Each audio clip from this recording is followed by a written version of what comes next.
There will be sound and commentary. Zach, give me just a moment, bud. They have not started yet that I'm aware of. I believe they are just. Oh, I might be lying. I thought they were taking a minute to. Mr. Emmett was taking a minute to practice. Please do forgive me, guys. Good morning, Zach. How you doing, bud? I was literally trying to give him a moment. Emmett just walked in the door just a minute ago, so I do apologize for my my misunderstanding there. Okay, thank you, Kelly. And guys, ignore that bracket. We're gonna get the appropriate bracket for y'all. But yeah, good morning, Zach. How's the fam bam doing, brother? Hope y'all are well and blessed. Let me get.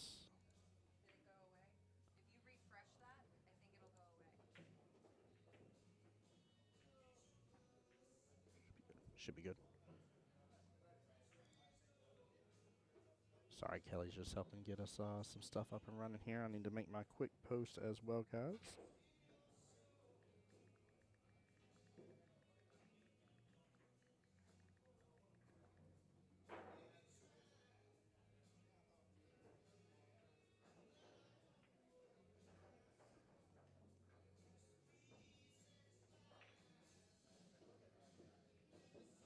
Guys, for everybody tuning in here, give me just a moment. I'll give you a quick little rundown as for what is going on today and how this tournament is working as well. Good try by Mr. Emmett on that one.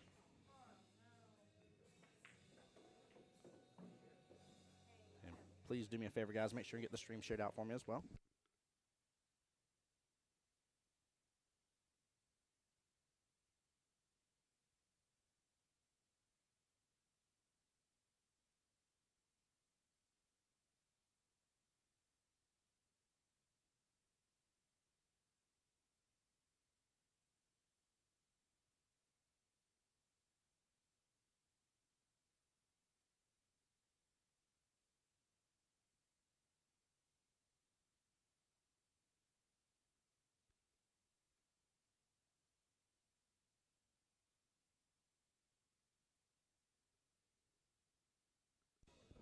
Hey, glad they're doing great, brother. Look at J Money with a great run right there, by the way. That was nice. Good out. Very, very good out.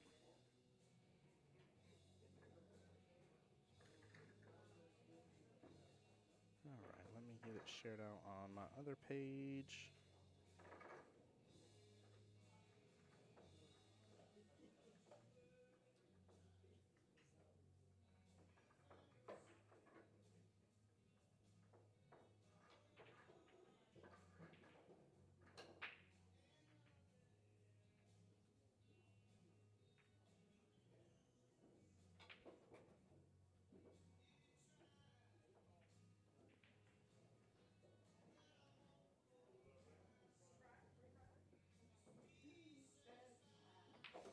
I need to adjust that camera a little bit too. Sorry, guys. I feel like that's a little. There we go. That should be a little better. All right, I think we're in a good spot now. Hey, Mama Lane in here going for J Money. There you go. Mama Lane, how you doing, my dear? Welcome in, welcome in. Good morning to you. Zach already in here. Who else is already in here, guys? Let me know. Don't forget, we are live, of course, on Jacksonville APA's Facebook, their YouTube, and my YouTube as well, The Voice of Jacksonville Pool. I'm your streamer and commentator for this wonderful first time ever Jacksonville 8-Ball Invitational. And this is going to be an exciting day. There are 3 tier groups, and each of the groups are playing for at least $500 added. So Jacksonville APA has put in $500 extra dollars into the pot. Every player today is paid a $20 entry fee to play. And all that money will be paid out, I believe, to the top 4, if I remember correctly here. I'll confirm with Kelly here in a moment once she gets on stream with me. And then there is also some Q-Tech True Woods and Q-Tech SVB Qs as well that are up for grabs too, and I'll let you know which tier is getting which. But I believe for this tier to start off the day, this is a Q-Tech True Wood that is up for grabs. Hey, Caitlin, how you been, my dear? Hope you're doing well. Good to see you. And good morning to you as well, Mama Lane. Look at J Money on this roll right here.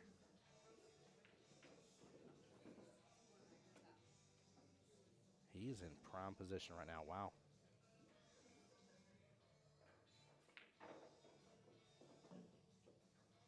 that 2 rails, get back below that 8 ball. He's in great shape for it. Wow, very nicely done. Very, very nicely done. Going for that top right-hand corner pocket. Ooh, he's going to baby it in. Is it going to be enough? No, it is going to rattle. Chad, I know I was busy for a moment, but I think that was the break and run right there. I think that was for a break and run. That would have been amazing. Wow. What a strong showing by J Money right here. First thing in the morning. Good job.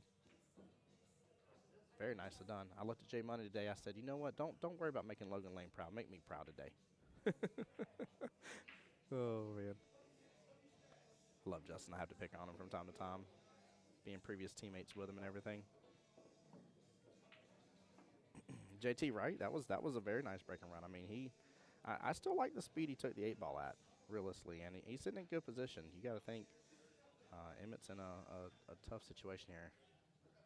He's got to either play defense or step on the gas pedal and go 100 miles an hour and finish up the rest of this run.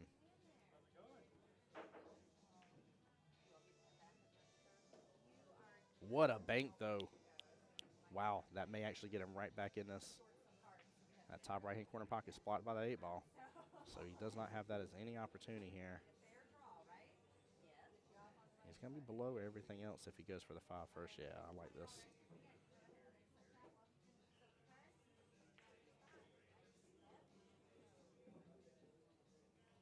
Now I think he should probably do the handy-dandy potential 3-railer here. Oh, no, I'm sorry. He's going to go straight for the 1 already. I thought he was going to close out with the 5 here. I'm a little worried about his lead for the 5. Ooh. Goodness gracious. Drifted all the way over. Well done, Emmett. Well done.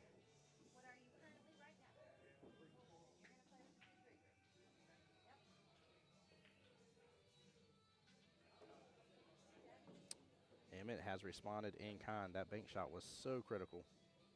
So critical here for the win here to take back the lead. And he closes out. Nicely done. Wow. EJ, what's going on, brother? He says, what game is this? This is 8 ball, my friend. It's so funny, EJ, that you asked that, by the way, because Kayla's like, see, she's like, I made a scene for everyone, so that way it shows us 8 ball and which skill level, so that way we may or may not get this question on stream. I was like, no, we're still going to get the question on stream. I promise you, somebody won't see it. Oh, man, that's hilarious. EJ, how you doing this morning, brother? I know, you didn't see the 8 ball. You're good, brother. You're good. It was just a funny conversation that Kelly and I had this morning. She worked hard on this this background. I told her I really like the style of this one since it's, you know, just the single player names.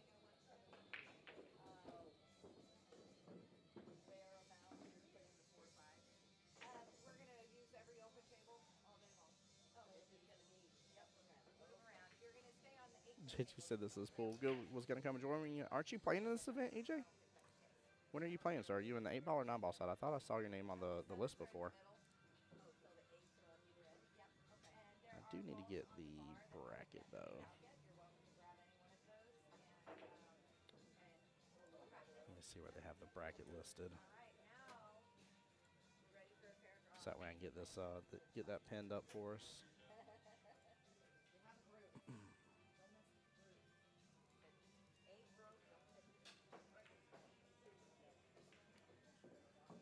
Tomorrow, nice. There you go.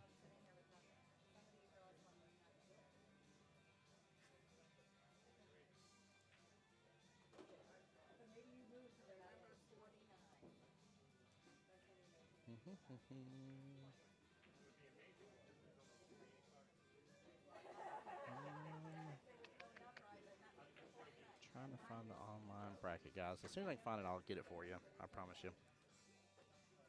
But yeah, it's all 8 ball today, though.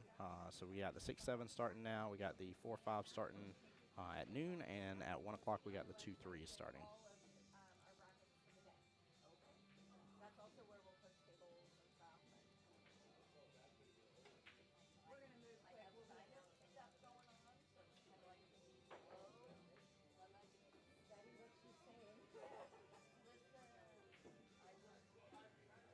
Yes, sir. It is 1-1. Thank you. Sorry. Trying to handle a couple other things here. I'm trying to really just locate the bracket so for you guys. Give me 1 second.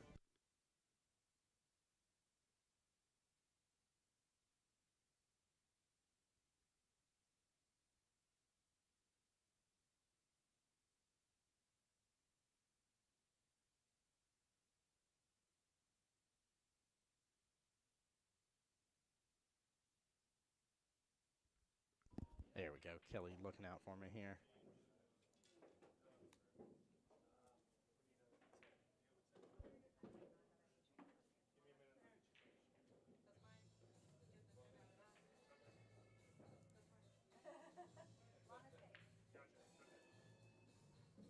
There we go.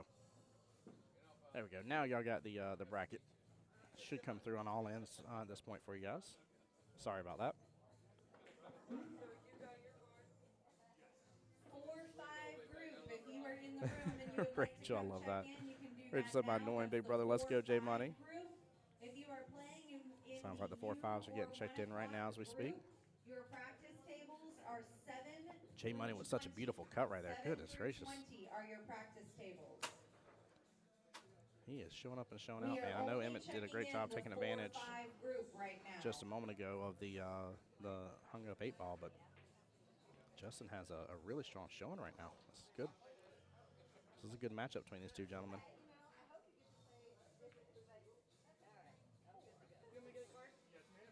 Oh, wow, yeah, I saw him already putting his hands up here. Looks like the angle was off just a little bit. He wouldn't like that leave on the 8-ball anyways, but 4 balls left for Emmett before getting to the 8, and the run is on for sure. He's got great opportunity here. Ash has a couple different ways he can go after this. Kind of like leaving the 14 as my last ball potentially, just because the 4 is blocking that top right-hand corner pocket. So if you ended up using the 9 and being below the 8, that could be detrimental. Yeah, I think I'm going to start with the 9 and work my way from there, but I think I'm definitely leaving that 14 to be able to take the 8 in the bottom right-hand corner pocket. Slow down a little bit. Amazing, too. He didn't even hit that hard. That thing went really fast. Yeah, guys, if y'all get a chance to today, don't hesitate to come on by. We'll be here all day streaming. We're going to give you as much of the tournament as we can, and, of course, the finals for sure. And luckily, with them being staggered the way they are, we should be able to have all finals on their own, and that way you guys get all the streaming commentary.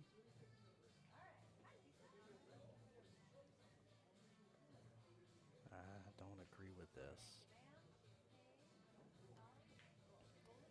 It's tough for him to get back down. Yeah, he's going to have to make a lot happen there.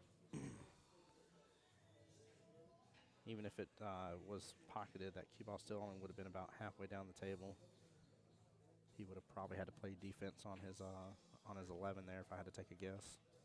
Now, the leave is good, though, because J Money's in a bit of a predicament here, unless he so chooses to do a bank, but I was going to say I'd be really surprised if he goes for a bank.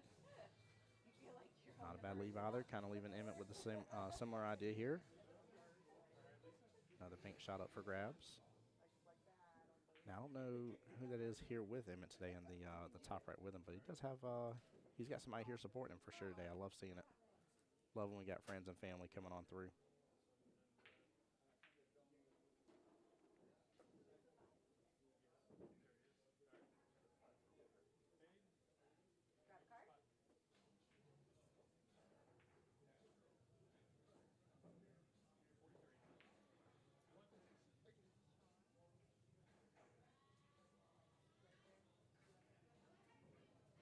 That leave will do. That leave will do. Justin has now got to drain this all the way down. Now the 8 is open though, so if Justin can walk this dog, which is it's a tougher shot. He's pretty close to that 4, so it's really tough with the angle. It's not impossible, but if he gets this, that cue ball should pop back out, kind of centerish of the table here, and that 8 definitely goes by in that same bottom right hand corner pocket. This is just a very tough shot. He could choose to go defense here too.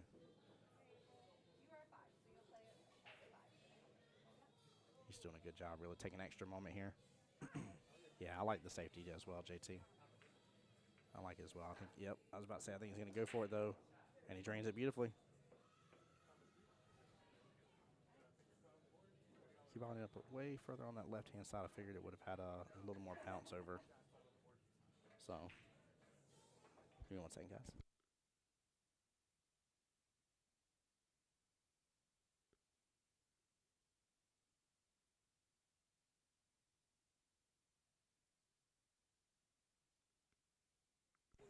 That was a great out by J Money. Nicely done here, bringing it up 2-1 here. Back to an even race. Both gentlemen needing 3 racks left in this first battle. Hey, Jules Rivera Sr., what's going on, sir? He said, let's go, Justin. Straight shooter. There you go. Thompson here as well, rooting on J Money. Smile like a donut. Yeah, JT, I definitely liked your idea of doing a safety behind your own ball. I kind of thought that's the way he was going to go for a split second. So like instantly when he got to the table, I was like, no, he's gonna go for draining it. And then when he got back up for a second, he stared down at the other 2 balls left on the table, and I was like, I may be wrong about this. And then you mentioned in there about doing the safety, and I'm like, yeah, that's definitely the call. I like that option. So he shot good, shot really good. What's crazy is he almost had a break run. I mean, it could be 3-0 right this very second. Emmett did a great job punishing him for it, though. He had a hard run ahead of him. I think there were still 5 of his object balls on the table when he did so. So he ran through the rest of his object balls during rack number 2 and tied it up 1-1. So for anybody just joining us today, guys, we'll be doing live stream here today, all day here at Beach's Qball. And this is the first time ever for the Jacksonville Invitational. Now, you can get here in 2 different ways. The first and more so, I'm going to say, kind of primary way per se right this second was for you to actually go through the MVP tournament and be a quarterfinalist or better, and that got you an invite into this as well. The second way was for bounty matches, so whenever they do post those up here and list bounty matches as an option for you, if you take on the person on that night here or win the bounty match at hands, and you are the bounty, either way, whoever wins that matchup also got an invite to this event as well. So.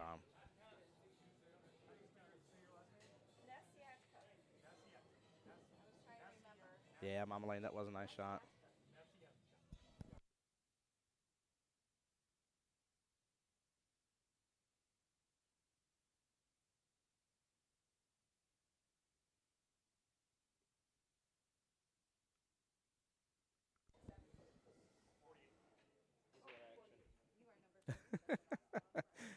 Jesse over here says Mr. J Money's got action. I like that.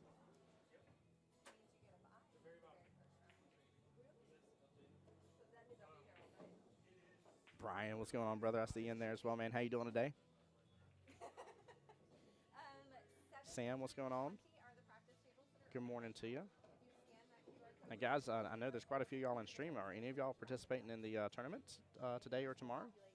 Who all's coming up here to be in the tournament? Oh, I see Dave Andrasco has entered the Qball building. One of the owners of Qball and Beach's Qball here, for those that don't know. Nice little pull bucket right there. Yeah, Justin, I mean, the doors weren't open that early. It was just a few minutes before 10 o'clock. Justin got some good practice in earlier. He's doing really good. Hey, I see Ben and April walking through the door. Chris is coming in sight for skill level 2 threes. Nice. There are open, guys, if y'all are a part of this tournament, there are open practice tables. They are using 5 of the tables right this very moment for these matches. So pretty much all the rest of them, that leaves you a lot of tables open for practice sake. So I'm surprised he missed that 6 ball. I am surprised. It was a tight cut, though. Very tight cut. And it may need to leave that 13 alone because of where the 8 is. That really is playing a good blocker for him. He needs to work through a little bit of his problem. Nice situation going on with the 6 and 11 that may be able to slow Justin down. And guys, don't let the score fool you, by the way. It is a 5-4 overall race here. So it is actually a tied game right this very moment. Justin may be able to get his 6 out of that situation here in just a second. I wonder if he can actually...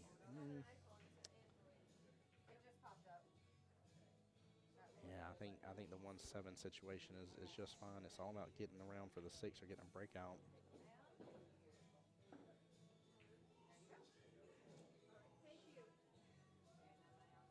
Hey, Miss Rachel, good luck to you today, my dear. It's going to be exciting to see here. I did a post on my Facebook page the other day as well here. I totally forgot to ask a lot of people, but it seems like we got so many great people going to Vegas this year. Very, very excited for the show out for Jacksonville and Vegas. It's going to be a really, really good time. And most of those events are, we're, a month away right now? Less than a month away. See Justin kind of thinking through this 6-ball situation. It's definitely in a predicament. I think the bank is there though. I think it's tight, but I think the bank's there. I just heard somebody else behind me again saying they went to the wrong Qball. That is the most common mistake.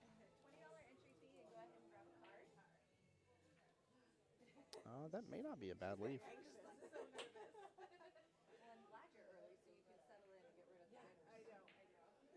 Honestly, if I was Emmett here, I'd probably just go ahead and drain my 9 all the way down. That way, even if I miss, I'll just rattle in the pocket and take that over. But I should be able to get a Qball to kick over to the left just a little bit here. Kind of a win-win situation. If he makes it, he still continues on his path. If he misses, he should tie everything up. Uh-oh. No rail, no rail, no rail. J Money confirmed winning this ball in hand.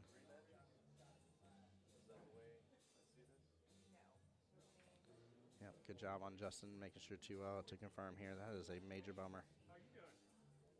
Now the plus side again is that that 13 and 9 ball are definitely playing blocker and causing issues with that 8, but it's tough, man. You give a skill level 7 ball in hand, even with a tough situation, and they only have one other object ball left on the table before the 8. That's definitely problematic. So then they can start kind of manipulating the table as they so please. Be careful with that.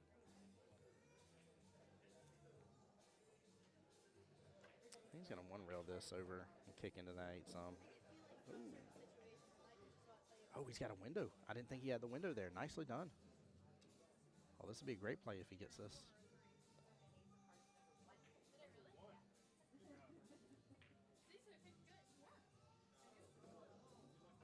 Good out by Justin, man. I tell you, him and Emmett both have done very well at punishing the other for simple mistakes here. Emmett trying for a defense there / towards that side pocket with his 9 ball.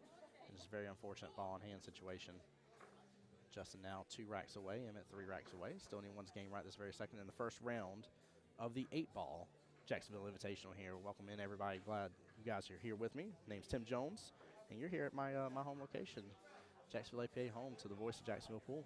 Glad everybody's here. We're already getting a little bit of a crowd around the arena table here, and it's going to be a absolute outstanding. Here you go. Let me get myself a little louder here for you guys. It might be a little quiet here. It's going to be absolutely an outstanding day of billiards play, and I'm excited to see what they continue to do with this as well. So I feel like this event's gonna continue being added on. Also want to give a huge 8-ball got some good movement there towards that left-hand side pocket, but I also want to give a huge thank you to Q-Tech as well. That is the official sponsor for the Jacksonville Invitational here, in which there is 6 beautiful cues, brand new in box, wrapping still all on them, hanging right over there by the wonderful trophies here to the right of me near the arena table. But there is 3 True Woods and 3 of the Shane Van Boning cues as well. And actually, if I remember correctly, I believe it's each of the Shane cues are, actually I think all 6 of them are unique. I don't think any of them are the same color or anything.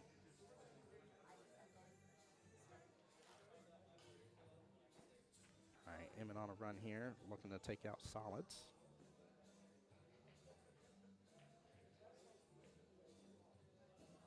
Ooh, going for the combo.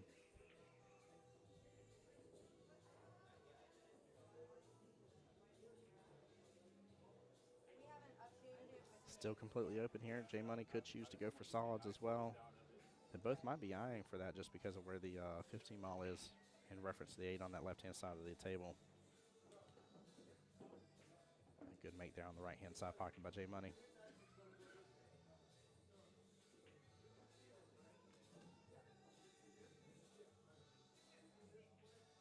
Everything's stuck up a little bit, though.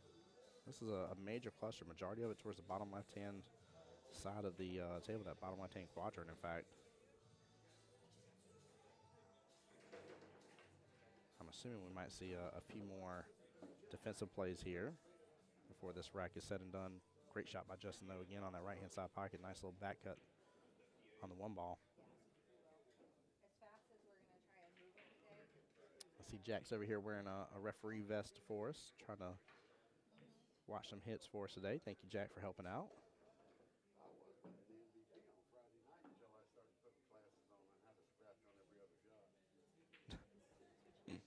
That was so funny. Jack just said he was MVP on Friday night until he started putting classes on how to scratch on every other shot. Oh, we're going to get hit watched.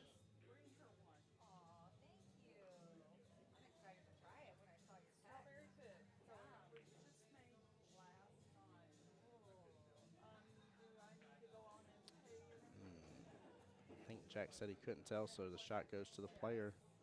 Looked like a potential bad hit, but I'm not 100% sure on that.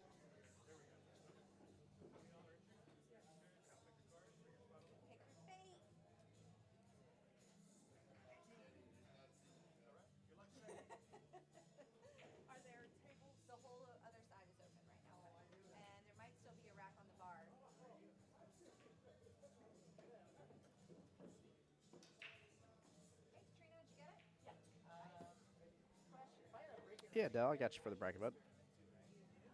Right there, links coming through to you right now. JacksonvilleAPA.com/Jack's Invitational.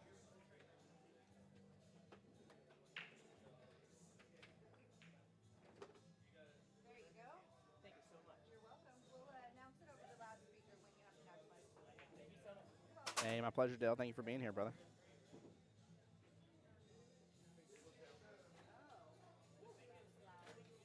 Yeah, this cluster's just gotten worse on this. I have a feeling we're going to have another 4 or 5 plus innings unless one of these two guys can really figure out this situation.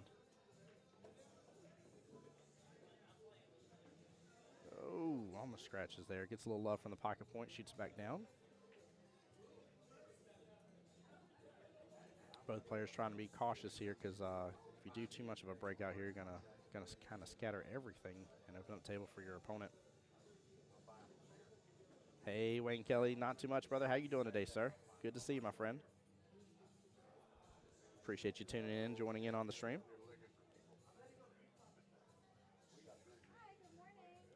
Well, Emmett's got a little bit more of an opportunity here. I like where that 11 ball, or I'm sorry, the 13 ball is, forgive me.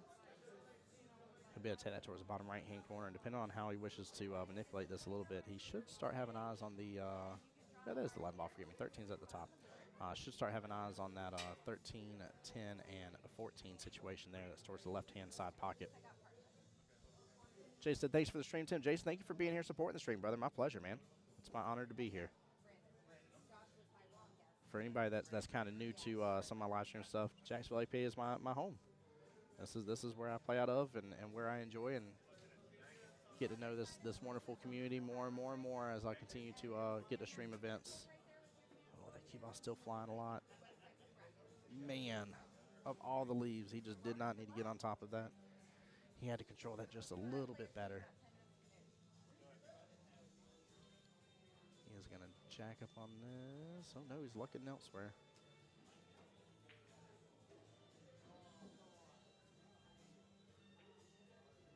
I kind of like this option because even if he doesn't make it again, it should hide it a little bit. I don't think there's going to be a window of opportunity for J Money.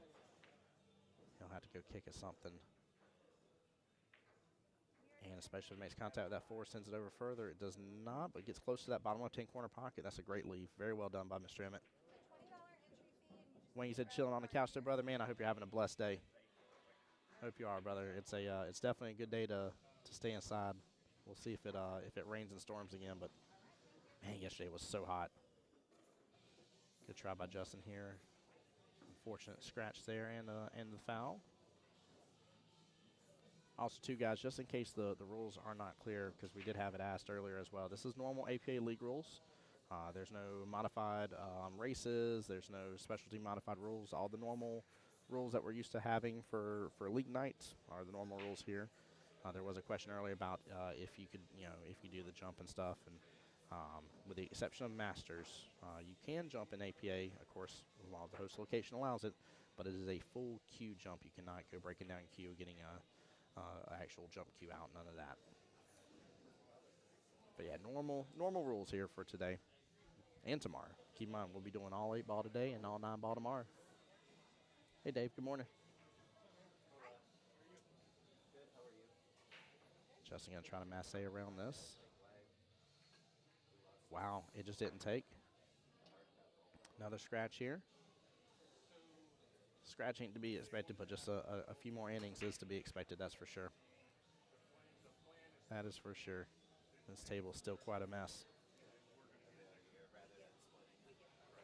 All right, what is that? The 9, 15, and 7 and 6 just still really bundled up. At least there's a home location, not an easy shot. There's a home location for the 14 towards the top left. And then looks like the 10 ball up there towards the very top short rail.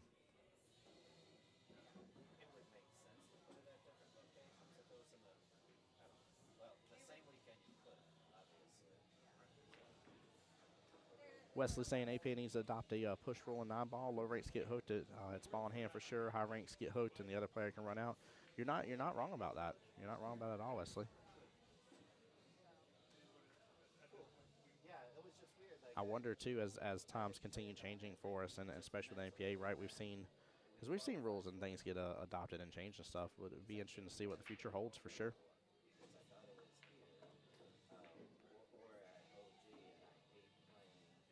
Oh, thought it was about to clip. That last stripe there at the top short rail that it just drove on mine. I thought it was about to scratch for him. So he's got a little bit more breathing room, but Justin does as well. So the 6-ball kind of looking like the problem out of any of them here. I would be surprised if we don't see a defense here. He might just go straight for it, but I feel like he needs to start thinking defense real fast here. We got back below it. He's going to keep the gas pedal going. Wes says been working on my hook 9-ball breaks. That's too funny, brother. Oh, man. I had a couple of those the other night when I was playing, too. Where, like, if I didn't make anything on the break, I was just, for some reason or other, guaranteeing that I was hooking the opponent.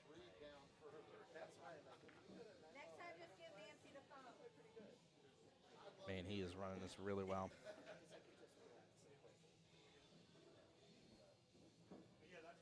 Jay says, I agree, the push-out space rule, they're missing out in APA.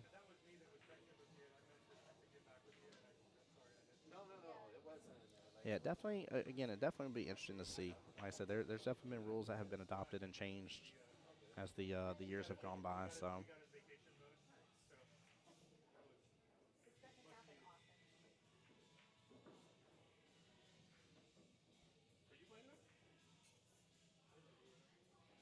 Good speed. Ooh, a little drama llama right there for that top right-hand corner pocket.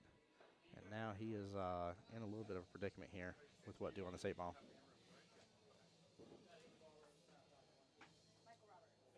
Yeah, I hear you on that, Wesley. I'm not even higher rank, but if I played a higher rank and I've had that happen, it definitely can feel very daunting. Very daunting. So you're going to start, we're going to do a players meeting in about 5 minutes or so, and then we'll announce your matches and what table you're going to be on. Yep. I'll announce. Very nice out by Mr. Emmett. Great run. Good bank right there at the end. Sorry, guys. Looking at my phone for a split second here. Sorry about that, Mr. Emmett. But he is really giving Justin a good run for his money, man. Emmett's got to be very proud with how he's showing up. I mean, he did a great job again punishing Justin for a missed break and run situation here, and he did very good finishing up that run out. I really thought a defense may be the better call, but he kept the gas pedal on, and he landed each of those shots just beautifully. So very nicely done. Now I've got to see Emmett play a little bit, but I'm getting to see a clearer side to his skill here and how well he plays. Very, very solid skill level 6 player.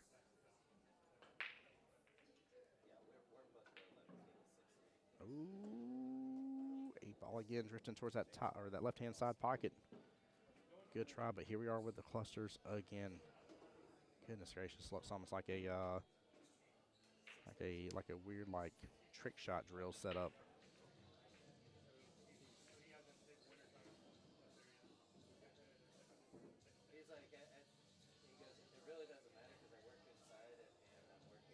Looks like one of each was made. So he'll still have his choice here. Looks like he's going for stripes.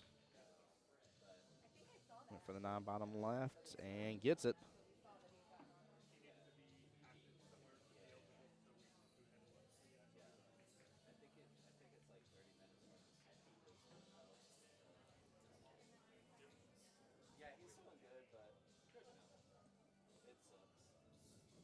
That first winner, man, is going to be inside or not. The walk from the car.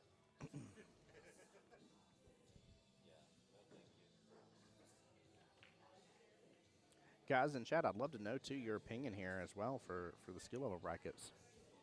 There's of course the choice between the Truewood cues and the SVB cues. Which one would you prefer to have?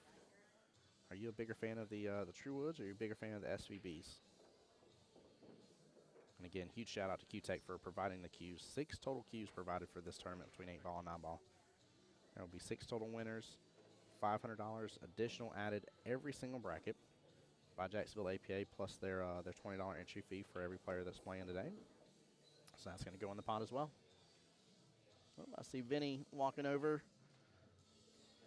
Vinny, I think Vinny was against Miss Samantha Shea, I believe, so he got the win. I'll try to keep you guys up to date with those. I don't know how the score was, but I'll try to keep you guys up to date with those as I see him come on over. I think Jesse's opponent didn't show, so I don't think Jesse played this first round. And I believe, if I see correctly, no, I don't see Carlos over there. I know, I think Katrino and Carlos were playing earlier.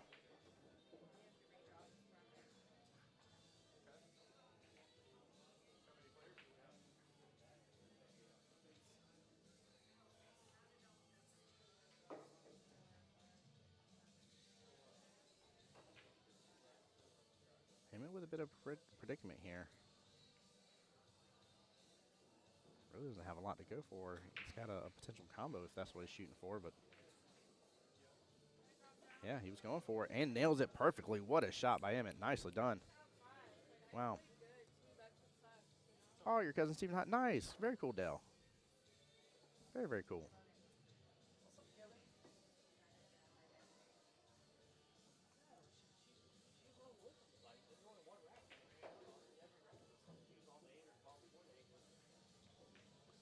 Let's see. Steven's on table 2. I can't really see what's going on down there, but they're still playing it out right this second. A lot of people move up, and then they go back down. And then the second time they move up is when they just win a You couldn't play. You're at work. Understood, Dale. Well, sorry you're not here, man. Wish you were here competing today.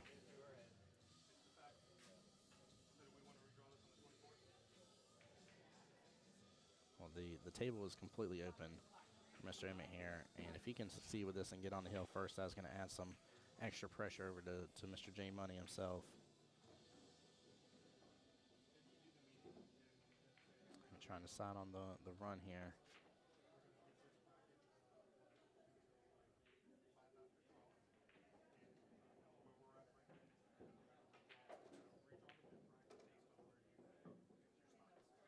Slow down, Qball. There we go. He's set up for it. Bill, great question. He says, how do the players get an invite to this tournament? So when you win MVP for your session, there is a MVP tournament. If you finish quarterfinalist or better in that tournament, you got an invite to this, and then also the bounty matches as well. Winning the bounty match got you an invite to this as well. Which I'm definitely hoping to see more bounty matches coming in the future, but we'll see what they choose, because like I said, I believe Mike and Kelly have a lot of plans for this event. I think this is going to turn out to be something that that is very coveted and look forward to every single year from this point forward. Hey, my pleasure, Bill. Appreciate you being here in the stream, man. Thank you for joining in.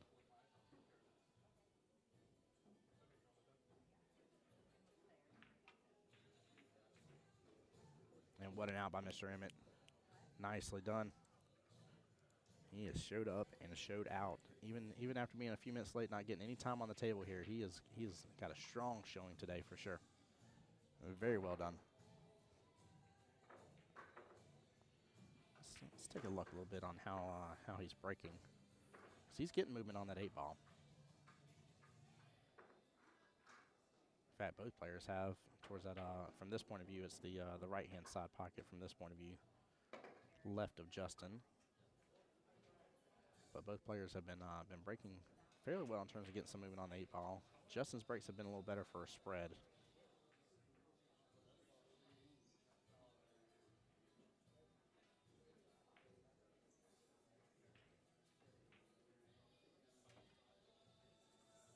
All right, here we go.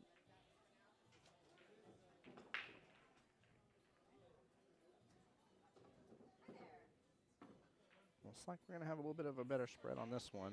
Yeah, not nearly as clumped up.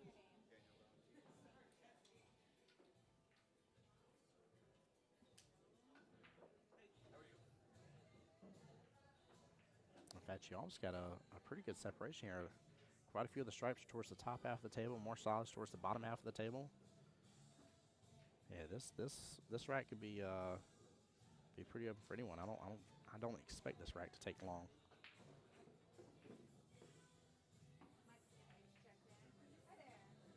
We'll see if maybe Emmett can respond in kind to Justin. Justin did again on rack number 2, almost had that break and run, and just the very small hang up on the 8-ball. He did really good though. It was very impressive break and run. Very, very impressive. Hey, Joshua, great question. This is strictly for Jacksonville APA, sir. As for right now, not to say something like that may or may not change in the future, so I don't want to misquote anything and tell you that in one way or another. Subject to change. I know Mike and Kelly, like I said, have a lot of plans for the future of this tournament, and I tell you what, I'll read you verbatim what Mike said to me as well here, which I think is something important to note here. But let's see here. Their goal is to turn this event into the premier singles event in Jacksonville. So. If you didn't hear that, that was 8-ball skill level 4-5 group. Please head this direction to table 7 for Oh, I've not actually heard of 2-foul there, Jimmy. And Jimmy, how you doing this morning? Good morning to you. Welcome in. Welcome in.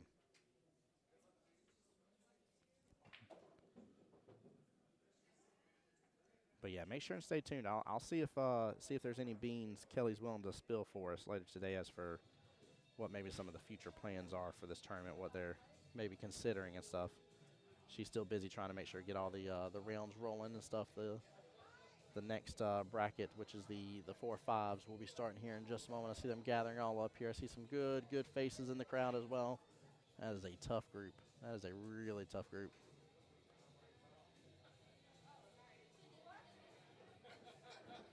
All right, J Money's turn to get through a little bit of this run. Luckily, the 6 didn't get tied up on that 15. He still got some breathing room. I think he can take that one left-hand side pocket. Yeah, take the 5 in the right-hand side pocket if he can get back below a little bit. Hey, 4-5 group, if you can't hear me, come closer. Yeah, he's got a nice run potential here. Everything is really spaced out. 8's home is that bottom left-hand corner pocket, so good opportunity here to say the least. Am I too loud for you? You're good. Yeah. Welcome, congratulations on making Kelly's doing the players meeting right now for the 4-5s. Josh says, well, if it ever opens up to other regions, I'd definitely travel to play. Absolutely, brother. I like that, man. Josh, where are you at? Forgive me because I know I've talked to you before, but I just don't remember where you're located at. One thing I would say is make sure and follow Jacksonville APA's Facebook page. And that'd be one of your best ways to find out in case anything like that ever changes. So we're kind of holding. We're going to start you guys just a couple minutes later to see if some of those who registered walk in, see what bracket size we need. Fort Worth, there we go. Okay. Beyond that, you guys have some exciting stuff today. This is the 4-5 tier championship plaque or champion plaque. You guys are playing for this true wood. Hey, Jess, what's going on, my dear? Nice little bump into the other stripe here. As we have a huge opportunity to see our very first live stream match go hill. Let's see if J Money can make that come to fruition. And he does, just like clockwork there. Nicely done here. Great matchup between these two gentlemen. One rack to rule them all. Let's see how this thing finishes up. But very well played. Very, very well played. Both gentlemen really, really taking it to the other. Again, any sort of minor situations, minor misses and stuff like that. With exception of one rack where it was a major cluster, but Try and find somebody to help out in the room. both gentlemen have been playing very, very well here. J Money with a good smile on his face here. I'm assuming Mr. Emmett's got a good smile on his face as well here. Both have been very kind-hearted about this situation. And what a knockout, very first round battle here. This is good. Yeah, it was a very smart run, wasn't it? Yep, Lexa said nice run. Yep. Yeah, it was very well played, very well handled.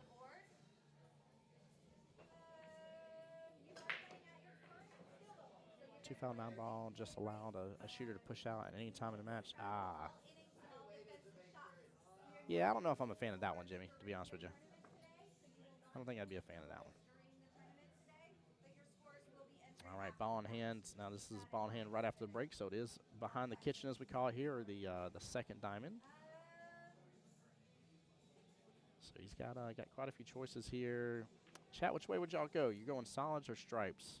If you have someone here that can keep score for you, they need to keep score of all innings. My only issue is that main cluster here towards the bottom half of the table here. This cluster right here is really my question as for which way I would really want to go overall. I think I kind of agree with him with going solids,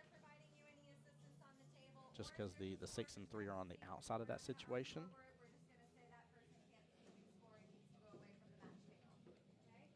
Alexa says stripes on that one here. Yeah, I like the side pocket placements of a couple of them, especially with them being closer to the 8-ball for stripes as well. And it's always a question too, right? What you feel more comfortable with. You got to go with the runs you feel more comfortable with. Yeah, that's what I was thinking, Josh, was because the cluster. I feel like because the two solids are on the outer part of that cluster, that 4-ball cluster, I felt like that was the better call overall. But I don't blame people going for stripes as well. Again, that 13 is playing a little tie up here towards that bottom left-hand corner pocket. If that 13 wasn't there, I would probably say solids without any doubt in my soul. You want to talk about it? You want to talk about it? I'll talk to you about it. I'll talk to you about it.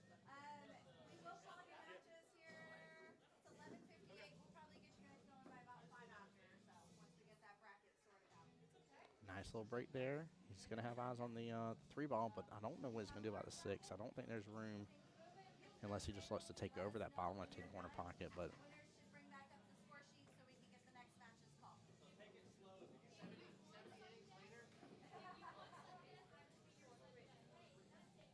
Alden, great question. Is there any singles boards up there today? Still trying to qualify for 9-ball? I don't think there's going to be singles boards. I will confirm with Kelly in just a moment here to make sure. Now, the reason why I don't think there is because Beaches Qball does have a normal Saturday tournament as well, and I know we're already going to be going later into the day regardless. So I'd be really shocked if there was even extra tables for any singles board, just to be upfront with you. But I will get confirmation for you. Good question, Alden. I appreciate you asking that, brother. So if you give me one moment here, as soon as this rack is over, I will get you that confirmation. Actually, let me go and ask right now. 1 second.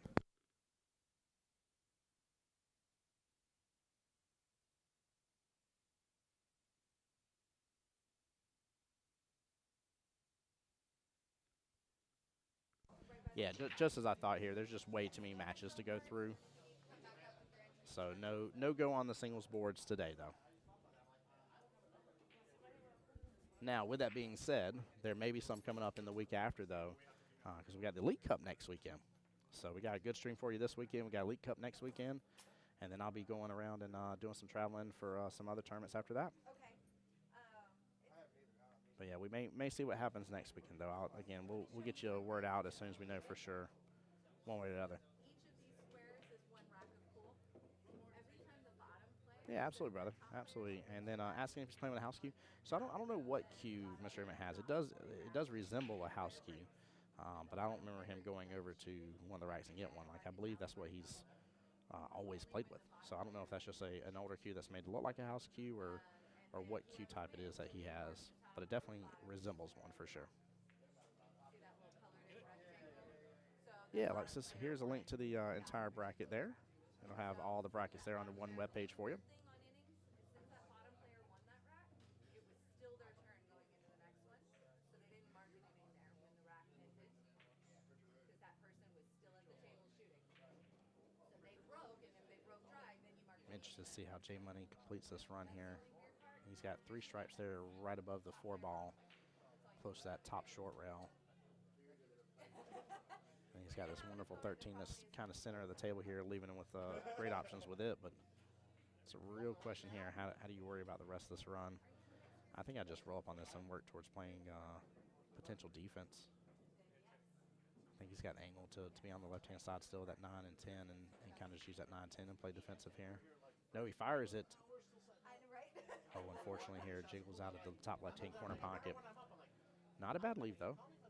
Emmett will have eyes on the 6 ball. He can go bottom right with that. But that 4 really does not have a good confirmed home right this second here. Now, somehow or another, he could get to the left-hand side of that 4 ball. That top right-hand corner pocket would be just fine, but he's got a very small window to give himself a good opportunity on it.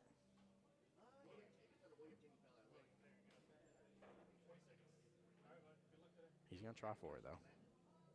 I think I see him putting a good amount of bottom and outside here.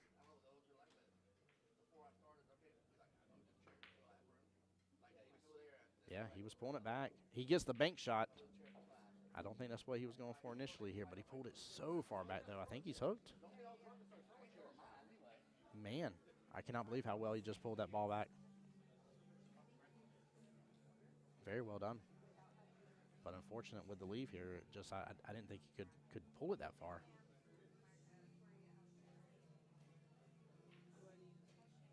Not yet. We're about to fix the bracket. We had some not show, so we're reorganizing. No, he could still clip the 4. Oh, 8 gets a lot of movement. Oh, that's going to cause problems up there. Oh, man. And that 8 is in Troubleville. I almost wonder if Justin should just go and take his 13 regardless now.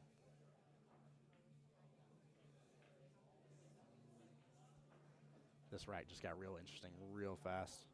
Guys, take a look at that mess. I mean, that is probably, I'm going to mess with y'all's eyes for just a moment here, but I mean, look at that situation right there, guys. Wow. Wow, wow. What a leave.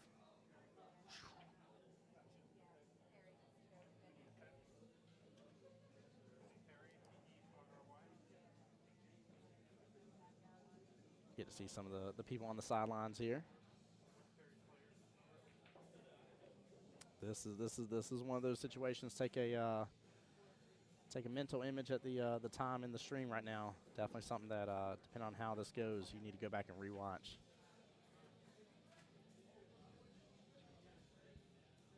This is not a predicament I would ever want to wish to be in here. He is going to go and slow the pace down a little bit, play defense.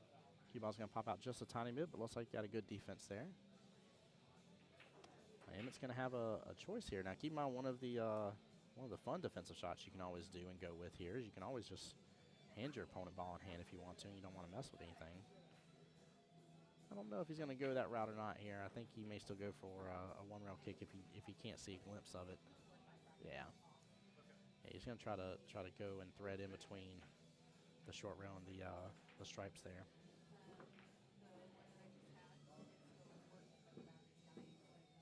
Yep, ball in hand here. Ends up making both his and Justin's. I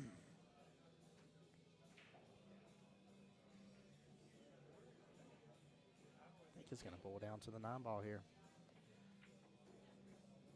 I think Justin may have to go after the 11 first towards the top right, then the 10, and then go after the 9, top right again. Unless there's room for that 9 to come on by. Yeah, he's trying to see if he can. He's trying to see if he can be above the 9 and go that way instead. I mean, best scenario for Justin is the fact that he's got ball in hand. Worst scenario is you're just kind of left with this discombobulated pile here. Yeah, there's not enough room for that 9 to go by the 8 in the pocket point by the look of it here. He could end up, maybe. No, there isn't enough room. I don't think he can do anything special there.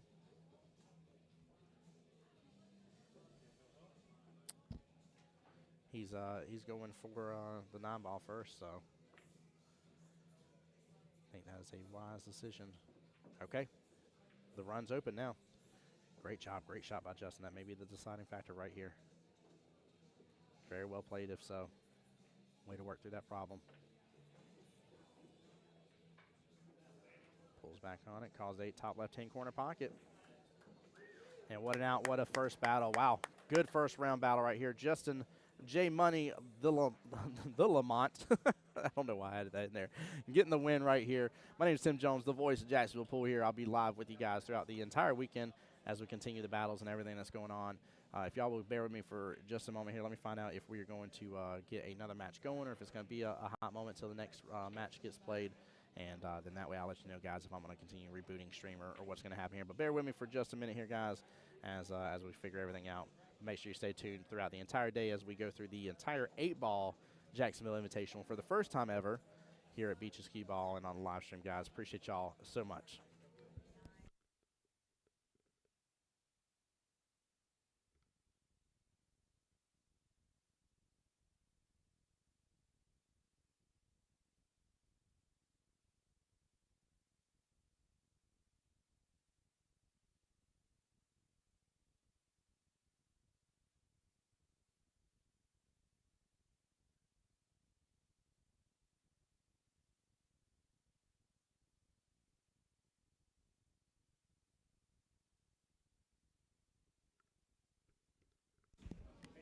Yeah, y'all make sure and give the love to J Money in there, man. That was a tough matchup for sure. Again, I just gave Mr. Emmett props too. He had a extremely strong showing, did very well, and Justin worked through that situation. That ball in hand was the favorable side of that last bit of that rack, but I mean he had to land that 9 ball. All it would have taken is if he riled that 9, it was over. It would have been done. So he handled it very well and did a great job. It was anybody's race there at the end, going hill, and again, can't ask for much more out of a first round matchup. So it's really cool to see. Really cool to see.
Guys, Mike and Kelly are getting things figured out right this very moment here. I don't want to bother them. They're literally trying to get score sheets and stuff and things inputted into the brackets.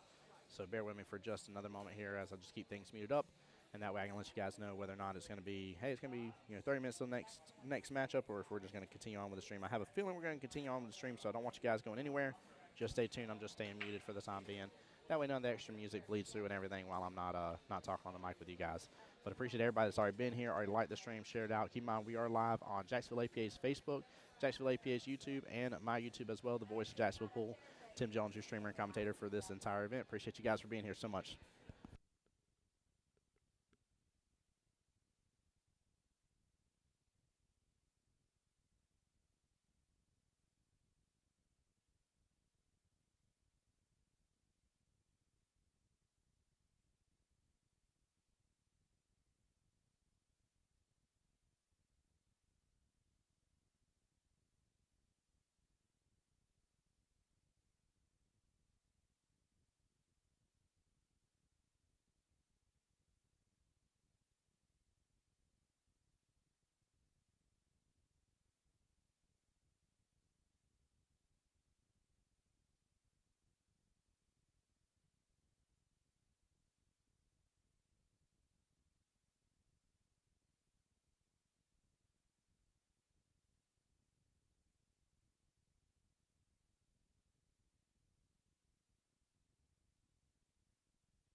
Yeah, guys, we're going to keep the live stream going here. They're going to have the next matchup here in just a couple minutes. So if y'all will just stay with me and stay tuned here, I'll be back as soon as the next stream goes, and I'll get the names and get everything updated for you guys.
All right, guys. Up next on live stream, Mark versus Russell.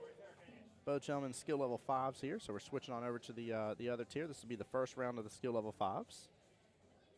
And so we got an even 4-4 race on our hands here. I'm getting everything updated here. One moment. Connie and Susan, table 18. We will bring you your There we score go. sheets. All right, You can guys. just head that way. Give us just a second Connie here, and waiting Susan, for table them to call it and 18. send the people on Lana over. and Also, too, Daniel I do see B. both Billy and Table Lauren here for Obsessive 17. Q Disorder. They're Lisa hanging out and today doing some Lisa, tip work table for you. 16. And again, Sean and major, Robert, major, table major shout out. Thank you 15. so much to Q Tech here for, of course, Corey and sponsoring this event. Dan. They have donated not one, not two, The not other three, but Dan. 6 Anderson, beautiful Qs. table 3 of them are the 14. SVB Qs, and 3 of them are the Wendy Truewood and Qs. David, Absolutely table phenomenal Qs. 13.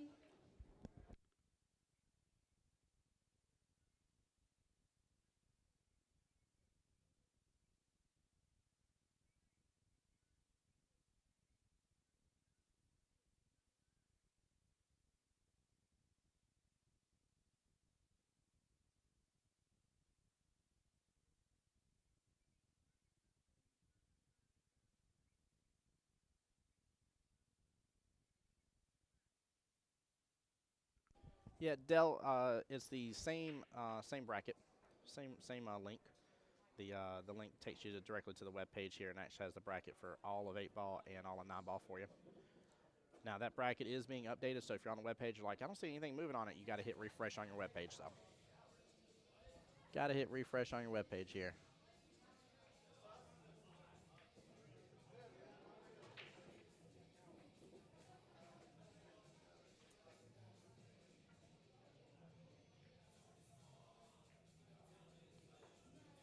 All right, waiting for these gentlemen to come here.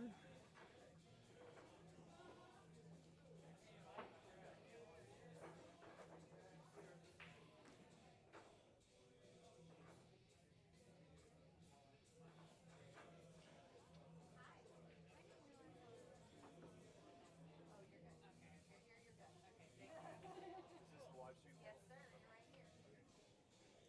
You're right here. Russell, if anybody wants to watch, it's Jacksonville APA on Facebook and YouTube.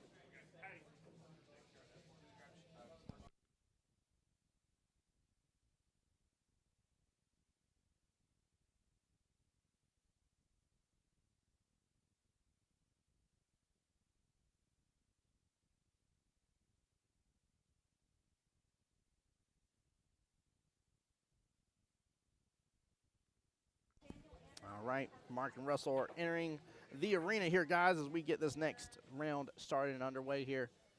Definitely let me know who you were cheering on for this battle. And show the love and support here. The only ones I have left are 19 and 20 right now. Again, this is 2 skill level 5s, race to 4 for each. For anybody just joining us here, this is the first time ever for the Jacksonville Invitational here. Brought to you by Jacksonville APA, the home to the voice of Jacksonville Pool here at the one and only Beaches Qball. Not the OG Qball, Beaches Qball, guys.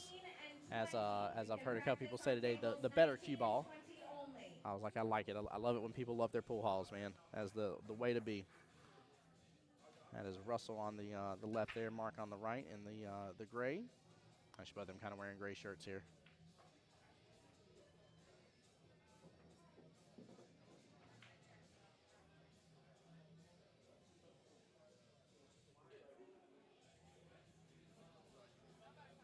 Guys, thank y'all again for everybody tuning in and enjoying the live stream. Keep in mind, next weekend we will be live for the Elite Cup as well. If my memory serves me correctly, I believe it is $3 grand up for grabs.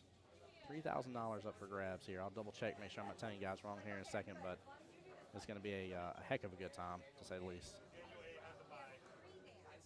Let me see. Let me go pull it up on my end. I was only thinking about 2, and I knew I had called V. So I was like, okay. Yeah, $6,000 total purse here, so $3 grand for 8, $3 grand for 9-ball. One team takes all.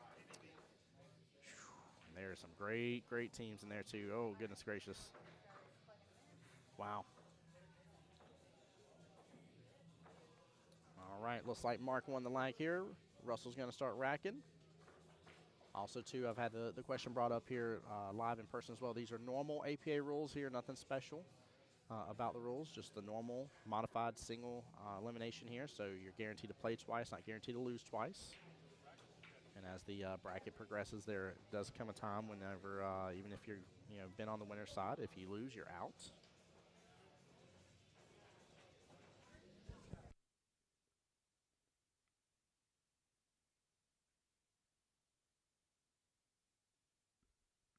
Yep, and top 4 players will be taking home cash today.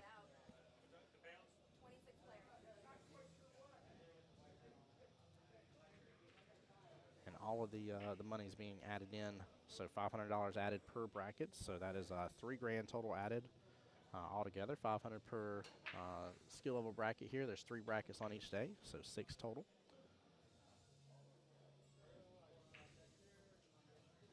All right, we are underway here. Russell going to go with ball in hand, shoot the stripe here, left-hand side pocket here. Clips off the 7. I was afraid of him scratching right there, but he's got great eyes on that 10 ball next. Might even be able to hold this just a little bit, pull back on it. He could just follow through as well, but oh, small miss right there. 5's going to be open up for Mr. Mark here, bottom left-hand corner pocket.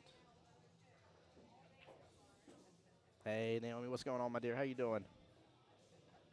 Good. I was still saying good morning as a minute ago. It's afternoon now. Good afternoon to you. Hope everybody had a blessed evening and stuff like that as well. I got Ben and April over here on the sidelines. Ben throwing me up big hearts. Oh, I love it. All right, Mark is underway here. Got a little bit of breakout. I don't think there's enough room between the 7 and 2 for him to do a lot with it. He may need to go ahead and start working on either 7-2 or the 4 here. Either way, just get some sort of a breakout further and start making some progress. Matt Kennedy in chat says, let's go, Mark. Matt, what's going on, brother? How you doing today, man? Naomi, happy Saturday to you as well, my dear. Now, Naomi, are you in this tournament for tomorrow? I know we got the skill level, the 2-3s coming up. They'll be starting up in the next round coming. So their check-ins will be starting right about now. And then the 4-5s, as we can see here, the 4-5s have just started. And the second round of the 6-7s has begun as well. Let's see, looks like Carlos lost to Katrina there, so he's got a bye, so he moves on. Emmett is waiting on the winner between Steven and Brian. I think that's on table 2 still happening for the skill level 6-7s. Samantha Shea's waiting on her next opponent as well. She's got a bye. And give me 1 second. I got some more info coming to y'all. Ooh, for the 4-5s? Wow. Goodness gracious here. So, wow. This is amazing. So the 4-5s is the largest of the brackets. There was 26, I think, players for the 4-5 bracket here. So between the $500 that was added and the entry fees as well, first place is going to take home $500 cash and obviously that beautiful Q-Tech Q as well. On top of the gorgeous trophy, by the way, the gorgeous trophies, they have a beautiful piano finish along with, what's up, Thomas? How you doing, brother? Along with this beautiful red plaque that's on there. First, whoop, here. Oh, Mike's getting me some other information here. 1 second.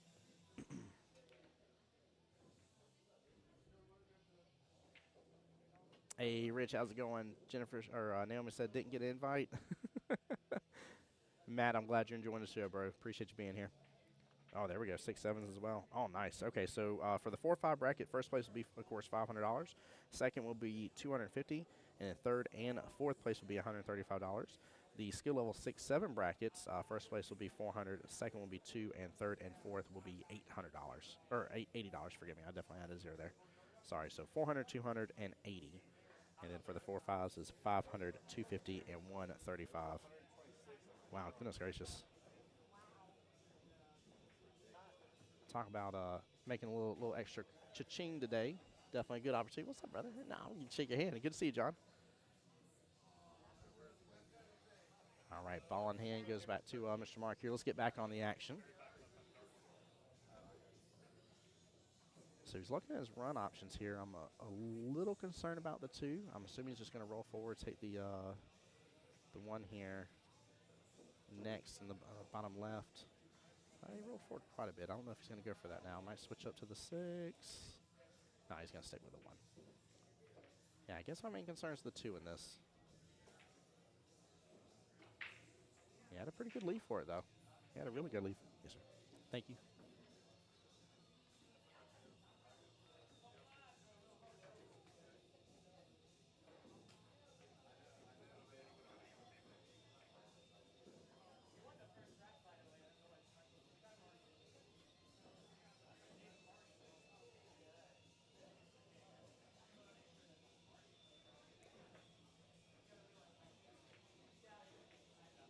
Russell going for a little bit of a tough shot here, bottom right-hand corner, but he's got room to slide it by.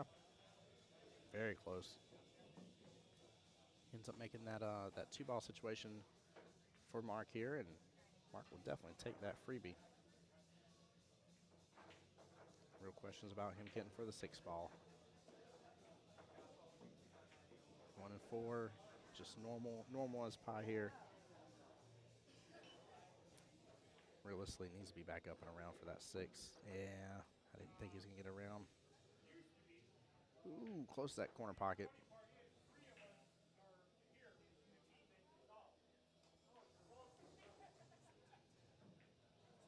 I don't think he has enough room to take it all the way top left-hand corner pocket.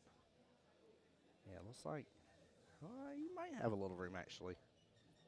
It's kind of tough to tell. Yeah, he went for it. Oh, he's going to bunch up the stripes again.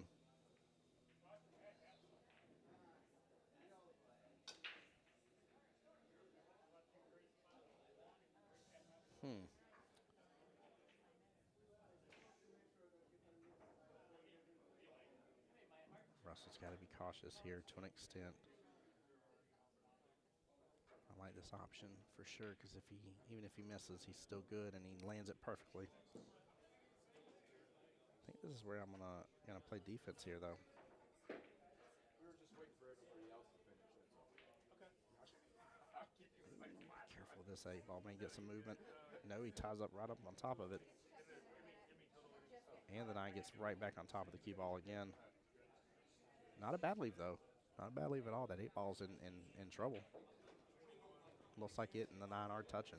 So 8 will have the top left-hand corner pocket as an option here. Mark's a little too far over with that. I don't think he has enough room to work with that left-hand side pocket. He's got to go top left.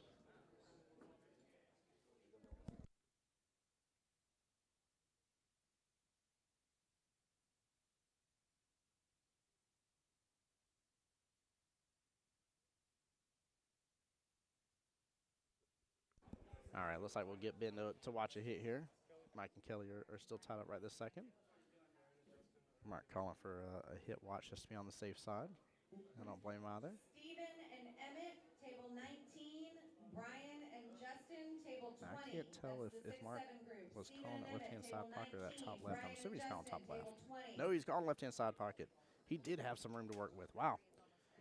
Very, very good try. Very impressive. The table's open up for Mr. Russell now. Appreciate Ben for taking a second here. I know he's trying to come up and enjoy the day. Oh, no. Small rattle right there, and the run was right there for Russell, too. He's got to shake this off, and Mark needs to close this rack out right now.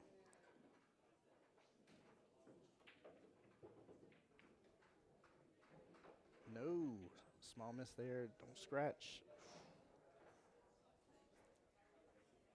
All right, the only thing Russell needs to be careful of here is that left-hand side pocket is now tied up. Nice thing is that 8 is in a great prime position here, but he needs to get back up table, I think, for that 9 in the bottom left. Oh, he's going to clip it. Oh, no.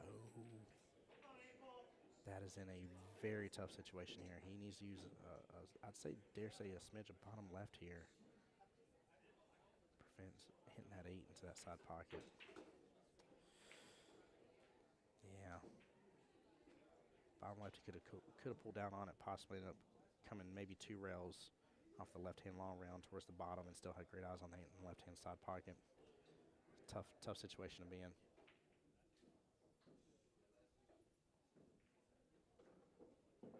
And Mark closed out rack number 1.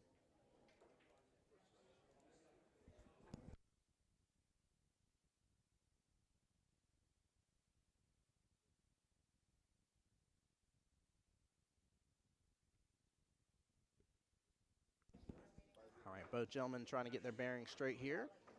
Of course, a little extra pressure from today. Obviously, you know that these fellow players have been MVP at some point in time during the previous sessions, have been in the MVP tournament or been a part of the bounty matches.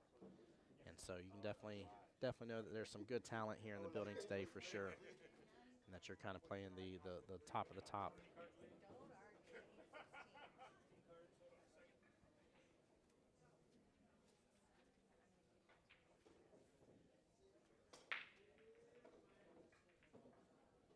Ooh, 8-ball getting a lot of action again towards that left-hand side pocket. The left-hand side pocket seems to be very favorable.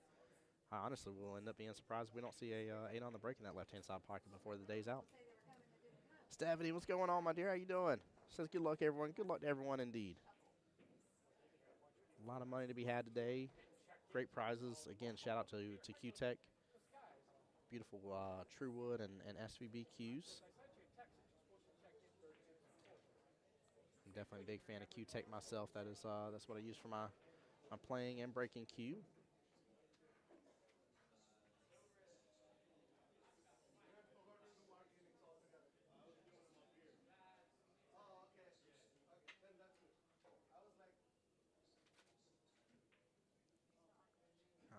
Russell's going to shoot for the 11 ball, top left-hand corner pocket. Might get a little help here, and he does. Sinks it. Very well played. Actually ain't bad. He got the 10 off the rail just a little bit here, and we'll be able to take it in just a second. Like stripes a lot. Very favorable here. Only issue is that 4 tied up with that 8, but 8 still has a home towards that top left-hand corner pocket by the luck of it. So if he can finish off towards this bottom left-hand quadrant, should be able to work with that 8 some. Qball drifting down a little bit too far for him. Still has eyes on that 12, but a little tougher of a back cut here. Looks like he's below it just a tiny bit.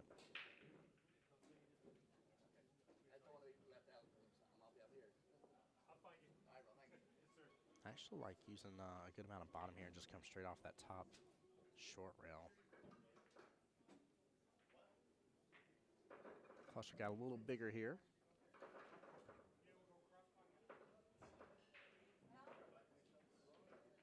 And Mark's not left with a lot of options. I feel like he has an eye on the 1 ball, though. I think there's enough of a window there for him to go through. There definitely was. He gets a bump off of the 15, sends it over on the right-hand side, but ends up getting locked up on his 2 ball.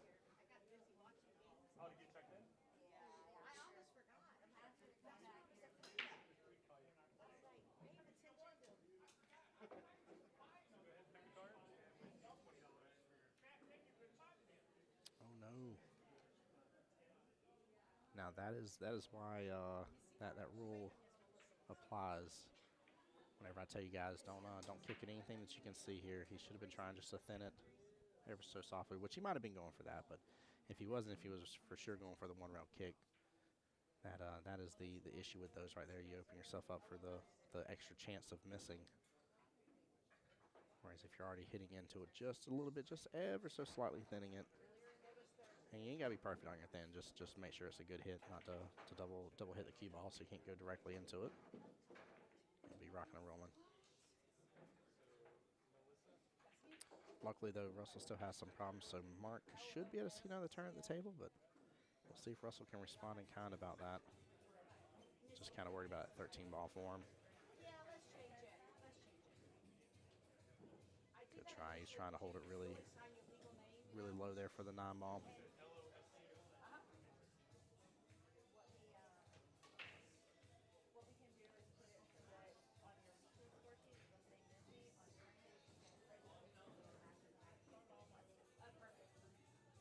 Good try by Mark there on the cut there. Left. Oh, sorry guys, hit my own camera here. Sorry.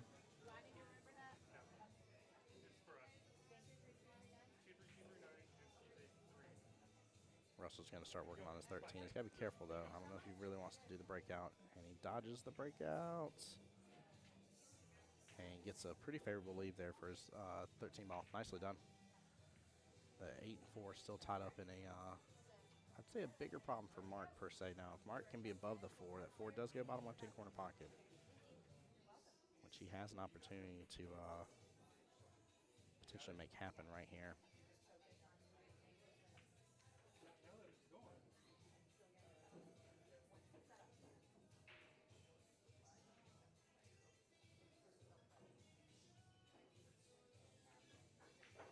Mark going for the cut. Trying to take over that bottom left-hand corner pocket, ties things up a little bit,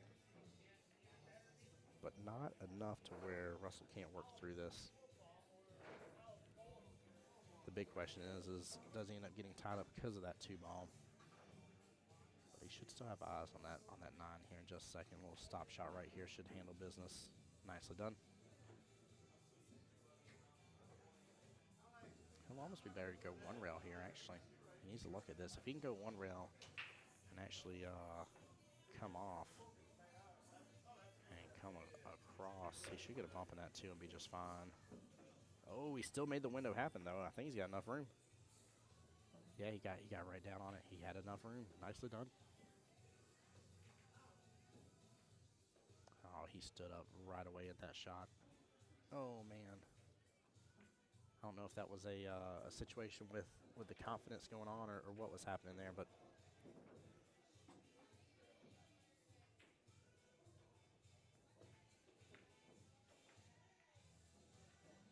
small miss there by Mark. Good try. Russell back in a good driving seat right now. If this is dead on, he can just pull back on this a little bit, draw it back just a tiny bit, and he'll be fine. Even if it's not, he can actually just go up. There's room for that 8 to go in that bottom left-hand corner pocket. Either way, he's got opportunity here. Again, depending on the angle, I like drawing back preferably. Yeah, he didn't have enough just to pull back on it perfectly there.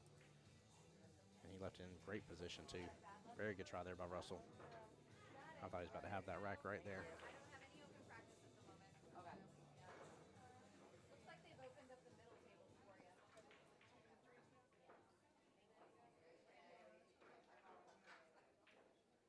Oh, is he going to get a good leave out of this? It looks like he is. That may change the outcome of this entire rack right here towards Mark's favor here if Russell does not get a good hit.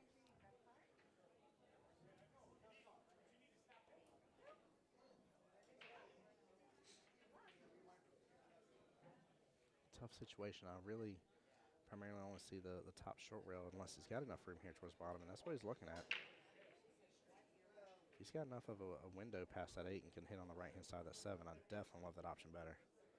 He did. Oh, he didn't let it open up, though. That shot, you had to hit a little softer, a little outside. Let that outside English take, that extra running English, if you would. And it did make contact, but didn't look like it touched into the rail here. So it looks like ball in hand goes over to Mr. Mark.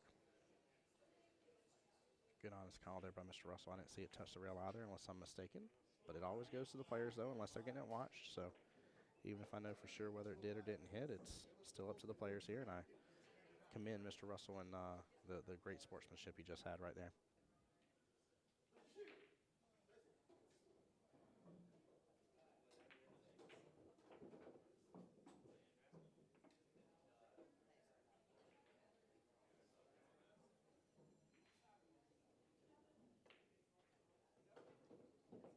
Nice shot right there in that right-hand side pocket by Mark. Very well played.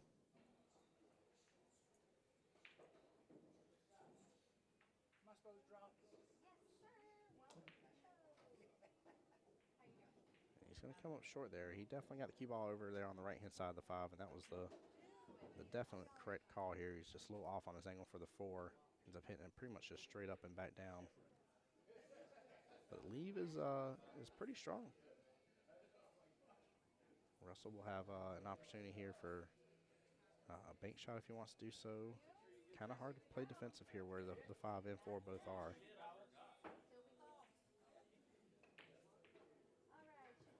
Yeah, he went for the bank.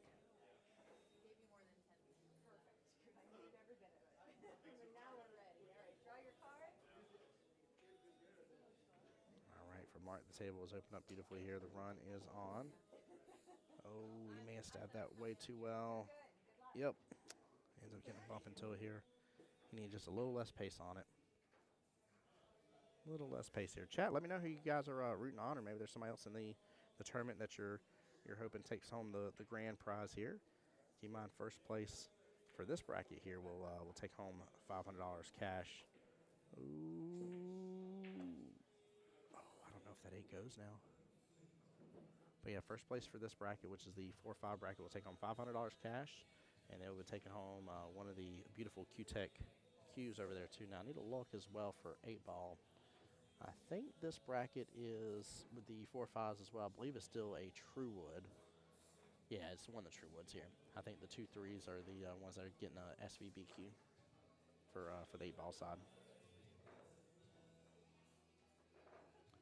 Tough scenario. If it isn't hooked on that pocket point, he's good just to clip it. If it is hooked, he's got to try to go down, but this is tough to make this work with where it is already over.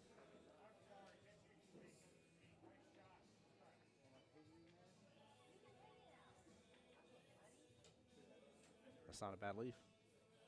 I don't know if that's exactly what he was going for or not, but that is not a bad leave at all.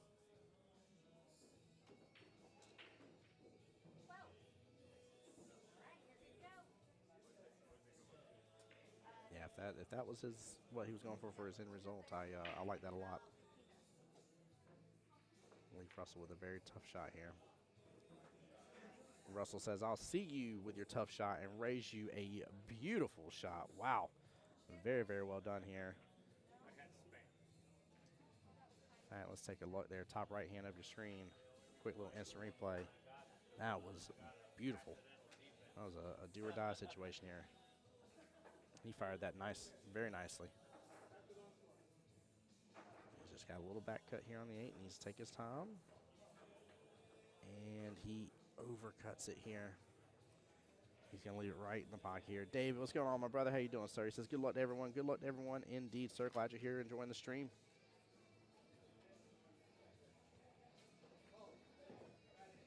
There we go. Mark getting the second rack here. Good try by Russell, man. He landed that beautiful bank shot. That was so nice and good to see. To say the least, he did that very, very well. Very, very well. Now, Mark does need to be a little cautious here. I see him using some bottom on those shots here. Looks like he's doing a little stab down move on a couple of those shots. Got to be cautious, guys. If you do slower speed and use a little bit of bottom, that bottom will rotate as it's midway through its traction and rotate back in the top, which could end up causing you to follow stuff in as well. So you do want to be cautious on that. Looks like that's what he's kind of doing based on the camera angle, but obviously sometimes it's a little tough to see here. And again, that 8-ball traveling very well to that left-hand side pocket. This time it's going to be above it, though, towards the top half of the table.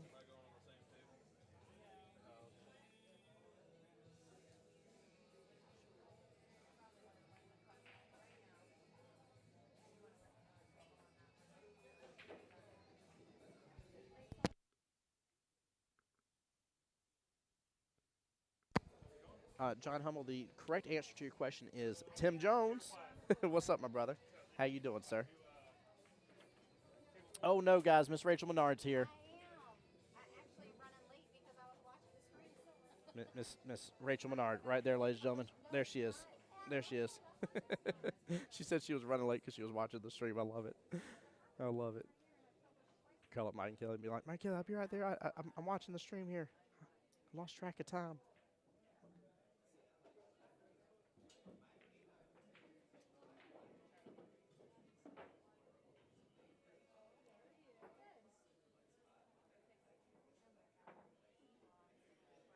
All right, guys, keep in mind this is the first round for the skill level 4-5 bracket. And throughout today, it is the usual, the modified single elimination, guys. There's some more newer faces in chat, so I'm going to go ahead and relink the bracket here for you. Now, this is the bracket for both 8 and 9 ball for all the 3 sets of tiers as well. So that way you guys can follow along. Keep in mind as well, while you have the bracket pulled up on your web page or on your phone, it gets updated throughout the day. You will have to refresh the web page for the bracket to update in most cases here. It will not auto-refresh for you.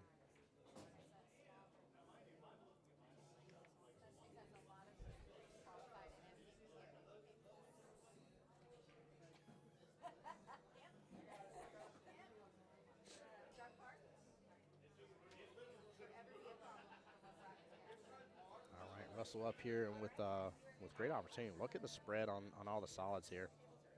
You got a stripe sitting at the top. You got 2 stripes sitting at the bottom half of the table here, but you got a nice little spread here for the solids. So let's see if you can make a good run with this, which can be a huge confidence booster. You know, if you're, oh man, if you're running like one or 2 balls at a time and then you get a good little 4 or 5 ball run out of nowhere, that really puts a little bit of pep in your step.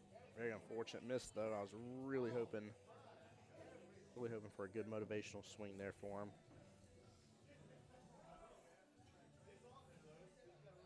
Mark should have the side pike here, but I'm a little worried about him getting to the next stripe. Oh, he misses that left-hand side pike, but drifts up beautifully for his next stripe. That 13 sitting in the top left-hand corner pocket.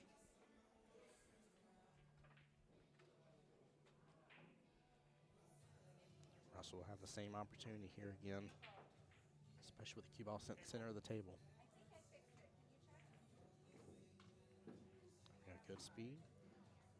Should go for this 2 top right-hand corner pocket. Looks like based on angle, if he just pulls down this just a little bit, he'll be in great shape to go after the 3 next if he wanted to. And it's just going to follow through on it. That works as well. You can take the 7 all the way down, bottom right. Follow up with a little bit of top here.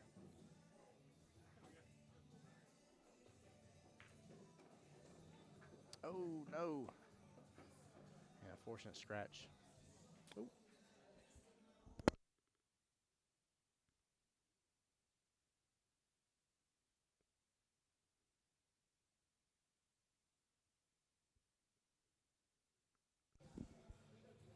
Miss Susie, my my fellow teammate for the team captains tournament coming up here. Less than a month away, coming on by, giving me a hug by the table. By the way, guys, I always love when y'all stop by the table and get to say hi and stuff. Appreciate y'all for the love and support. And Mark made it a little tougher for himself here, but going for the bottom left-hand corner pocket. Should just smooth stroke this nice and easy. Oh, man. Overhits it. He still left it not far. I mean, it's a little over a diamond on both sides here away from that bottom left-hand corner pocket, but Russell has got to put the run on now. He's not going to have many opportunities for a defense here to come up, so he really, I think, needs to hit the gas pedal. Definitely with him stretching there. He did not need to follow that through.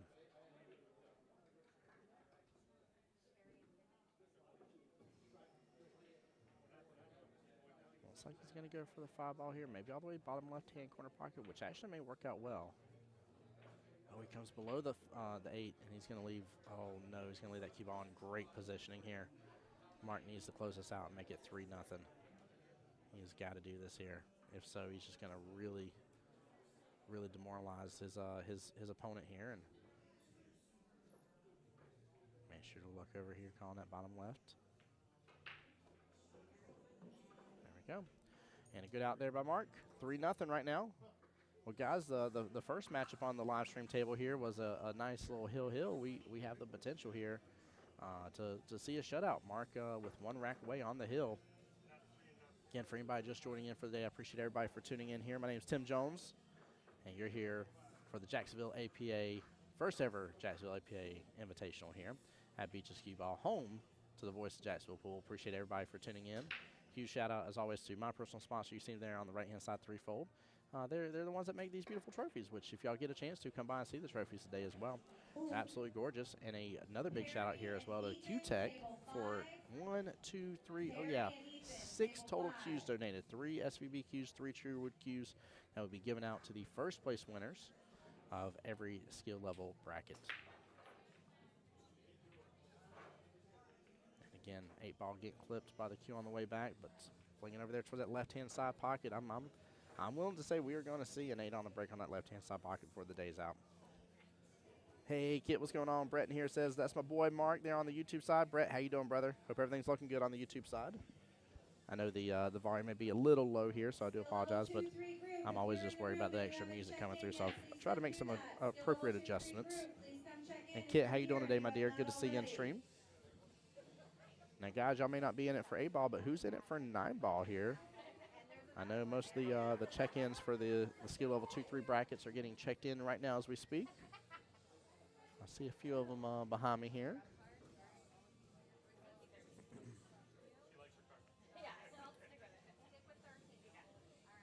Let's see. Let me go back to where is that? 2-3 bracket. We'll see once they get people checked in. Let me refresh on my end, see how many we got. Oh, here we go. Looks like it's being filled in as I speak. All right. So we'll wait just a second here. No, not another scratch here for Mr. Russell. Man, I really want to see him make a comeback here. He's not played poorly. He's just gotta take his time, stay down on his shots a little bit.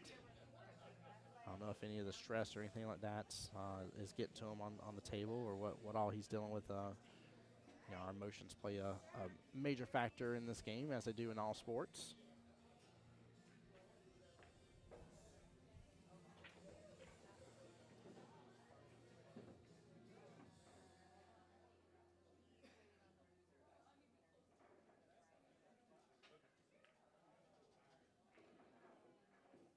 Mark's doing a great job on this table for sure. Miss Nikki, what's going on? She says, go, Mark. There we go. I love hearing you guys in chat shout out who it is that you were rooting for. Beautiful shot again. If it drifts up, man, if that drifts up a little bit better. He had great eyes on that 14 on the left-hand side pocket. He's got to get back below for that again. Going for the breakout here. He ties up. What is that? 13-11. Gets pretty close here. And 12 sits towards that top right-hand corner pocket. Not a bad place to stop at.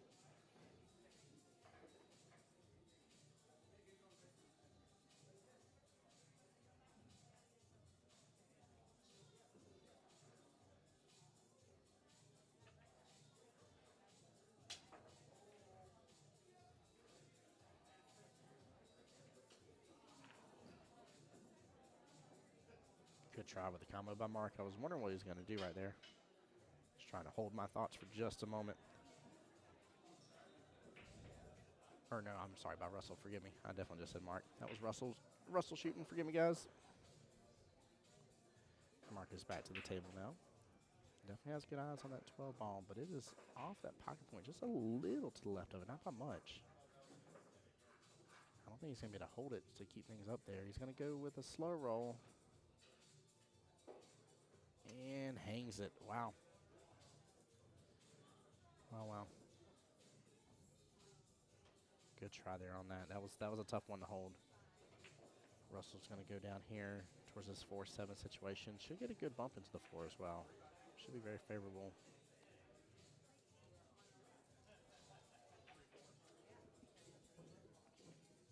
Definitely want to see a little more fight from Russell on this one. I don't blame him though, man. I've been in this position before. I start hitting things a little harder and just being very, very, very frustrated with the way the game's been going so far. But he has a real chance, that's for sure. Hey, you where you're at on the bracket? Is it your bye? You're far on the bracket. So we're gonna hold your match for a little bit because if we call you now and you win, you're gonna win for a long time.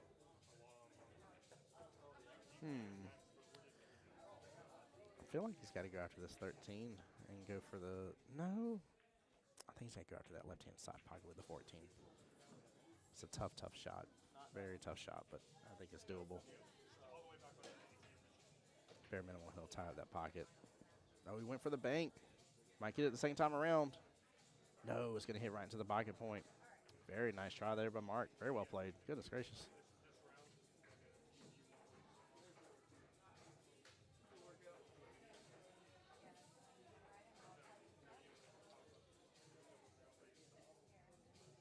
I will say one of my favorite things about this event, and I talked about it before, especially with singles boards and regionals, is that I love singles just for the sheer fact that, I mean, it's tough, man. You don't have, a coach right there to take those extra timeouts and stuff that you may feel that you need and stuff like that, and somebody just to really give you that extra point of view or second to kind of realign yourself.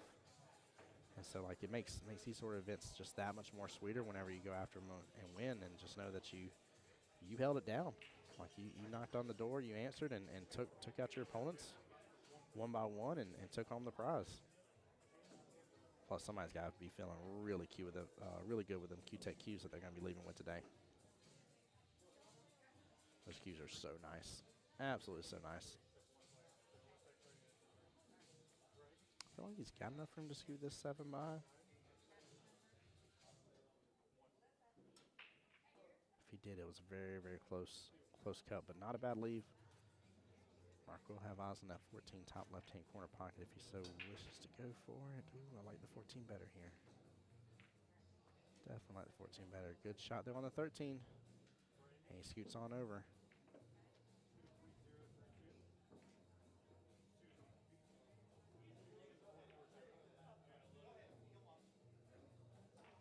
Small miss, but he's going to tie it up right there to that bottom left-hand corner pocket, right off the left-hand pocket point.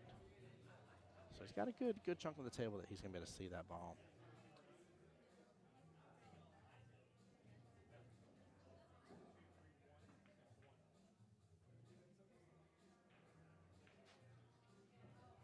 Small miss again by Russell there. And he is wide open up for Mark here. The only thing I'd like to see from Russell here, especially right now, is maybe just some more thoughts about playing defensive. If you're not shooting the best, maybe you can lock some up, get a ball in hand, and then start going on a run. Again, that momentum shift can be massive here. And Mark just hooked himself up tremendously behind all those solids. Wow.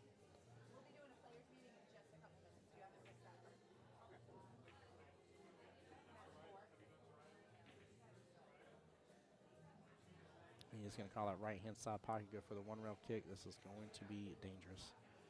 I don't like this at all. I think all I do is just tie up the 3-7 here instead. Big risk for very little reward there. It was a good hit, though. Yeah, if he would have tied up 3-7, handed ball in hand, Russell would have still had the 6-4 situation to go with as well, along with the 3-7. He would have had 2 sets of problems to work through. Now, what's nice about this this separation on the tables here, though, is Russell can go defensive here in just a second as well. Make a couple of his and then play defense. Even leaving the cue ball here towards just the bottom short rail, even if it's enough of an angle for Mark to go after, he's still got a lot of distance. He'll have the rail to deal with.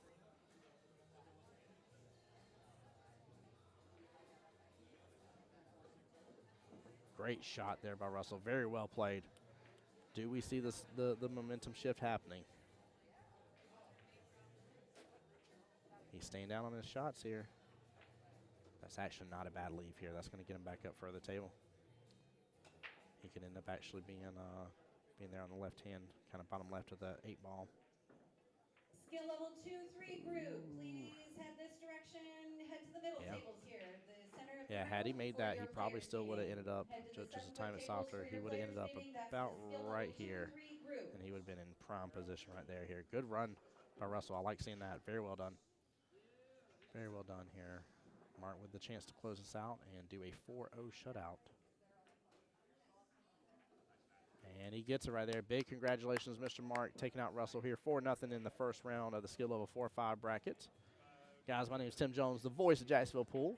Appreciate you guys again for being here. Make sure to stay tuned. I'm going to mute up for just a moment as we wait for the next one, but we're just going to keep live stream going here throughout the day. I just can't keep the mic unmuted for you guys, though, just because of the background music here. I don't want it to creep through. So bear with us here as we continue on.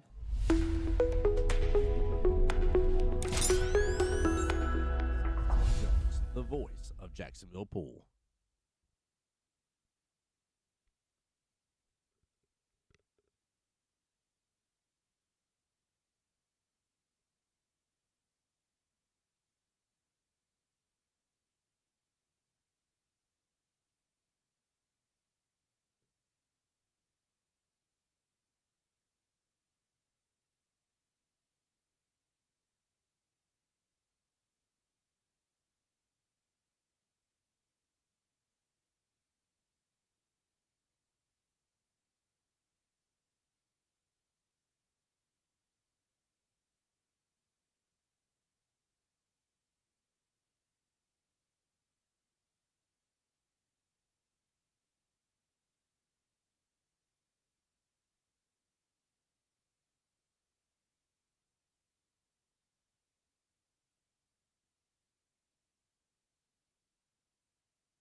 All right, ladies and gentlemen, the next live stream match has been decided here.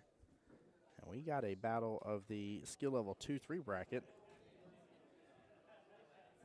Miss Soraya versus Miss Elise here coming up next. So I'm going to get everything ready. Give me just one moment here. Double check here, both skill level 3s. Yeah, both skill level 3s. All right, guys, coming up next here, Soraya versus Elise, both skill level 3s here for the 2-3 skill level bracket. And it will be a race to 2 here, so stay tuned.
All right, guys, I'm just waiting for the ladies to get back to the table here. And then as soon as things get rolling here, I'll commentate the next match. But thank you again, guys, for everybody tuning in. My name's Tim Jones, the voice of Jacksonville Pool. Guys, I have a huge favor to ask of y'all if I can get my links back. Where is it at?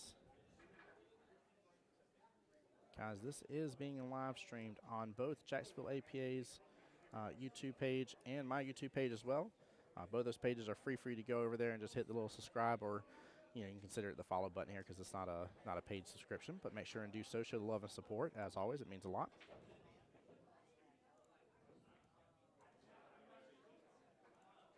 And then as well, I want to make sure. Hey, let's go, Elise. Let's go, indeed. What's up, Jess? How's your day still coming here? And then also, want to make sure the bracket comes through as well here. Did everything come through on Facebook, guys, for the YouTube pages? I feel like it didn't. It just aired out on my end. I'm going to relink it one more time just in case. There it goes. I see it going through now. I see it going through. But, yeah, that way you guys can be able to support both pages and then follow along in all of my wonderful adventures for those that enjoy streaming and commentary, enjoy the pool world. Definitely make sure and come and be a part of the page.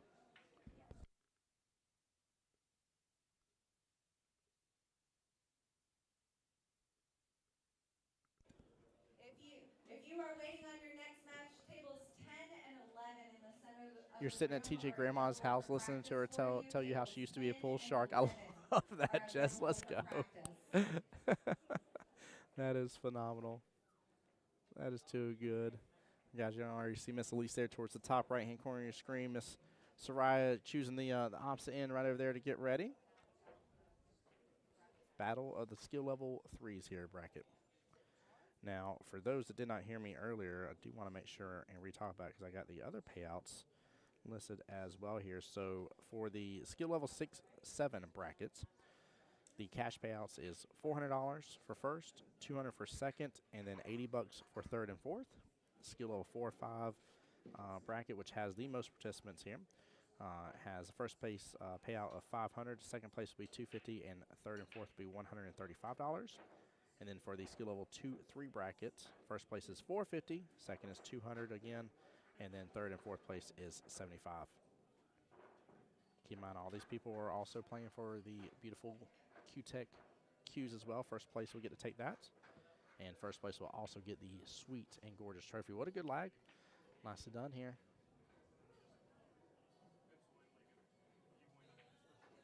Miss Ryan up for the break. Speaking of, by the way, guys, I definitely want to show off one of these trophies here. Let me grab one real fast while we're waiting. Give me one moment.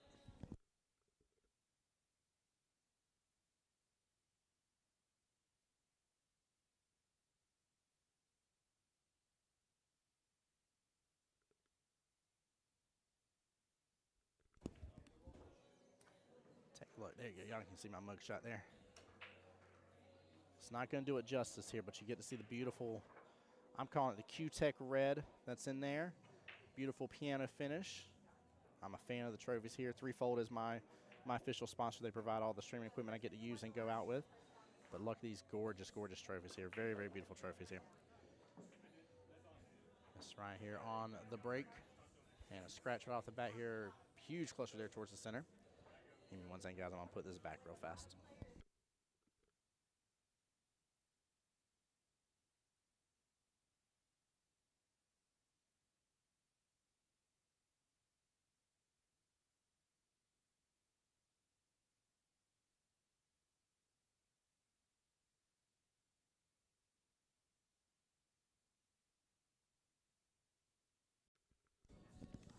Hey, what's up, Juan? How you doing, my brother?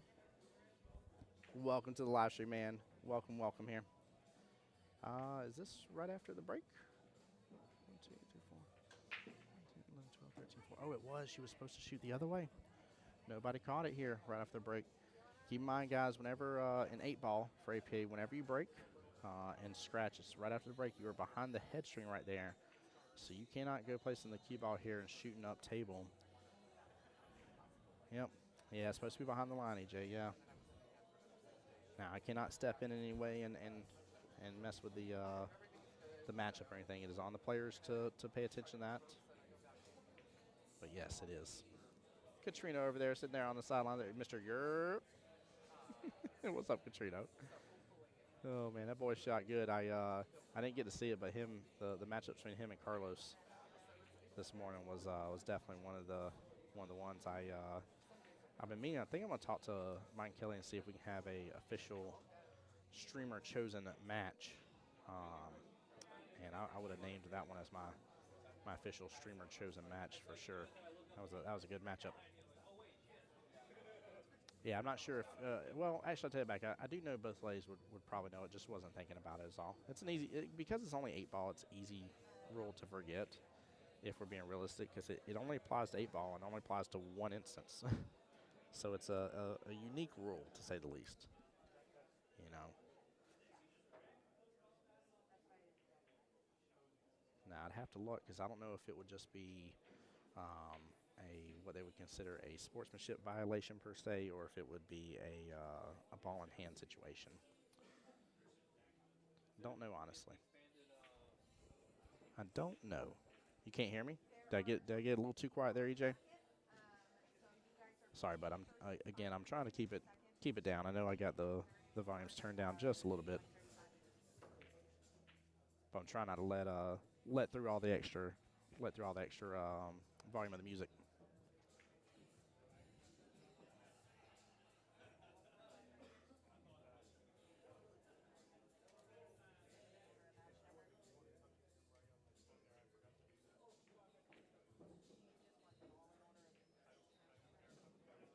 Nice shot from Elise on that. Good cut on the 3-ball right-hand side pocket.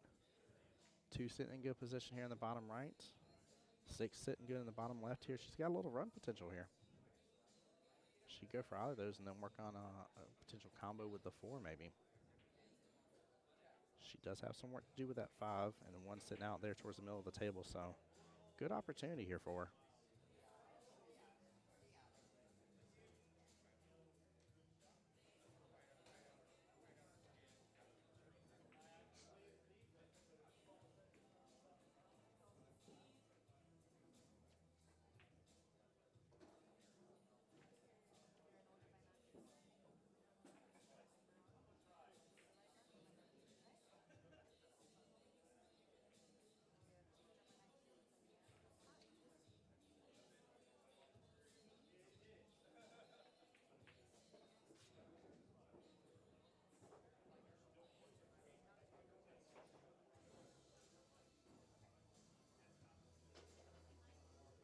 right, Miss Soraya back up here. She may choose to just go and take over that bottom right-hand corner pocket. And that's exactly what she did. Nicely done.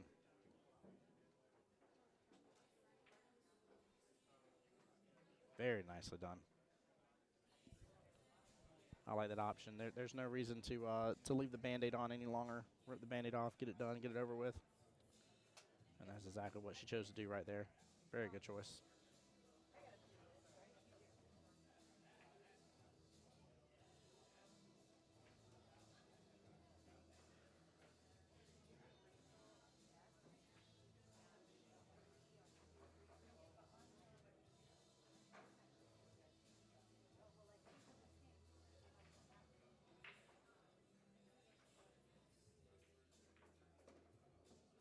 There we go. She goes ahead and pockets the, what was that, the 15 bottom right-hand corner pocket.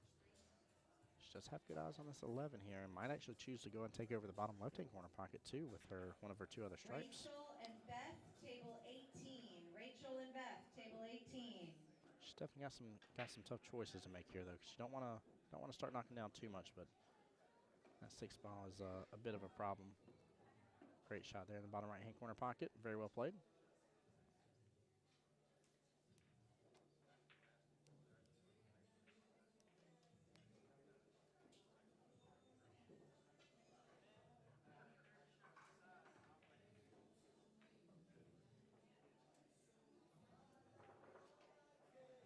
Ooh, that may make things a little tougher for her. Elise may do well just to probably leave that 6 ball alone. She may need to start working on that 4, but I think go ahead and take advantage of the 1 here and then see what you're left with after that. Oh, small miss, but a good leave by the look of it. Soraya's going to have eyes on that 9, also have eyes on the 10 ball. Miss Deborah, what is going on? How are you doing? Welcome to the live stream. You come in just in time for the first. Oh, you know what? I didn't change. This is not the skill level 4 or 5 bracket. Forgive me, guys. Oops, sorry, wrong layer.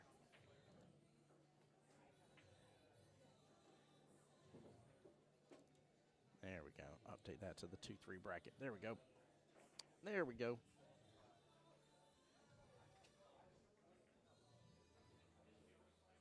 Man, there's 3 stripes clustered up towards that bottom left. And there's a 4. Wow, there are 4 stripes sitting on this bottom short rail right now. Soraya's in a bit of a predicament. She has got to work towards getting those off and start moving them around some.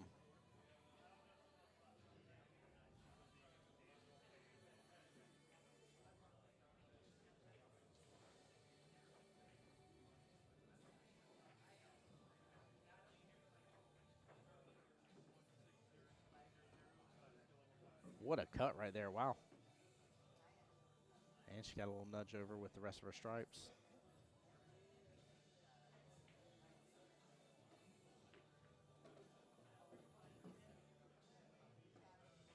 Would have been nice if one of hers would have stayed right there in the pocket, but she's still in fairly good shape here. But Elise does have the better of the opportunities here. Every bit of her stripes are out in the open now.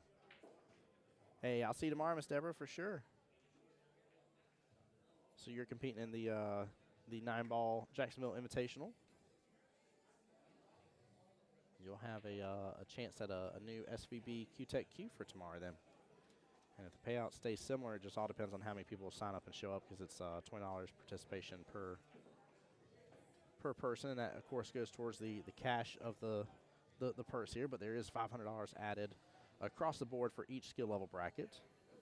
But right now, most of the payouts for first place have been close to the $400 range or so.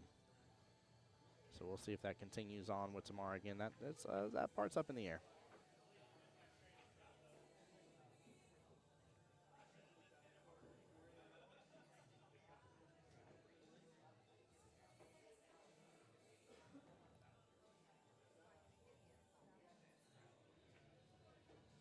Just trying to decide what she needs to do. That 5 is not in the most ideal place because of bottom left-hand corner pocket, but it actually is in a good place because she could knock that 5 into the 14 and let that 5 drift over.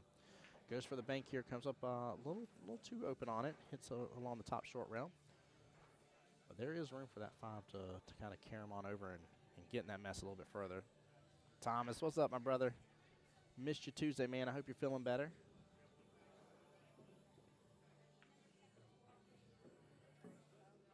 Good shot by Soraya here. Very nicely done. Katrina in the chat says, let's go, Raya. This is new, so it should be exciting. It really should be, Deborah. I'm excited, too. I'm going to see, and I don't want to overpromise, but I know Mike and Kelly have bigger plans for this tournament. Okay, that's all I can tell you for sure that I know for a fact.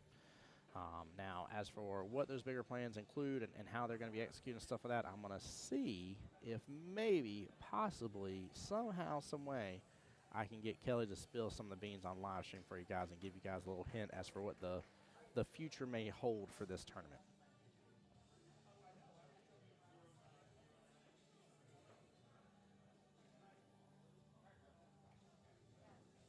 Good speed from Miss Elise there. Small miss, but I like her attempt there. She did take away that pocket for the 8-ball. Soraya is still in a bit of a trouble here with almost all 3 of her stripes here off this bottom short rail. The 9's just off of it just by a tiny bit.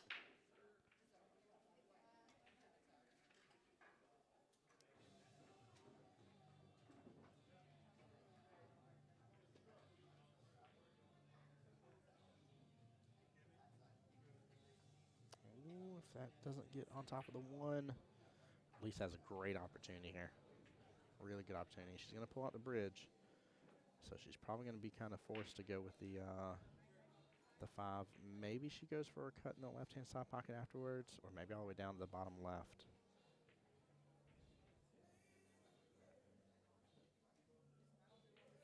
Deborah says she won't. Oh, you're saying Kelly won't leak the future information? You never know. You never know. Oh, she fires immediately on that. That actually works out, though. That works out. She may actually be able to go after this and get back above that midpoint in the table and be able to take the 8 in the bottom or in the right-hand side pocket.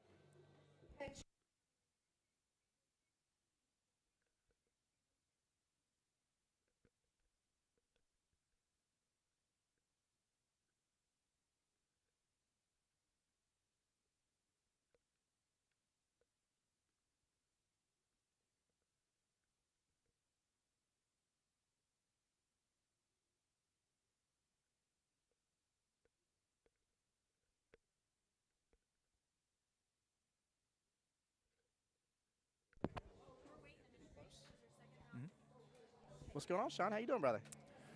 Pretty good, man. Pretty good. Now, I was just talking to you a second ago here. So you had your matchup number 1 for the skill level 4-5 bracket. How'd it go? It went pretty good.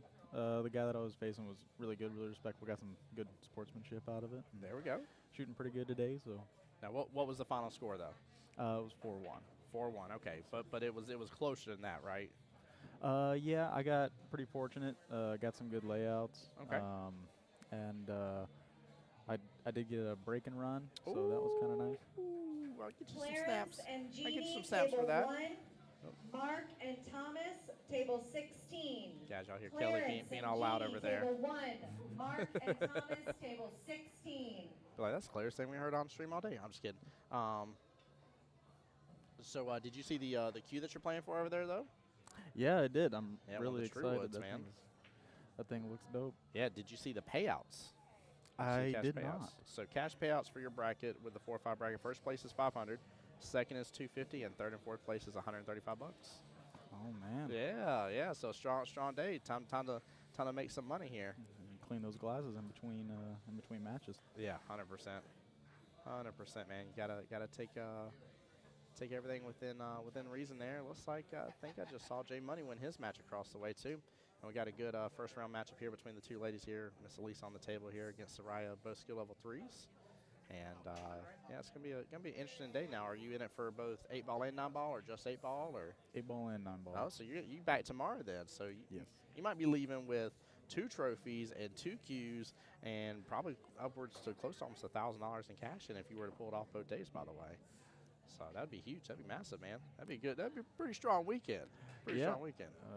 I didn't show up to lose, so we'll see what happens. I agree with that, man. I agree with that. I heard a couple people, today, and they were like, "Yeah, but I've been sucking real bad, and this and other. I moved up not too long ago, and really kind of kicking themselves in the foot here before and Dan A, table 13.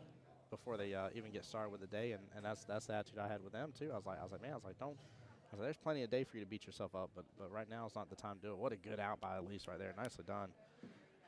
But yeah, I was like, don't worry. I was like, there's plenty of day left, but don't come into the day first thing right off the bat and beat yourself up immediately. I mean, you leave yourself hanging just a little bit there. Well, you know me, brother. I haven't been playing very consistently over the last 2 months or so. So You had a couple rough nights, a couple inconsistent nights. We'll say it like that. last night was the first time I picked up a pool stick since May. Is that when Good I, is great. that Yeah, when I left? yeah. So that was the first time I picked up my pool stick since May. Oh man, yeah. You got to get back in the saddle again. That's for sure. I had a blessed evening Tuesday, man. Tuesday was great. I had 2 challenge matches afterwards, just for some fun, and had my 2 regular matches. I won all 4 matches that night. Yeah, it was good. It was a 13-7 win in 9-ball. It was a 4 racks against 2 racks. I won 2-0 in 8-ball against skill level 6, and then won both my fun little challenge matches that we had afterwards. Just playing around with a couple people around the league, and had a really good night. But it was fun. It was really good. That's awesome. And you're not in the Invitational this weekend, No, right? nah. So I was supposed to play in the last MVP tournament. Unfortunately, had some family stuff come up, and I wasn't able to play and join in on that day of game and play, which means I lost my opportunity to win the right to get in here. Now, the way you get in this event was either you were a quarterfinalist or better in the regular MVP tournament, or you won a bounty match throughout the session, and that was your two ways of getting into the tournament here. So. Sorry, I'm turning things down a little bit for us here. We got a lot of chatter going on beside us. This is an awesome setup you got here, man. It's a fun setup, dude. This is we can launch rockets into space. We can definitely help NASA out whenever they need it. So sometimes they call me and I just start typing in, and we send a rocket to the moon and all that kind of stuff. Petey and Sean, table 17. Oh, man. That's me, brother. Hey, Ready brother, to you go going. get it, man. Good luck to you. All right, I'll see you later. EJ says, let's go for a tie. There we go. It's always good to watch a close game. It is, EJ. It is, for sure. And both ladies are shooting good.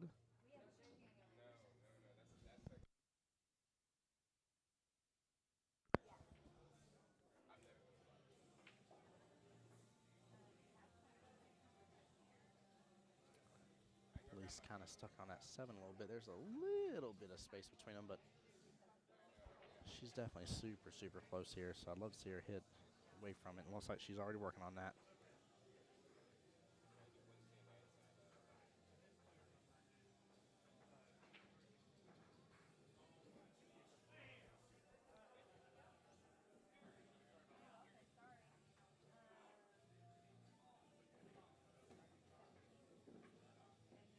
She ended up getting a little movement hovering over that 8-ball for just a second there, but no harm, no foul there.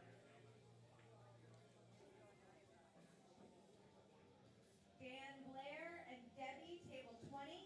Dan Blair and Debbie, table 20.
like the speed. She is going to get a rail and take over that bottom left-hand corner pocket. Good shot by Miss Elise there. Nicely done. Soraya's still in a very similar predicament here where she's got a couple stripes in there against a short rail that are slightly problematic here. And she may want to leave this 8 alone and kind of leave the 15 tied up on it. It's not touching, but it at least causes a little bit of problem for the 8 ball. Taking away at least the kind of top left-hand pocket. Let's see. Taking away the bottom right-hand corner pocket as well. So it's doing some work for her. Good try on the combo. Opens things up just a little bit further. And honestly, that gives her, with that 10 ball floating up further on the table here, actually gives her a better chance for the 9 and 14. Because if she can get the 10 and kind of stop shot or leave the cue ball right where the 10 is, she can have the 9 and let it roll on into that top right-hand corner pocket. And she'll have eyes on that 14 afterwards. As long as she doesn't slam into it, she should be pretty good. So she set herself up pretty good. At least with a good try on that left-hand side pocket.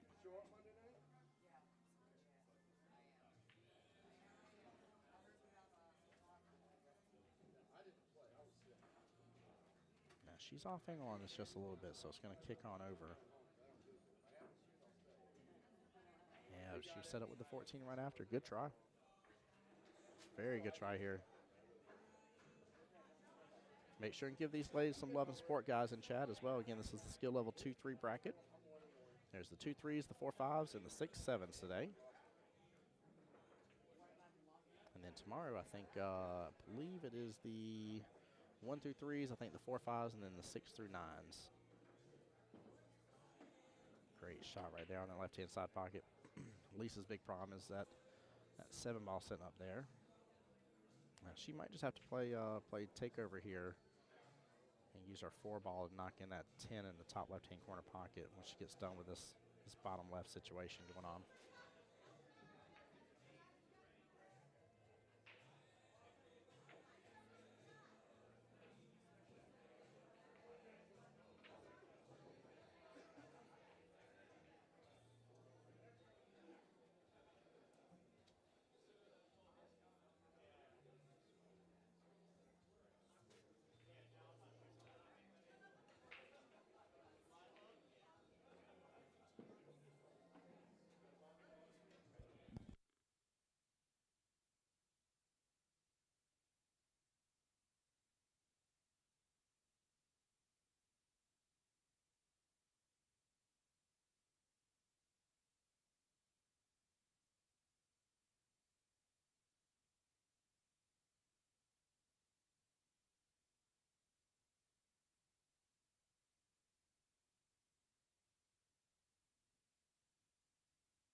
Soraya with a good fire on the 9 ball here, but she's going to get no love for that 14. That 14 and 7 are tied up tremendously.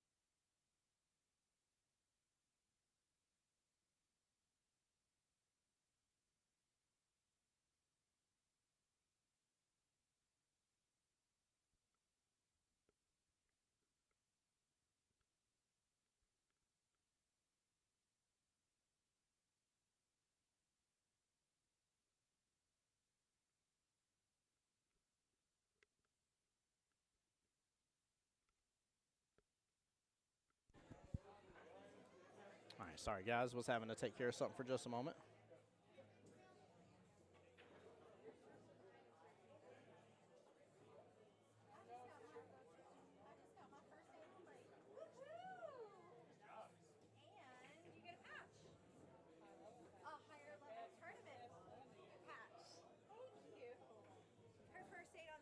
Whoa. Say no break. What? Are you serious? I'm dead serious. Hold on here. Hold on.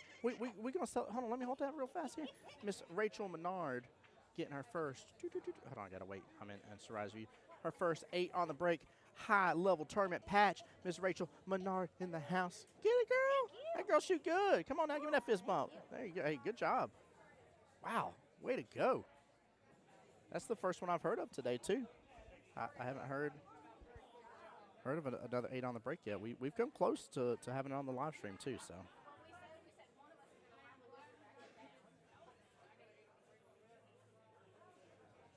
And that's why she's a 4. Rachel Bernard. There you go, Jess. I love it. Oh, I love it.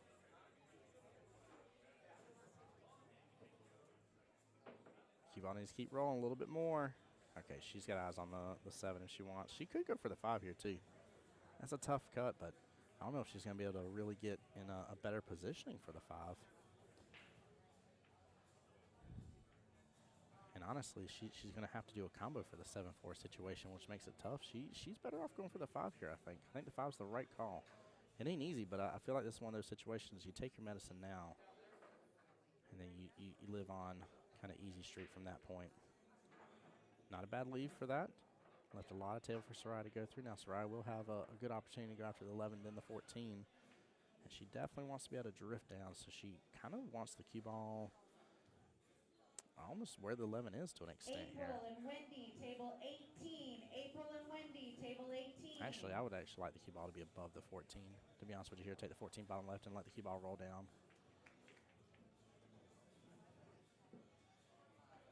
She might have the angle here. I think she does. I think she can work with this. I think she can. She should have a great option here on the 8 ball.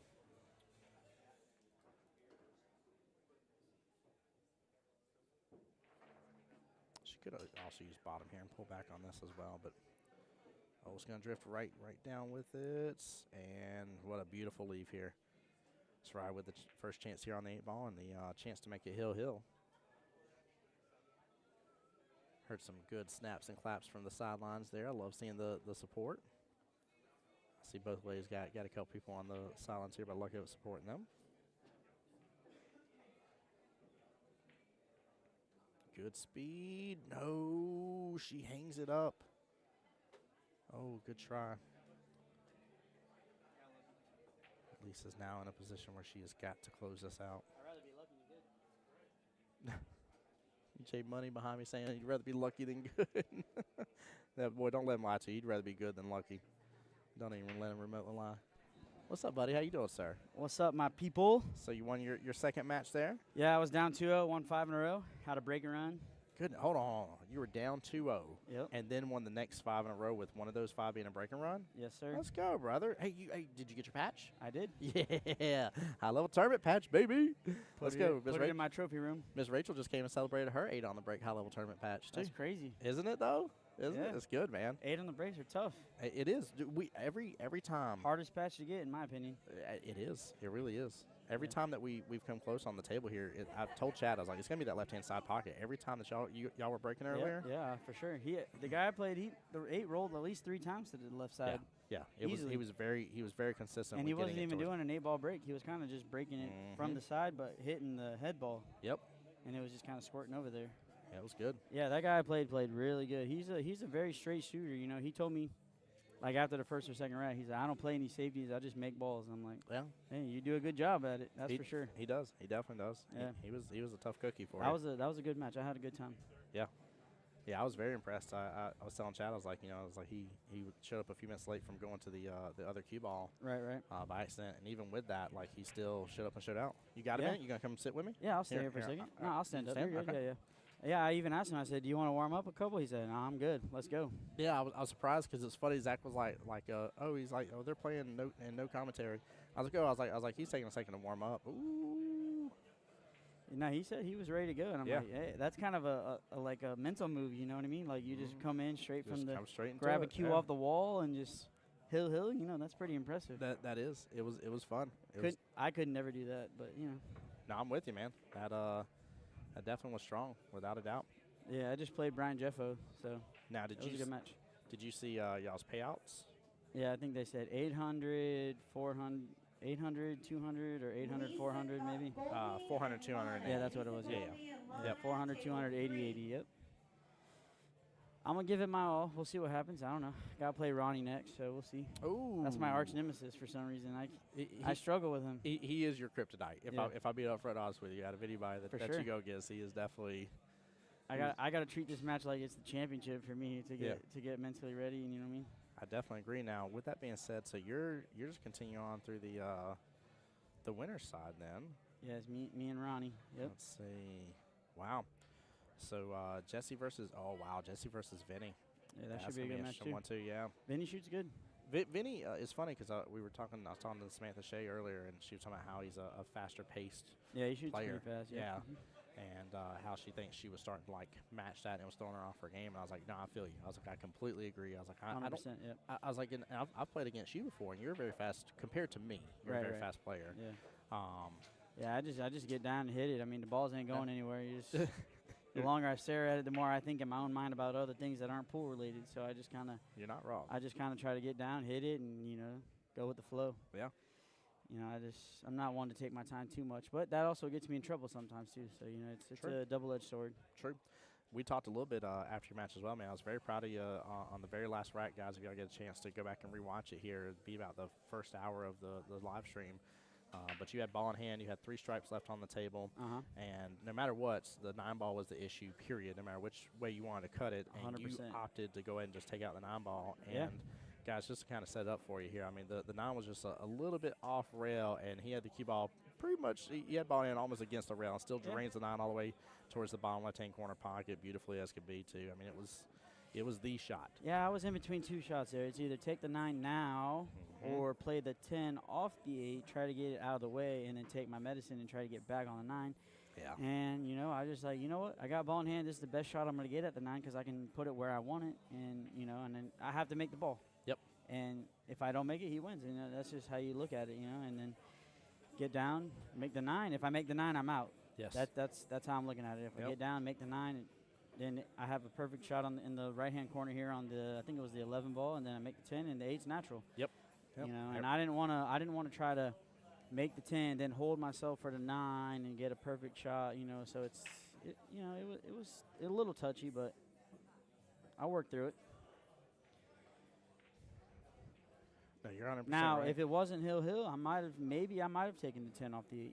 But at that point, it's do or die, and you had to go for it. Yeah, You know what I mean? I agree. It was definitely, it was, it always comes down to your question. Everybody talks about taking the higher percentage shots, but it's also coming down to the fact of, do I trust me to win, Right. or am I going to leave it up to him to win? Exactly. Yeah. And I don't like passing the buck to somebody saying leave it up to them 100%. to win. With ball in hand and 3 balls left, I'm going to try to run them out. If I Yep. don't, then you win. You know what I mean? So yeah, I'm gonna take my chances on that, and it worked out for me. So You did well.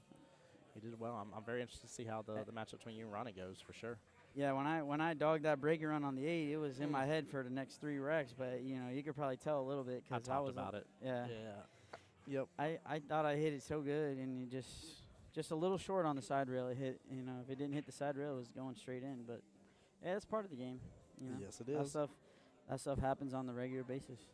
It was still an impressive run, though. I mean, everything, even taking on the 8 the way that you did, because it was off angle a little bit. Yeah, for it to be no. The only comfortable. problem with that is, as soon as you miss that, then the solids are wide open. This They guy's were. just bam, bam, bam, 8 balls in the pocket. Yeah, he felt very comfortable from that point. Did a good job really punishing you for it. Yeah, he every time I missed, he pretty much ran out the table unless his balls were kind of clustered up. But Yep, that's very accurate. The one rack that it slowed down was when we had the huge clusters on like the bottom left-hand part of the table for y'all. And Yeah, I got lucky there when he made that 6 in the corner, and it kind of bumped the 9 in front of the 4 because that made it almost impossible for him to run out that table. Then he hit a nice draw bank, and he just kind of overdrew the ball, but he had it in the side. I mean, he was set up to run that out. guys, it's definitely one for the books. I would implore you, for those that are working on the game and really just want to continue to learn, that is the matchup so far on stream that I think if there's something to be really taken away from all skill levels, I think there's plenty of lessons to be learned from that matchup and thought process and kind of seeking to understand, because I mean, I remember back in the day when you were 4 or 5 as well, just as I am now, and Yep.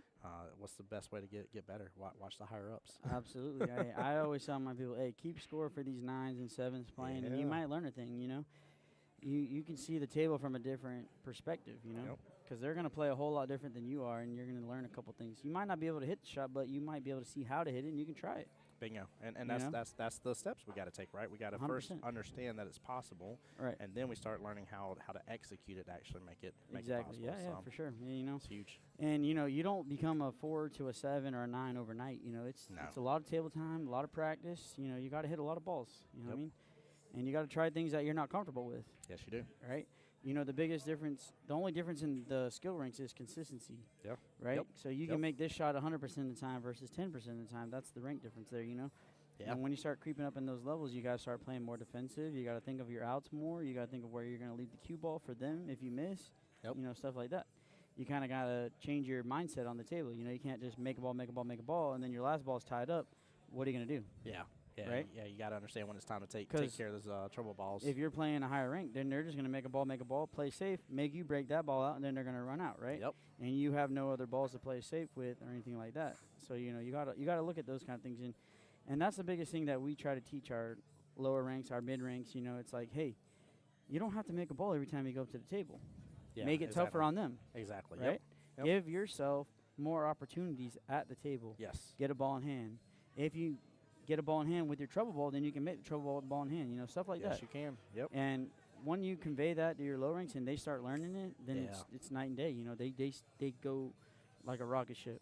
You know what I mean? They're moving up. They're getting better, more consistent. Yeah. That's more the biggest consistent. thing. Yep. Consistency in this. You know what I mean? One of my favorite things that Dennis used to talk to us about is whenever I'd go up, I'd be like, God, I hate these shots. He's like, no. He's like, every time you go to the table, he's like, I love this. This is my favorite 100%. shot. Yep. Because how else are you going to start to make it? It's Exactly, always going to exactly. be your unfavorite shot. Like, 100%. You know, if you get up to the table and you're like, wow, I really don't like the shot, you're never going to make it because you're already talking yourself out of the shot before you even walk to the table. yes, you are. Yep. You know what I mean? You got to get that mindset clear. Every shot, every time you get to the table, it's a new shot. It's a clear shot. You know, you keep your mind clear, Yes, you do. right? Yeah, I agree. And I struggle with that from day to day. Yeah. You know what I mean? You know, I'm missing shots I shouldn't miss. I get mad, and it affects the next 4 or 5 shots. Yep. And then you start Guaranteed. losing because of it. Yes. You know what I mean?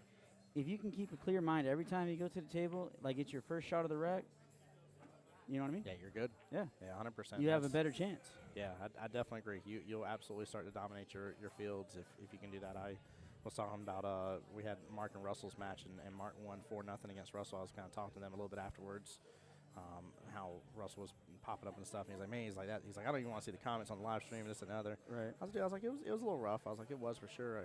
And one of the other ladies was like, yeah, he was hitting things a little too hard. Right. I said, look, I was like, I'll be upfront and honest with you. Wow.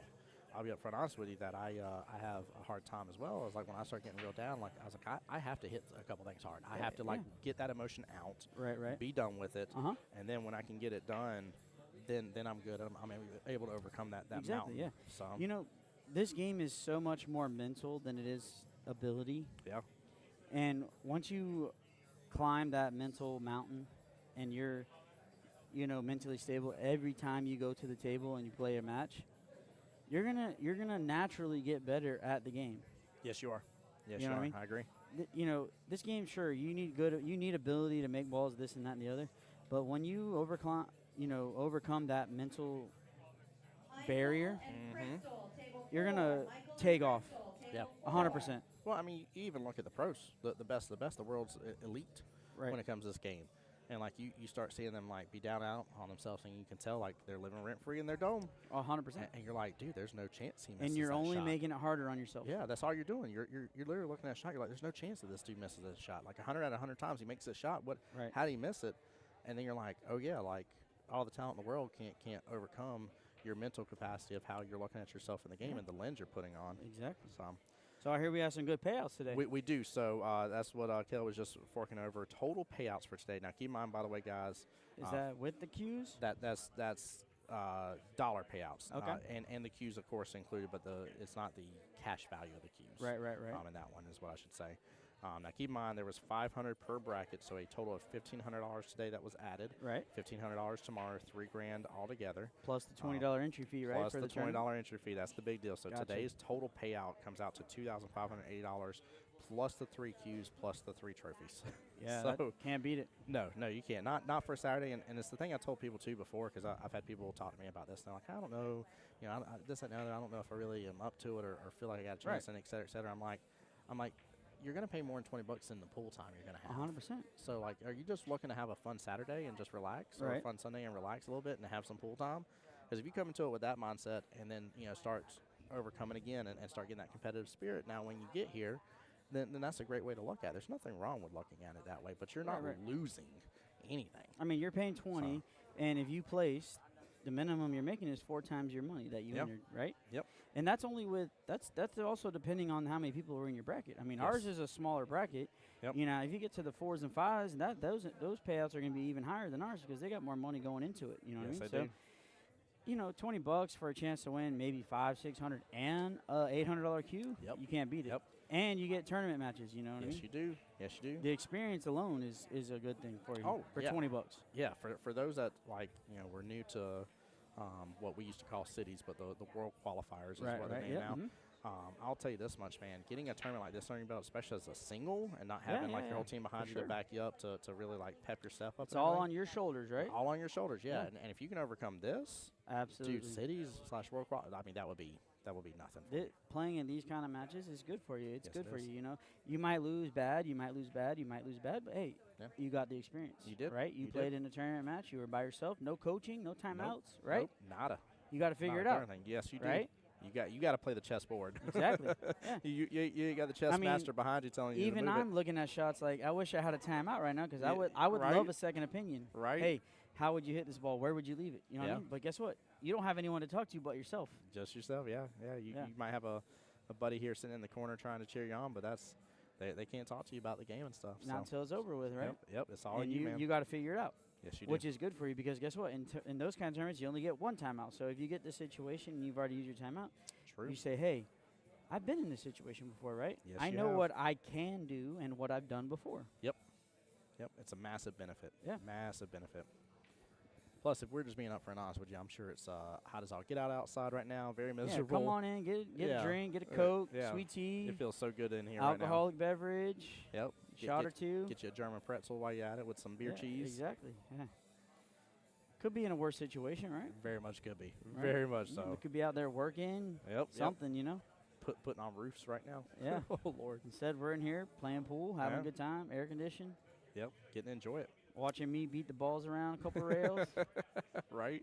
I know Tim said it was a good match, but I missed a large amount of shots that you guys would probably be disappointed in me in.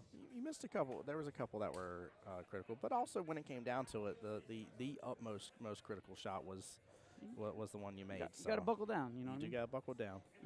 When I'm playing, everyone might look at me and say, "Hey, this guy's talking to himself." And I say, "Yeah, I am. You're right. I'm keeping myself calm. I'm telling myself Exactly. what I It's- need to do. It's where what I we need do to on leave the ball." table, right? We Right, do that right. all the time. And they're like, "Wow, this guy might be semi-crazy. He's talking to himself." And Well, you're right. I am because I don't have anyone else to talk to. Because I'm over Exactly. here by myself. exactly. I was So- gonna say I need to have that conversation. Yeah. Like So that. I'm over here saying, "Hey, if I leave the ball here, leave it here. These are my options. I'm running them through my head. I agree. And I'm trying to keep myself calm. And just locked in. Yeah. Well, one of my favorite things, like you'll see me from time to time at the table where I'm like, man, it's like Tim, you know better. You know what that shot does. You know what 100%. happens.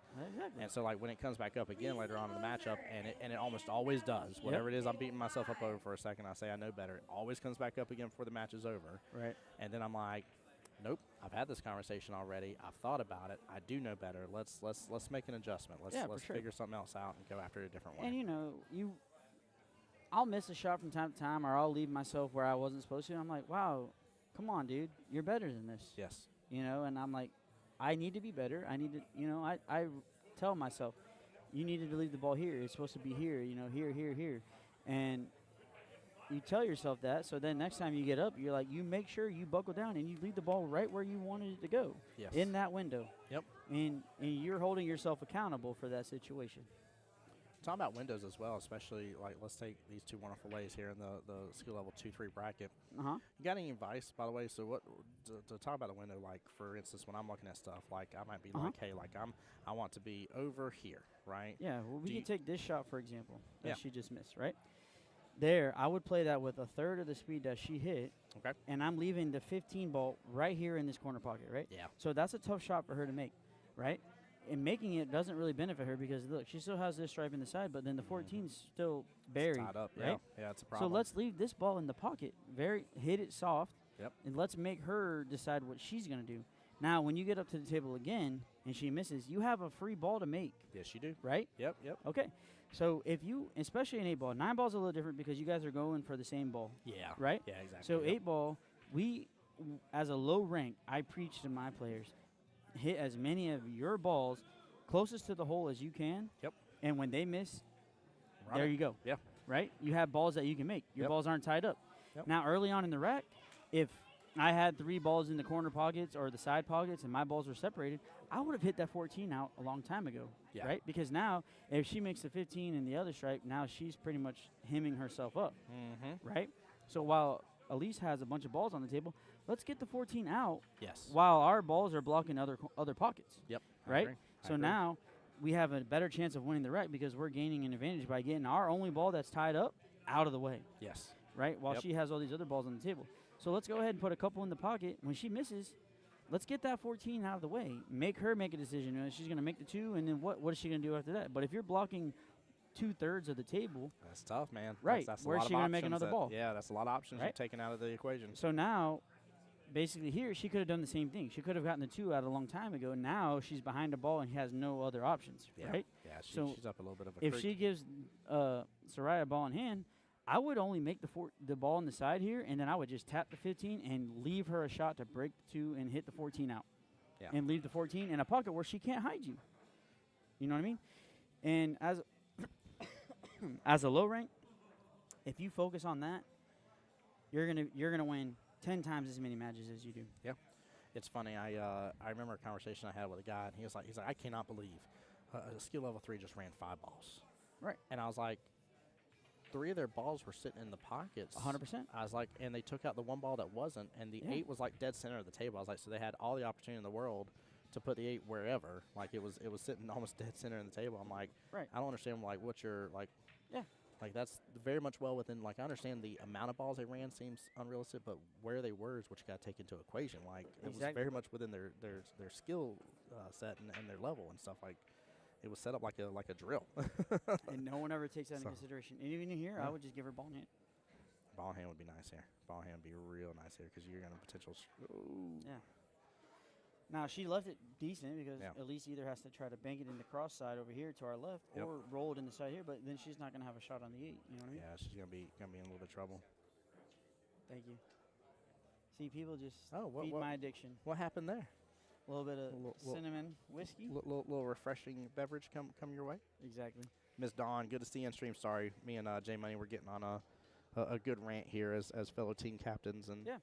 And lovers of the sport. And you know that concept that doesn't just apply to low ranked players. No, right? No, it doesn't. Even as 4, 5, 6, 7s, Mhm. if the player you're playing against has balls that are tied up that they can't make, get Yep. your trouble ball out. Yes. Get it away. Yeah, do it sooner rather than later. Earlier. Yep. Yeah, and and that strategy will pay benefits for anyone that's trying to elevate their game. You know what I mean? Well, it comes right back to the same question. Do I trust me to win or do I trust them to win? And so, like, if I'm taking care of my stuff early, I'm then putting the ball in my court, saying I trust me to win. Exactly. Right? I'm not like, well, I gotta hope they make a mistake here of some sort. I gotta really hope they mess up. I don't want to hope they mess up at all here. I want to know that I'm going after what I'm capable of and I'm making the shots that I know how to make. 100%. It's not a bad leave. That's a tough cut on that 14. Yeah, I mean, even here, I would just try to. Then the left side of that 14, leave the cue ball on the rail behind the 8. Try to Yeah. get a ball in hand here. You know. Yep, absolutely. And I will say both these lays have, of course, been around a lot of higher ups with what teams they've been on and stuff too. So I wouldn't be surprised we start to see, some extra defensive plays as this day progresses for these two. Right. Wesley, if that's the case, you're in trouble, buddy. I don't know. Wesley, what's up again, brother? He was in here hanging out earlier too. I think he was in here during your matchup actually. Probably so. He was probably dogging me. He was probably like wondering why he wasn't playing me. You know what I mean? Everyone likes playing me. They shoot so good against me. It's like I have a target on my back or something. I mean, I don't. That's a good thing though, man. That's a good thing. I was talking to Sam again. I was talking about like her, for instance, and Mr. Moscone on your team. I'm like, those are two tough people for me to go against, Right. and help elevate and help my game, make my game stronger and stuff like that. Shoot, Mama Lane on Tuesday night. Goodness gracious. Yeah, Oh my, she's gotten a lot better. She was putting a hurting on me, and I love the one thing she does so very consistent is her pre-shot routine of doing the ghost ball, Yep. lining up, getting back. Yep. I mean, she has got such a high level of consistency with that. It is crazy dangerous. Yeah, Crazy you're going to dangerous. make several more balls having a pre-shot routine Yes. and being consistent. Right? Yeah, she will. Yeah, she will for sure. I mean, if you've ever taken lessons from anybody, did you ever take lessons from Joey when he was here? I have, yeah. Yeah. I mean, that's one of the things he's going to talk to you right off the bat is around your pre-shot routine. Yeah, that was pretty much our whole lesson. We did a pre-shot routine Yeah. for several hours. And that's the biggest thing is consistency. Like that goes back. The only difference in the ranks is consistency. Yes. There's a slight ability difference, but if you can make the same shot over and over and over and over again, that's the difference right That's there. it. Well, tough cut here for the potential win by Soraya. First one on the 8-ball for the Hill matchup. I like a little pace here. Try to leave it on the opposite side rail in case you miss it and leave a tough shot on the 2. Just like that. Yep. That's perfect. 8-ball should sit on that right-hand side. That is perfect. That was beautiful. It's right there in the pocket. Qball's on the side rail, basically. Leave her a tough shot here. Yeah, she's I almost mean, she could cut this to the right, and it would, you don't have to worry about shape here because the 8-ball's in the pocket. You just got to focus on making that 2-ball, right? Yeah. Do buckle a down back in. cut, top right-hand corner. Yeah, just center ball. It won't scratch or anything. It'll hit around that first diamond and come off the side rail. It should sit in the middle of the table by the side pockets. In fact, I'd be more concerned with the scratch if she actually went for the top left. Yeah, that would be Instead. a pretty much automatic scratch. Yeah. I wouldn't worry about the scratch in the top right corner so much, but the bottom right corner if she tried to make it in the left corner. Especially if she hits top English, she's going to hit around that piece of chalk right there and come straight down. Yeah. I see what you're talking about. Yep. Yeah. Yep. It is going to book down here in the bottom right. It looks like she's going for the left corner. I love when you read my mind. Oh, she hit it too fat. That's why. Oh no. Yep. Too fat. Try to play safe and leave it on the back rail. Good try, Soraya, with a great opportunity here to close this matchup out. Now keep in mind as well, guys, as we continue on for the day here, this is a modified single. Right. Guaranteed to play twice, not guaranteed to lose twice. No? I don't even know what Kelly was just doing. Trying to move the speaker. Something. Oh. Get it more central, I think. But I think it's charging. Yeah. Ooh, ball in hand with the bridge. You're fine. No, you're fine, yeah. The only thing I don't like here is, kind of a rule of thumb is you don't usually use a bridge if you got ball in hand. Yeah. That's the only risk with that here. But Less than a month away for Vegas, buddy. You yeah, excited? buddy. Oh my gosh, I can't wait. I'm so stoked the fact that this is. I'm trying to think what the official APA name is for the type of tournaments, but I call it a specialty tournament because it's the team captains. It's They not call it higher level, world qualifier, or something like that, maybe? it's something that's no, a World showdown. I'm Championship? sorry, showdown series is Yeah, what it's yeah, officially mhm. labeled as. Showdown series tournament, and that's what I was telling somebody else. You and I talked earlier today, but I had somebody look at me. They're like, "But you've been to Vegas before." I was like, "Yeah, but not for this." Exactly. And Yeah, like neither have I. my goal, my Yeah. goal is like I want to be able to be like I went for this one, I went for this one, Yeah. I want to check off all the boxes. I only have a couple things left on my agenda to check off. I got to go for singles and Okay. any sort of doubles. Okay, there Because you I'm go. checking off team captains and masters this year. That's phenomenal too, man. That So- Masters is gonna be such a good time for y'all too. Oh my gosh, Yeah. that is. So doubles is the toughest for me because Yep. I always struggle to find a doubles partner that we kind of mesh with and play Yep. good together. 100%. And then singles, that's all about me. So it's up to me. Yeah, it is. What's up, Omar? Speaking of team captain, What's up, baby? look at the man, myth, and legend. Come on over here. My favorite thing about that day too is he was like he pointed at the table. He was like, Tim. He's like, you get me there. I pointed back at him. And I said, you get us in the air. There you go. And that boy did that break and run at the end. I'm gonna be busy. I got 3 formats to play this year.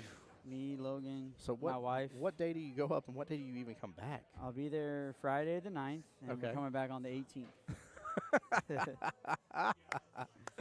Oh my gosh, that's It's going to be wild. busy. Wayne Kelly says he's going out there to referee. Let's go, Wayne. Let's go, man. Thank And you for doing that too. Remember, we went a couple times for 2 weeks because we did 8 Yes. and 9 ball. Eight and 9 ball. Yeah, that Yeah. was a long trip, man. We had to go grocery shopping a couple Yes, times. we did. Yes, we did. Get some cereal, some snacks. Yep. We had cereal. I had stuffed make peanut butter and jelly sandwiches. Yeah, there was definitely Doritos. Yeah.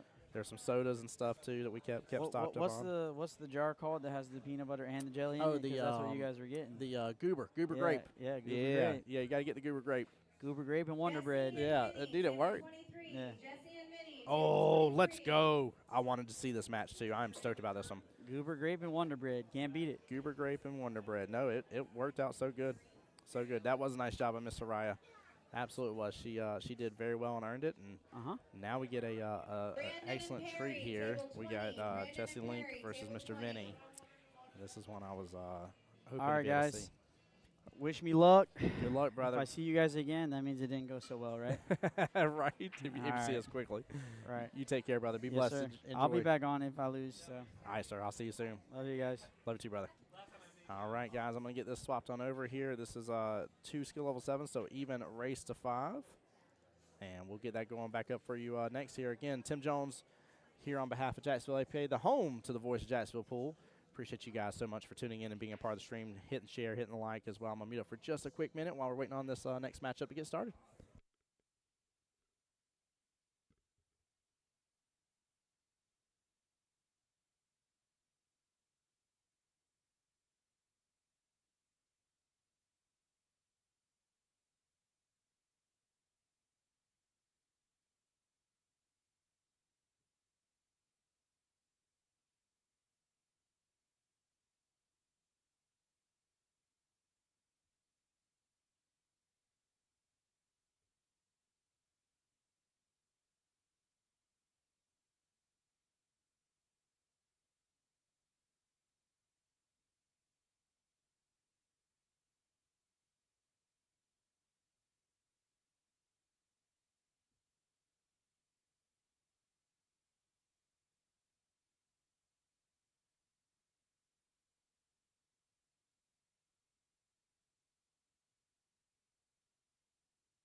All right, I see Jesse already pulling on up here. I see Vinny coming on over. Again, both these gentlemen skill level 7s for the 6-7 top tier bracket. Now, for anybody just tuning in, guys, I apologize for the rest for me repeating it here, but I think it's important to still talk about throughout the day. I think it's a really, really big deal here. For the 6-7s, first place is, of course, playing for the beautiful Q-Tech Truewood, but also they're playing for $400 cash for first. Second place is $200, and excuse me, so sorry. Third and fourth place is $80. Oh, yeah, you're good, brother. Y'all start. J Money's going to foul a lot. Get out of here, Wade. You better stop that. Don't you wish that voodoo on J Money? Looks like we got a great lag starting it off here. Small bounce off Jesse's ball. And looks like Jesse got it here by just a little hair. All right, guys, we are underway here. Make sure and tag some friends and family. This will be a good one to watch for sure. This will be a good one. And also, too, keep in mind as well, This matchup is a very important matchup also because where they're at in the bracket on the winner's side, even though they both are winners here for both their first 2 matches, this matchup will be the knockout match. So no matter what, either Jesse or Vinny will not be continuing on. And the same thing for Justin's match when it gets called, which I think his was just a second ago as well. The matchup between him and Ronnie are to the point now where it is elimination time. So this is to get into the top 4 and get into the money. So bare minimal, this matchup for these 2 guys is worth the 4th place payout of $80. So basically a race to 5 for $80 is what they're playing for. All right, waiting for Jesse to break here before I went and sit down. All right, here we go. What a great break too. Look at the spread. Nothing dropped though, so it is open. That could be a little problematic. I like Vinny in his cowboy hat though. I love that. Now we'll probably get to see it too, but Jesse's a fast-paced player as well. But you'll probably get to see a little bit about what Samantha Shea was talking about with how fast Vinny plays, and you know how it can rub off on you a little bit. It definitely does. Definitely does here. Now he grouped up that 5-3 situation, and honestly, he still has plenty of eyes on his two stripes there, so he should be okay. But he's got to get back all the way over there. Oh, it's going to bounce out. I think he was trying to still be over there for the 12 ball something. But he's in a good position here instead. I like this better. Oh, small miss. Ronnie and Justin, table 2. Beth Yep, and Ronnie and Elise, Justin just got table called. 16. Ronnie and Justin, Beth and Elise just got called, Beth table and Elise, 16. There we go. 16. Also, guys, I do want to go ahead and send y'all the wonderful link here to the first ever 2024 Jacksonville Invitational here. There's your live bracket for you guys to love and enjoy. And if you guys get a chance to as well, it costs you no dollars to support both of the YouTubes here. So that way you guys can enjoy the stream the way you want to. There we go, Jesse's wife in chat saying, let's go, Jesse. Rebecca, how you doing? Hope y'all had a safe trip, or still having a safe trip. I don't know if y'all are still driving. I think y'all said you had a ways to go. Jesse's got to figure out this 5-3 situation over here, and you see him eyeballing it too. This is where I was telling you guys, whenever you're watching these higher ups here, especially for us lower skill level players here, we need to pay close attention. Pay attention to when they go after their problem balls, how they go after them. Now, I will say a lot of the higher ups, though, sometimes you see their ability to be able to use one of their other object balls and kick on over or something to where their issues are, which is probably what you'll end up seeing from Jesse. But it's still something to note that they usually don't go leaving the problem balls until the very last. In most cases. There are sometimes reasons where they do, but in most cases I would say they don't leave it till the very last. So they know it's a problem. Also as well, let me not miss out a chance to give a shout out to everybody that's involved with the tournament here. I know we saw Billy and Lauren here for Obsessive Q Disorder. They were doing some tip work over there. We, of course, got Threefold, the wonderful, wonderful company that makes all of our trophies. Oh. He was not expecting that leave there. And then last but most certainly in no way, shape, or form least here is the one and only Q-Tech, who gave us not 1, not 2, not 3, but 6 total wonderful playing cues. And 3 of them are the SVBs, 3 of them are the True Woods guys. These are, what, $800 plus cues for each of them? So a lot of prizes to be had. Matt, what's going on, brother? He's I didn't know Crocodile Dundee play pool. If you haven't met Vinny before, man, he's fun people. He is fun people. I like Vinny a lot. Jesse might have got a great leave out of that. Vinny still has some eyes on the 9 if you want to go maybe top left with it. May have a bank opportunity on the 12 here, but he didn't leave a lot here. I don't know if there's enough room for Vinny to go after the 14, if there's a space in between the 3 and the 8.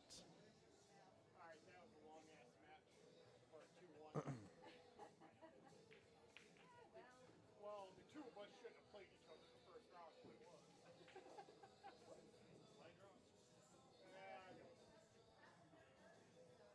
So, Missy won, I lost.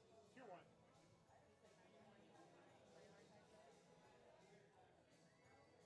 Hey, Dar, what's going on, brother? Dari here on behalf of Team Jesse there. Dari, how's your day, my friend? Table's at least open a little bit here, but I wonder if he can just drift up on a 6 and still take it in that side pocket. It's just such a tight cut. Susie and Greg, He might honestly be better going off for the 5 towards top left 19. instead, but I really like that 6 in that left-hand side pocket. No, he's going all the way to try and drain it top left. Used a little bit of outside English there as well. Yeah, that's a pretty good shape on the 5. Pretty good shape here.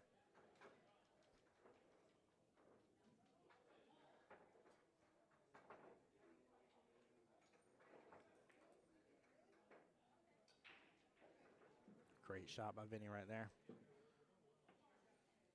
The run is on now. 12 ball, bottom right-hand corner pocket. He overcuts us just a little bit. Man. Bonnie, what's going on, my friend? Welcome to the live stream. Bonnie for Team Vinny there. Yeah, Vinny had a great run potential right there. A really good run potential. I mean, he literally was going to go after that 14 next.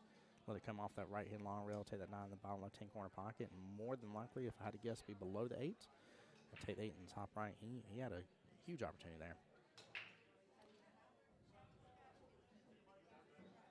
Jesse looking to go 2 rails with this, get back below the 6 while still pocketing that 5. Great hit on the 5, gets right past that 9 ball. What a shot, very well played.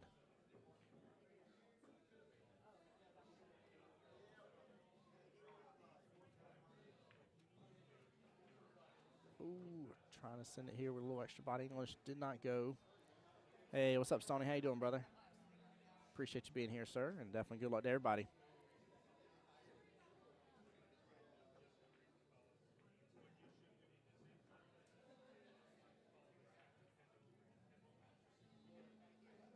Vinny with a small miss again.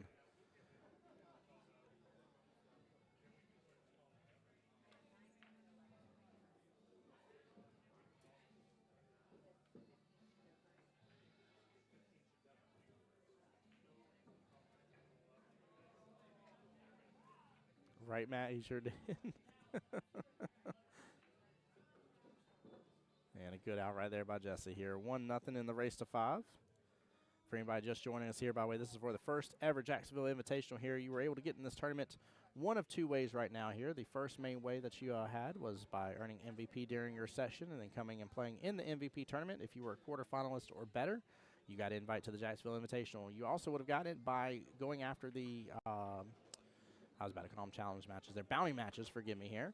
And that way, if you had a bounty match and won your match, whether you were the person to go against the bounty or the person going against the bounty, if you won, you got your invite to this as well here. There are 3 skill level tiers for today here.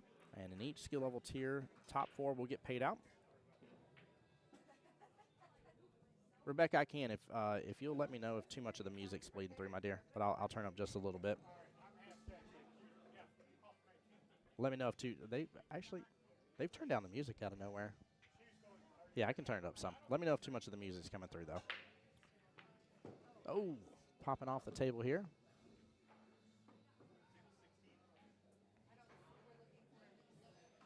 Let's see, what was it? Oh, so of each of the tiers, though, the top 4 for today will be paid out. And that is what Jesse and Vinny are playing for right this very second. This is to get into the top 4 of the tournament here. So this is essentially a set of 5 for $80 is what this is.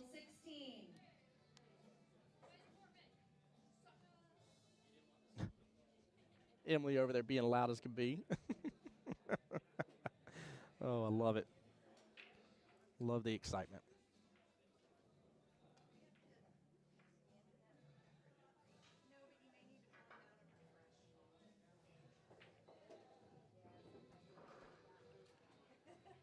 All right, Jesse back to the table here. Got such a cluster with this one, too. I mean, you got the tie up with the 2 and 15 situation, but you got 3 stripes kind of hovering around that 6 and 8 ball. The nice thing is they're on the outside, but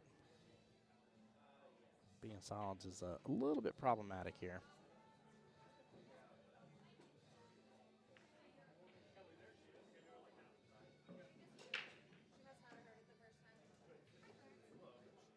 Jesse maybe had to go and get a breakout here on it. He just found out that he was over there. Now he's there. 3-ball bottom right should lead that cue ball right into that mess. I'm just a little worried with how much movement the 8-ball is going to get here. Didn't get much. Not the 9 right out of there. Very nicely done. 6 is still tied up in problematic form, and now the 8 is tied up on top of the 5.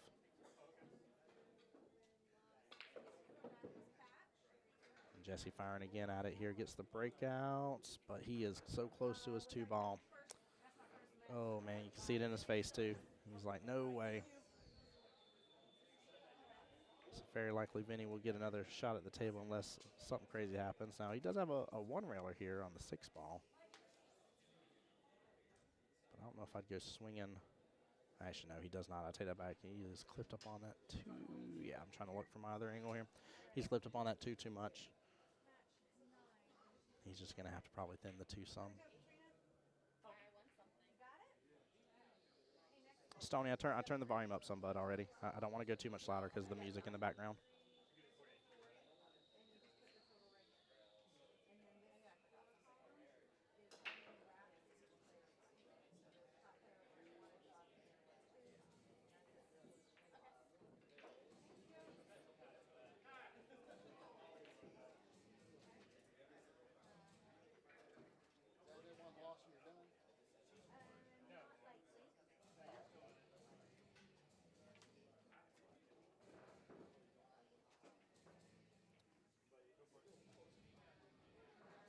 This is going to be an interesting shot here if Jesse's able to pull this off here. Looks like he's looking at the combo here, the 2-6 into the right-hand side pocket. That is a tough situation, or he might have the... yeah, it looks like he's looking at the combo. He keeps lining up behind it.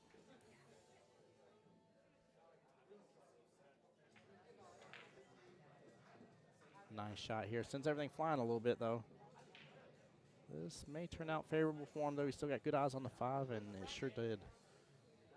2 still a little bit of a problem, but I'm assuming he's going to take the 5, take the 1, and try to be below the 2, take the 2 all the way to the top right. It is off rail a little bit, so he should be able to avoid the side pocket situation. Oh, no. He was locked up behind that 14 anyways. Wow.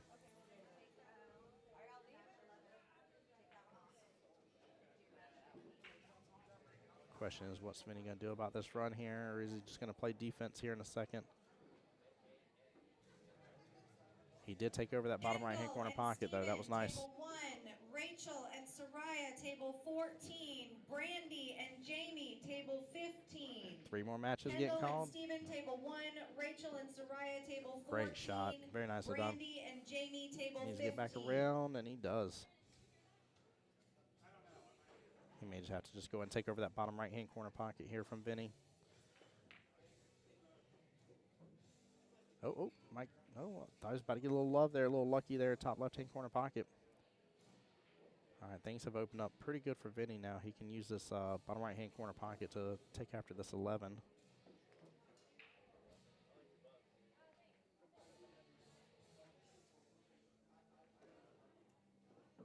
Oh, got a little clip off the 8 there. I feel like he still needs to go ahead and go for the 14 here. If he can, that right-hand side pocket. A little tough here.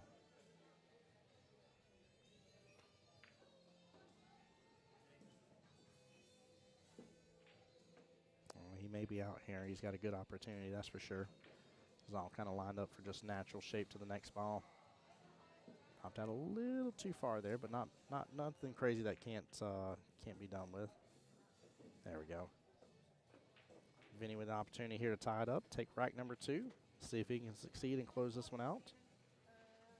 See how well he can do with the break here now. If there was ever a great opportunity here, I would say definitely the higher skill levels have a potential higher opportunity here of getting an 8 on the break. So we may get to see one during the live stream. And a nice out. Very well done by Vinny there. Good run by both gentlemen. Way to deal with that situation. That was a bit of a problem right for both gentlemen here.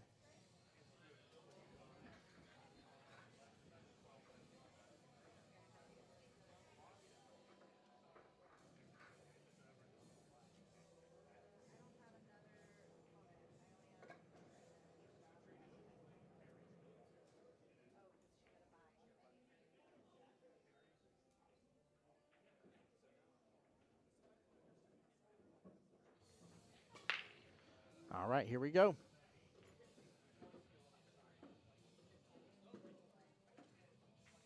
And a great break right here. Let's see. Looks like one of each at least. Yeah, looks like it. So Vinny will still have his choice after the break here, guys. APA rules. If you make at least one of each, now it doesn't matter if you make more of one over the other, but at least one of each dropped here. The table's still open. You could make 3 stripes and 1 solid, and it will still be an open table.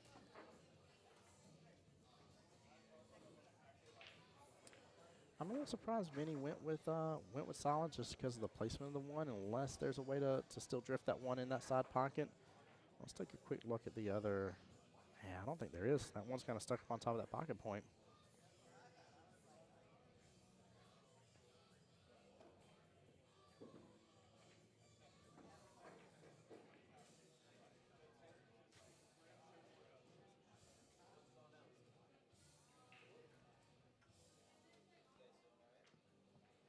Yeah, I was a little surprised about that. I think I would have preferred stripes for sure. And the only issue you got with stripes here, realistically, is the placement between the 11 and the 10.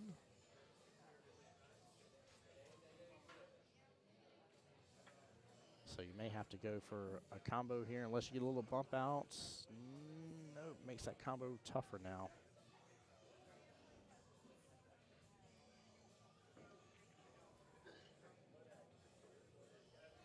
Carrie and Katrina, table 3. Carrie and Katrina, table 3.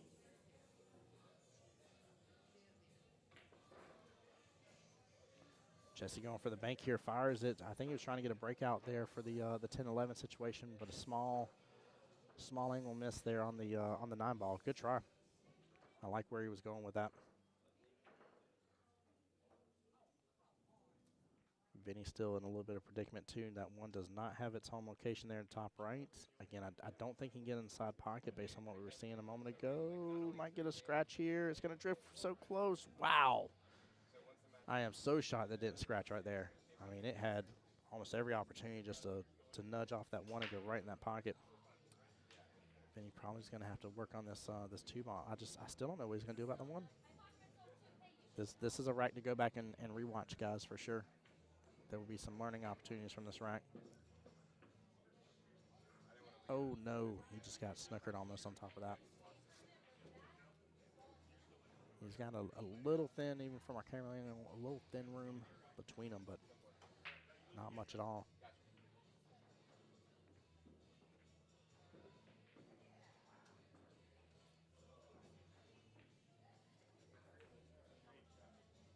It's a good hit and makes the 4 ball. What a shot by Vinny. Very well played. I haven't given out many here, but take a look. Top right hand of your screen here. Quick little instant replay brought to you by the one and only Threefold. Threefold is my personal sponsor, doing all your trophy engraving and sublimation needs. They're the ones that provide our trophies for Jacksonville APA too. Whew, that was a brilliant shot. Very well played. He gets no love from it though, with where he's left at the end of it. But goodness gracious. Table 13.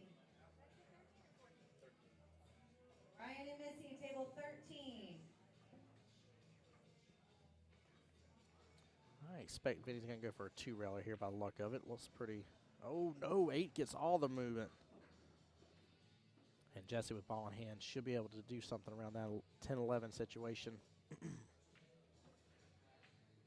If he can work on those two, realistically, the 15 should lead him to the 9. 9 will be his out ball.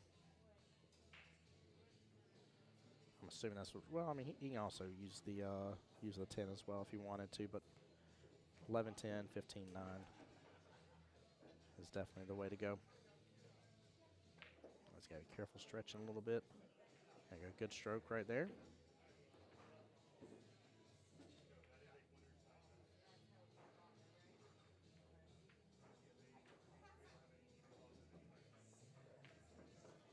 Jesse with a good pot there, bottom right-hand corner pocket.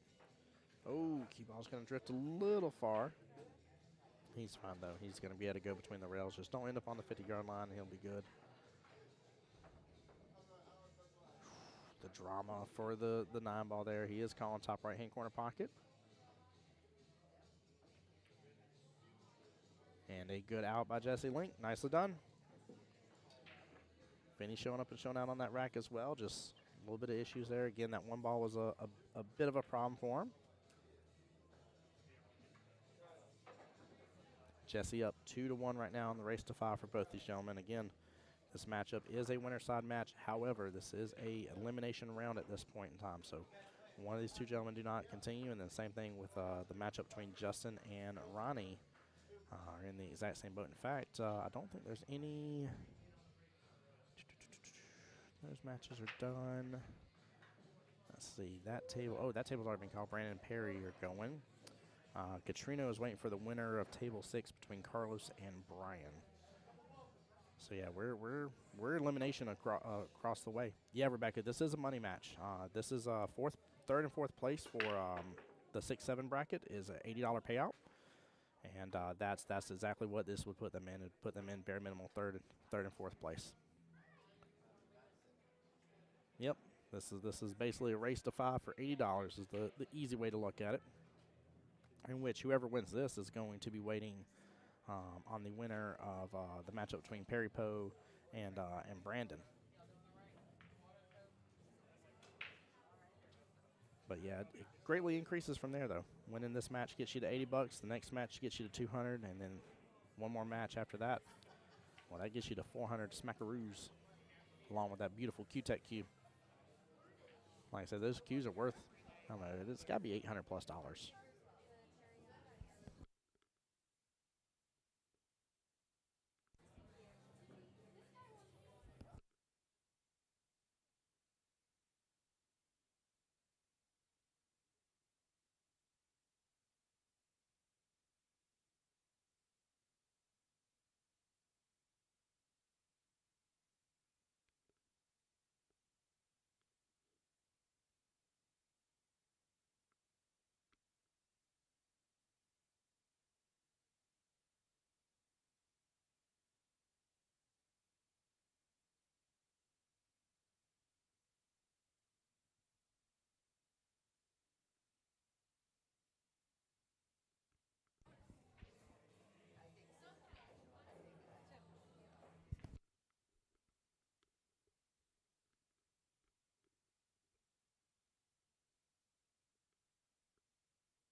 All right, sorry guys.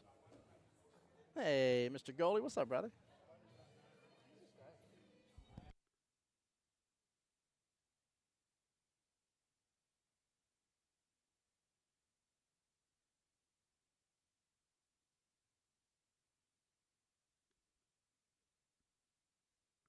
All right, brother, you be blessed.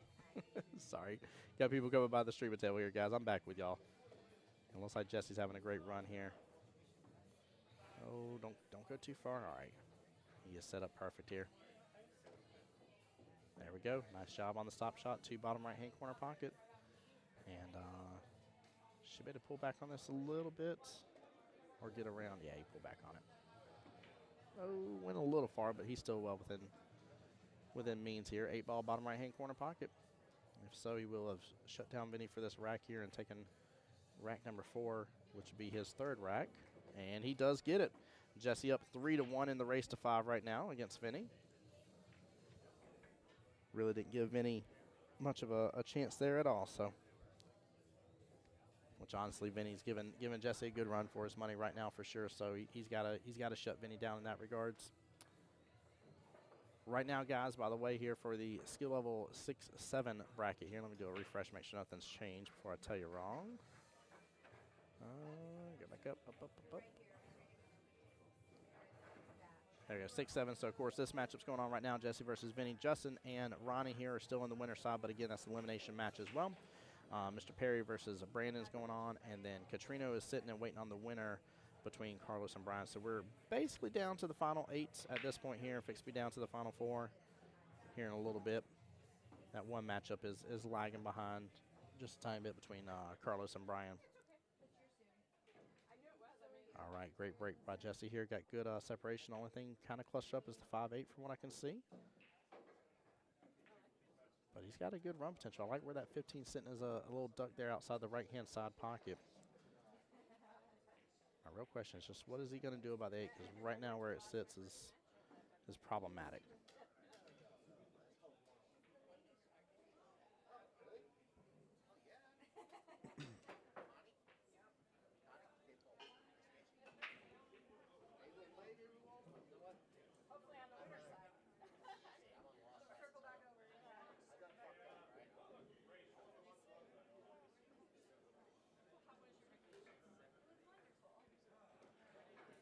Nice cut there by Jesse. Very well played here. And looks like he's going to have to go and take that 15, but he is on the top side of the table where he needed to be for the 15. And he's got good shape here for the 14 bottom left right after. And nicely done. A little stop, pull down shot there. Very well played.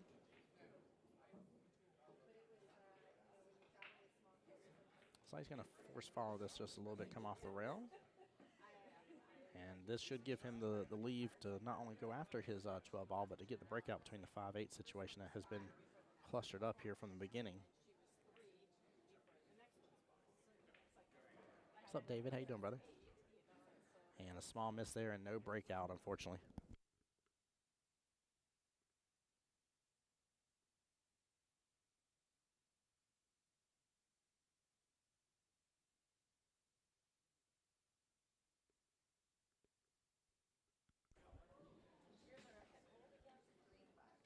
Oh, no, Vinny with a small miss. I don't know if he left a window, though. Let me see if I can switch real fast and see. Oh, yeah. No, there is not a window there proper for Jesse. Not to say he can't kick at it and go after his 12 ball bottom right, but it is in a bit of predicament here. Looks like he may opt to go up table here, go off the top short rail and come back down off of it. Trying to see if there's really any other options or opportunities here. I'm just not really seeing them. I don't like going against the left-hand long rail.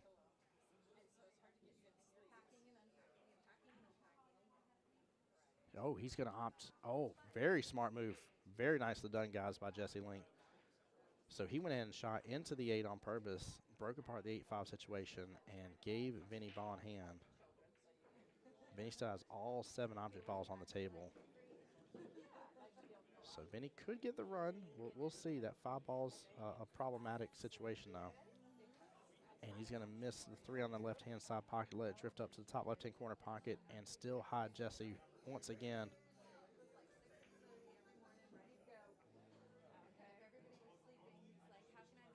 Oh, wow.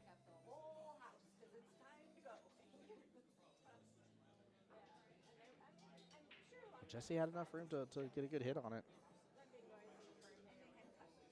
Still not a bad lead, though. That 5 is still very problematic. Vinny's going to opt for the 7 bottom left-hand corner pocket. And he has now opened it wide up, but the 8's in a problem situation now with the 7's above it, or below it, I'm sorry, taking over the bottom left-hand corner pocket. Even with Jesse having good eyes on here on his 12 ball here, he's got to figure out something about the 8. Top left's covered for a bank shot. Bottom left's covered. And this is where, you know, if you're gonna miss, you didn't want to go running out too much and opening up the entire table for Jesse. This is a situation though. If Jesse can figure this out though, he'll be up 4-1 and put a ton of pressure on Vinny and be on the hill though. So really this rack could be either the momentum shift that Vinny needs, or it could be really a nail in the coffin for Vinny's game here in the future of it. Here he's going to slam into it. Makes contact with multiple solids on the table here and still has eyes on the 8.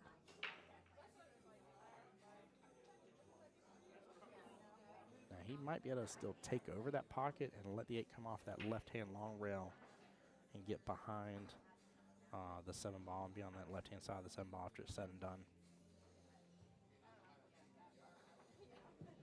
Yeah, I think that's exactly what he was going for.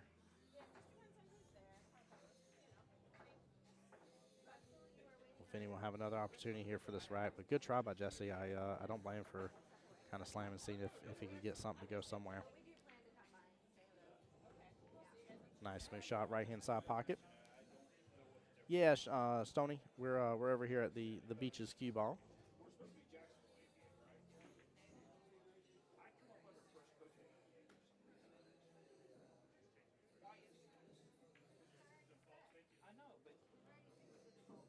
Nice shot there for the 3 ball.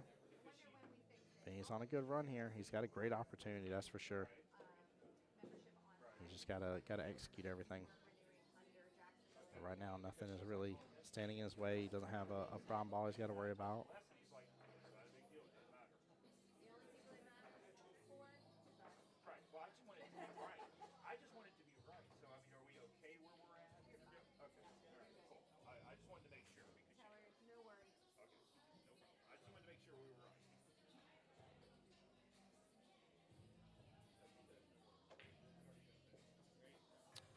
Stoney, what do you mean by what are the other Qball? There's OG Qball and Beaches Qball. This is Beaches Qball here. Good shot right there by Vinny. Even Jesse giving him props on it. Tougher cut on the 8 though. This is a little steep. Not to be taken for granted. Still within the will well of both these gentlemen here, but just a little extra toughness to this. Oh no. Oh no, it's drifting. Wow. Goodness gracious. Vinny getting that rack, though. This could be the momentum shift. I cannot believe that is twice now that Vinny has almost had a scratch and somehow or another has avoided that scratch. Goodness gracious. Give me a little bit of a heartbreak here. On the way, I'll be there for my lunch break. Nice, Tony. Come on by, bud. Come get some food. Come get some food, man. Even the pull owner, Dave Andrasco, is here himself enjoying the day. So I feel Jesse on that one, though. You can't help but to laugh just a little bit here. What's up, Miss Emily? How you doing? Tim? Good to see you. Excited? Huh? You excited? Heck yeah, I'm excited. Good. Yeah, it's a good day. Who almost scratched? Vinny. Holy camole. Yeah, holy camole indeed. I That's wonder a how his butt feels. Stop. Is it puckered? Well, I mean, you had to make the 8, right? Yes. I'm crying. Oh, my goodness gracious. Jesse's wife in chat says, settle down, Jesse. You got this. There you go. Yeah, he was in a little bit of predicament there. That 8 ball was problematic. Like I said, the plus side of Vinny missing a couple times that he missed is he left Jesse hooked both times that were misses that I remember. And then even without him leaving Jesse hooked, though, he still made it to where the 8 ball was blocked. So 3-2, yep. But yeah, we're just waiting on Vinny to get back here. He took a quick little restroom break. 5 racks down, possibly 4 more racks to go if it goes hill. And again, no matter what, this is an elimination match and a match to be able to earn at least $80 today. So.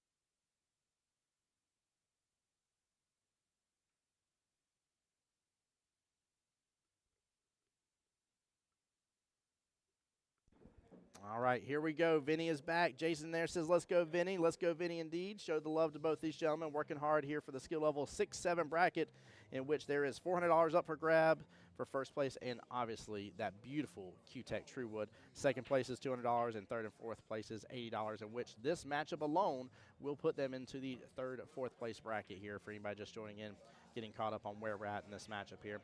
Even race to 5 here for both these skill level 7s. Vinny down by 1 rack here to Jesse.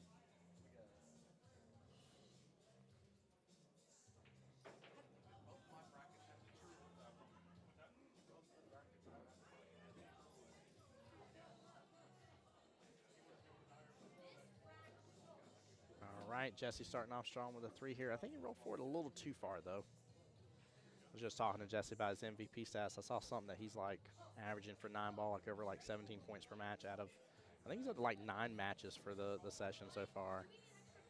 I was sitting there, I was like, that is wild, man, that you have that high of an average. I mean, the flawless victory that you could have is a 20-0. But for somebody to 20-0 9 times in a row is just, I mean, it's, I don't want to say impossible because it is possible, but it is extremely improbable. And, I mean, even still having over 17 points per match average is out of this world. It's astronomical. I like that smooth stroke right there for the, I think it was the 4 top right-hand corner pocket. Guess my worry and concern would be the 1 ball here. I wonder if there's enough room. Oh, yeah, that 1 ball can go in the side pocket, though, if you wanted. He's going to go after it right now. And nicely done. Very well played.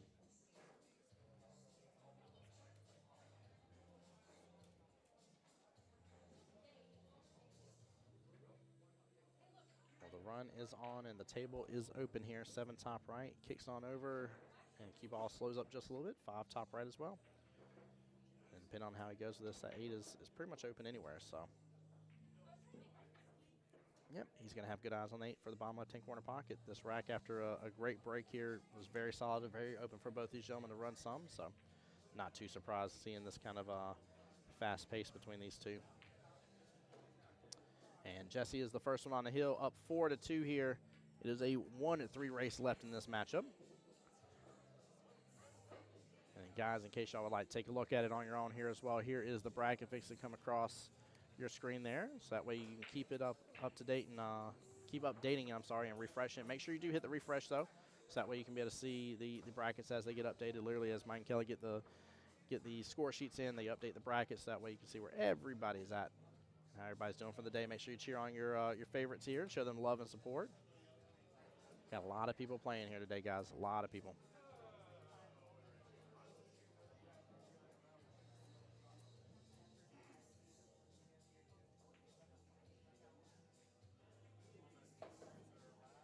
All right. Jesse with the first chance to be able to take the win here and secure bare minimal 3rd and 4th place in this matchup, or in this bracket, I'm sorry. And that stripe finally fell, took it a second.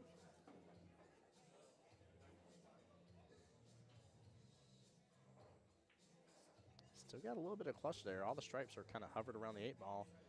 And you got a bit of an issue there with, looks like the 11 and the 7 there on the right-hand side of the table. And he was worried about the breakout here.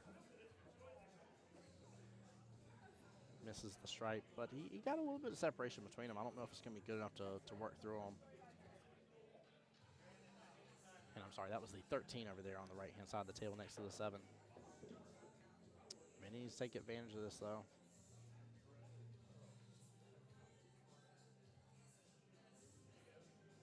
He gets clipped up on top of his 6, though. He's not in great position right now.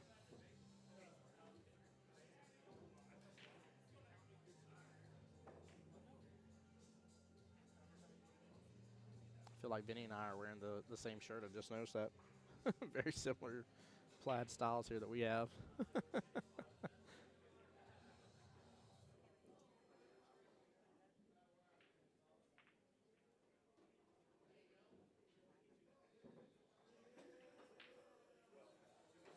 Jesse opting to go for the 11 here. Misses the pocket, but leaves it close to it. Give me one second, guys.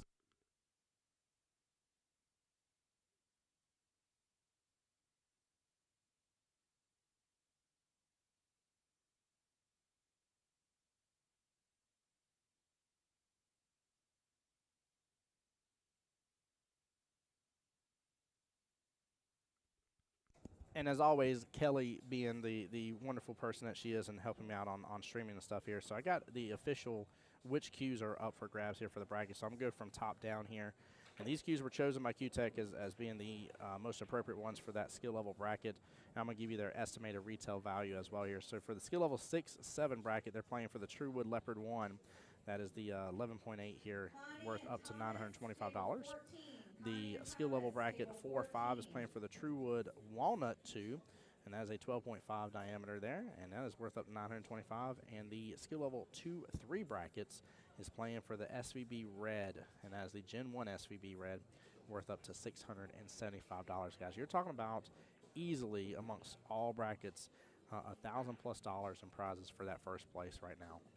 $20 entry fee.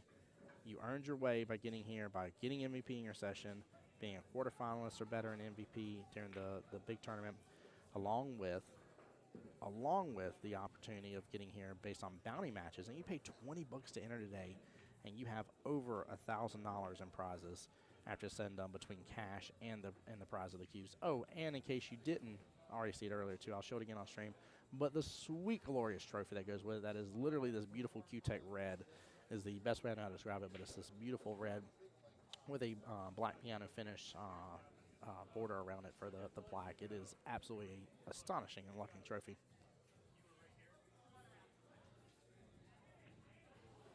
All right, Jesse's really trying to see what to do about this situation here.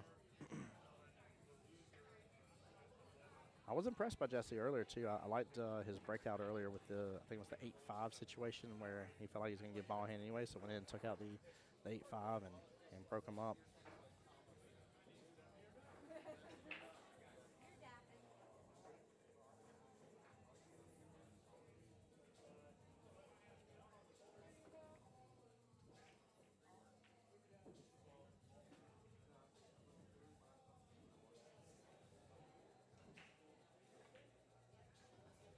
Jesse uses a little bottom here to avoid the scratch, but it's going to drift to that left-hand side pocket. Misses it just barely. And now the 13 sits towards the bottom half of the table here. Actually, almost a full diamond away from the bottom short rail right in the middle. Vinny has got to go on a good run here, though, but I like the fact he's going to go after his 5 already. Uh-oh, gets a lot of traction on the 13 as well. Moves it up table just a smidge from where it was. Not a problem area for him, though. He fires super fast and misses that 7 ball. Jesse is wide open now for this. He can run this a couple different ways, but 13 no matter what, bottom left-hand corner pocket, and depending on how he wants to take the 8, he can take the 8 top right. He can get around it if he wants to. Yep, he's going to pop it right above it there. 8 bottom right-hand corner pocket it is. And this is for the win against Vinny and the knockout here. And Jesse Link gets the win here, up 5-2 against Vinny. Strong showing right there, very well played. Jesse moves on here. Vinny is out of the tournament, and Jesse has bare minimal again secured himself at least $80. So he is bare minimal 4x'd his entry fee in for today. So I have no other updates on the other matches right now here. I'm going to mute up for just a moment, guys. Make sure to stay tuned. We're going to keep the live stream just rolling for the day right now. No reason to end it here because we keep getting matches within a few minutes here. And I'll be back to you again. Tim Jones here on behalf of Jacksonville APA, the home to the voice of Jacksonville Pool. Thank you guys for tuning in to the first ever Jacksonville Invitational here at Beach's Qball. Shout out to the one and only Q-Tech for the 1, 2, 3, 4, 5, and 6 total beautiful playing cues. 3 SVBs, 3 Truewoods here. A lot of money on the line here, guys. Stay tuned for more action.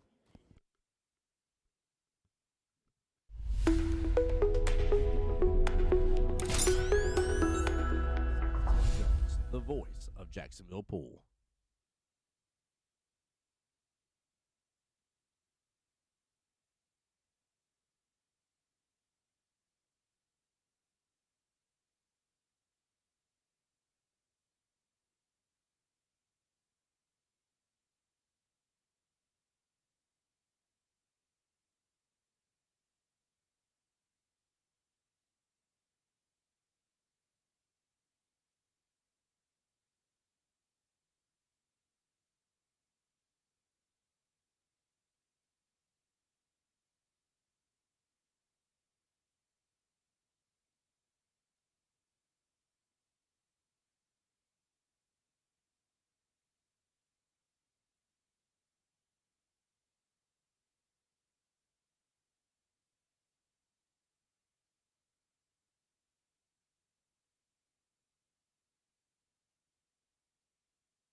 guys, it's going to be just a couple minutes here.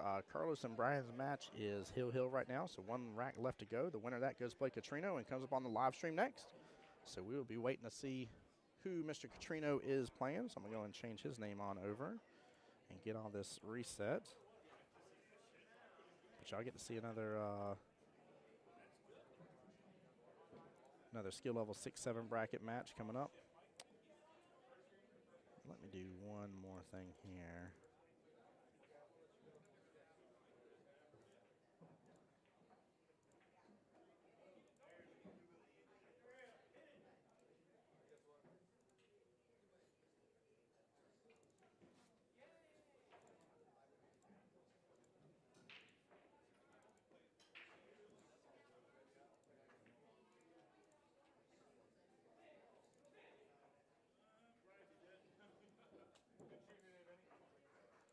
Thanks for coming out. Good shooting. All right. All right, guys, I'll be right back.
All right, Brian has eliminated Carlos here.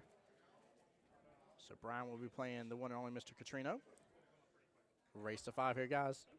Coming up next, I see Catrino getting in the box here, so give him just a moment. Hey, what's up, Raj? How you doing, brother? Yeah, we were just waiting on that that matchup to finish. I just got word. Just got word. Had enough time to walk and stretch my legs for just a moment here. Yeah, this is a matchup I'm very interested to see how it goes. And then also, guys, while we're waiting here for those just tuning in, a lot of money up for grabs. This particular skill level bracket, 6-7. Right now, this is their matchup, by the way, to get over into the top 4, which is payout. So this is, again, another matchup for $80 because top 3rd and 4th payout is $80. Second place is $200 for this bracket and $400 for first place. Along with first place getting to take home the beautiful True Wood Leopard 1 here, the 11.8. And that cue is valued up to $925. So really, really good day. Good opportunity here. But we'll be right back, guys, while we're basically waiting for this match to load on in.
All right, guys, we are underway here.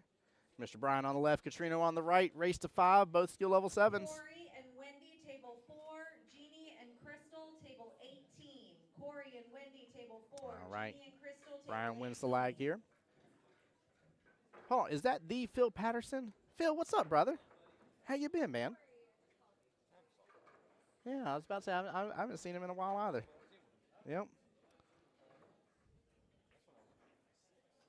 All right, guys, let's show these two gentlemen the love and support they deserve here. Again, this matchup is to be into the top 4. Now, I think I overheard, I don't want to misspeak, but I think I heard Perry when I was taking a quick break said he lost to Brandon. He did. So Jesse is playing Brandon. In fact, that match has already been called. That's right. So Jesse and Brandon are playing to get into the semifinals. Again, that is an upgrade in their prize package, the way I like to look at it, from $80 to $200 bare minimum win. And then Catrino and Brian are playing to go up against the winner of Justin and Ronnie. That match has not been decided yet. It's still going right now.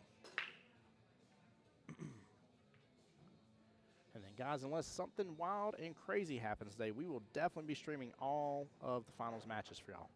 There will be 3 wonderful finals to close out the day with, and 3 tomorrow, 6 total throughout the entire weekend. We're going to have just a wonderful and amazing and blessed day, to say the least. So appreciate everybody for being here and being a part of this tournament, guys. The first ever Jacksonville Invitational, sponsored by the one and only Q-Tech.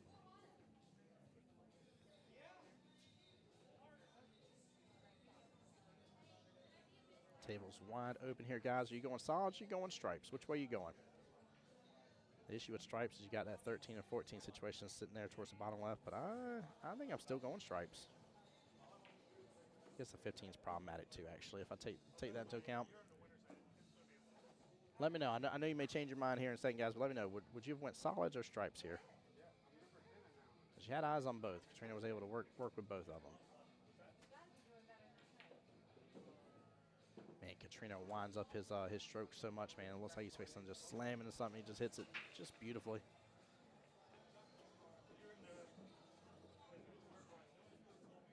He might be able to work on the breakout here. He got over on him, and he was definitely going for the breakout. Good try. Very good try there. Great move.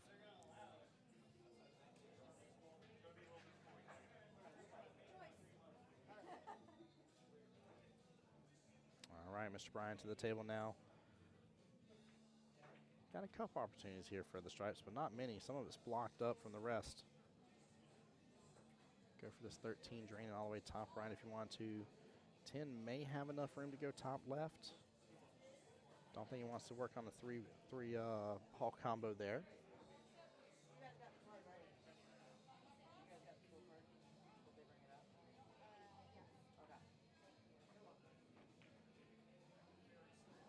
There you go. He's going for there you go, top right. Actually ends up making a two-for there.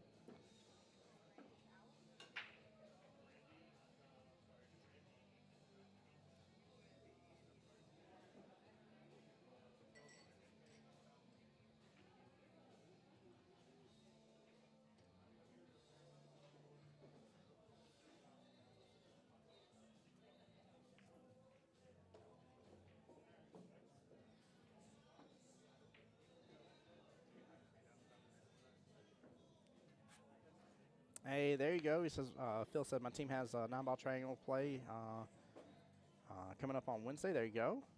I just got to win and move on. Get it, brother. Get it. It's good seeing you in stream, man.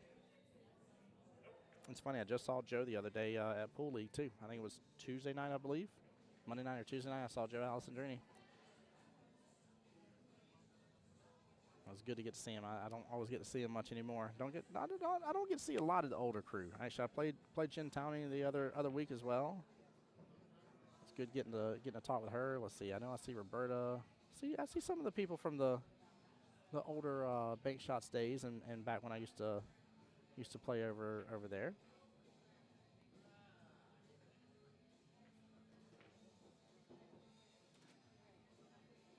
Brian draining that 15 beautifully right there. Nicely done. Not the best of leaves, though. He's got some extra work to do here.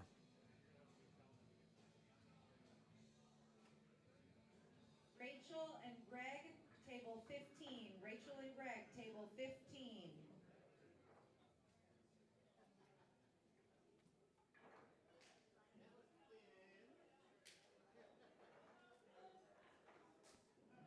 Nice lead right there by Brian. Very well played. Smart defense.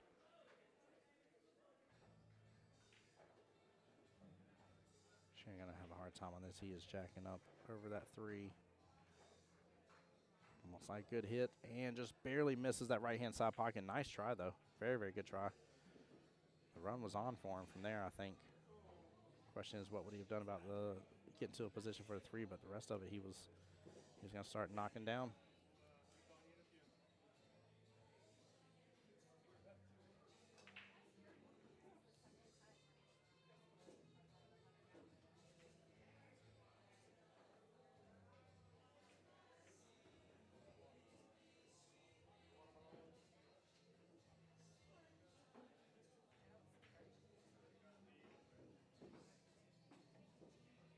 Crystal, you have a match on table 18. Crystal, table 18.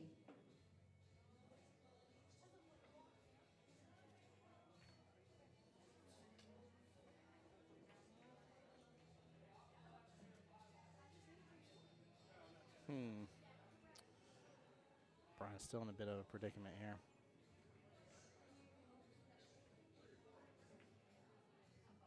There is an opportunity for a bank shot on this to actually go and start taking over that top right-hand corner pocket if he wanted to. There's room for him getting past that 4, but I just don't know what he's gonna do here about the 14 at all.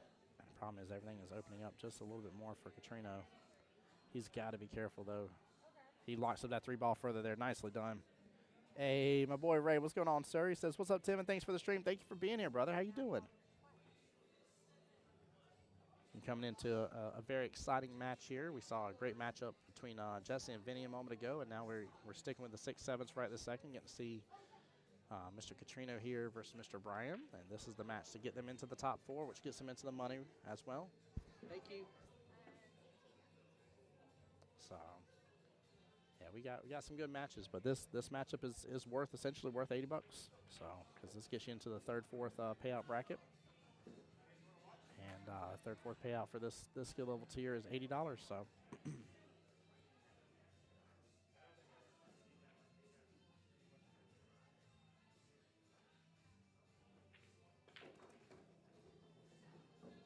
nice done getting the breakout, and he's got more than enough space. Very good play right there by Katrino. I think that deserves a quick little instant replay. Take a look, top right hand of your screen here. Katrino putting in some good work here, able to really kick over. Look how well he strokes through this. Nicely done. Wow, that was beautiful. I don't think Mr. Dar could have done a better job there, right there. Ain't that right, Dar? You and I couldn't have done a better job on that shot, could we have? He's gonna have to make this work a little bit. I think he's just gonna pull back on this honestly and take the shot out there in the left-hand side pocket or the top left for the 8-ball. He's got some force follow here. Oh, that's my only fear about that. Only fear now. The good thing is he's taking over that pocket though from Brian. That's the plus side, but Brian can play a very sick defense here. If he can hit into this oh so nicely, he can actually just send this 14 close and let the cue ball just drift on down with it. And so the 14 and the cue ball will be playing blocker. It's not easy. It's a very, very, very precise, very speed-dependent shot. I mean, you got to hit this with just the right amount of just little bump into it, where you still get a rail, don't have a huge bounce out.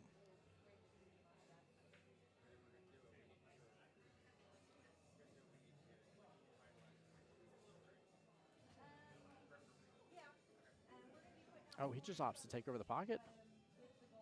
Interesting. Interesting. Hey, Mikey, what's up, brother? Mikey, aren't you supposed to be gone?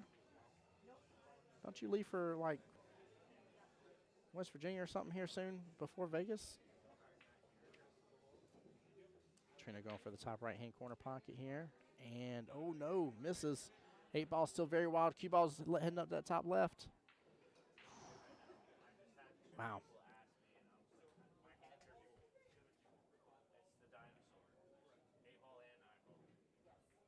Yes, Montana on Tuesday. There we go. Okay, I knew it was soon. I just couldn't remember if it was now. I remember we talked that you got to do that, and then when you come back, you got just a quick turnaround to go into Vegas right after.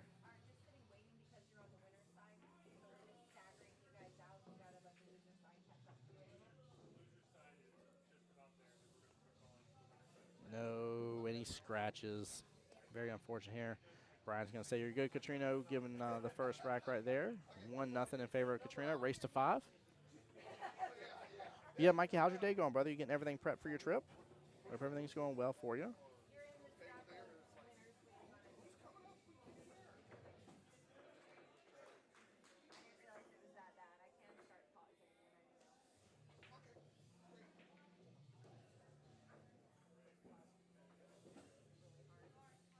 Ash and Brandon, table 19. Ash and Brandon, table 19.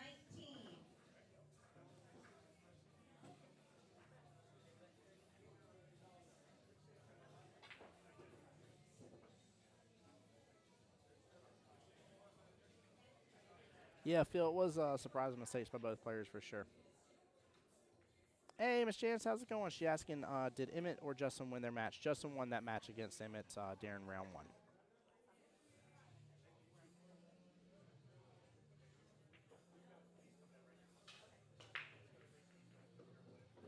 Yep, Emmett went on to play Steven and beat him in the one-loss side bracket. He went on to play Katrino, lost Katrino, and here we are with Katrino versus Brian. J Money right now is up against Ronnie on the winner side bracket, but it is an elimination matchup against those two, and it's Justin versus Ronnie. And right now, the furthest along is Jesse versus Brandon right now on table 6 on that side of the bracket as well.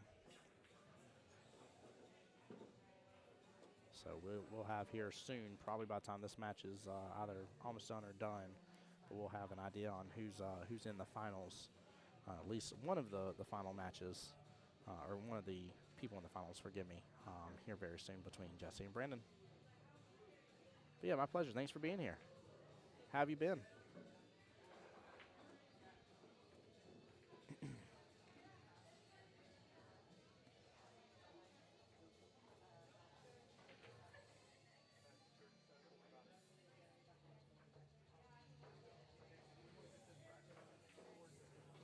Robert and Lisa Moser, table 7.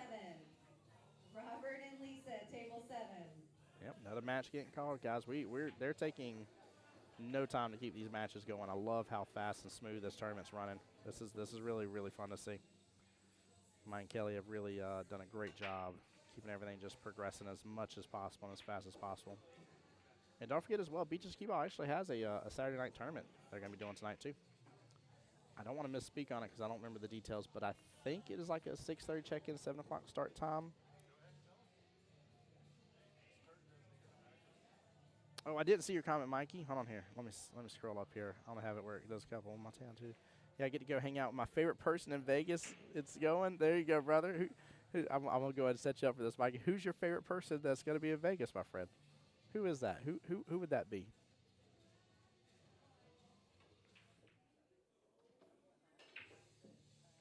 Slow down, slow down, slow down. He got right within that shape. He's going to call it right-hand side pocket. Katrina with a great opportunity here to go up 2-0.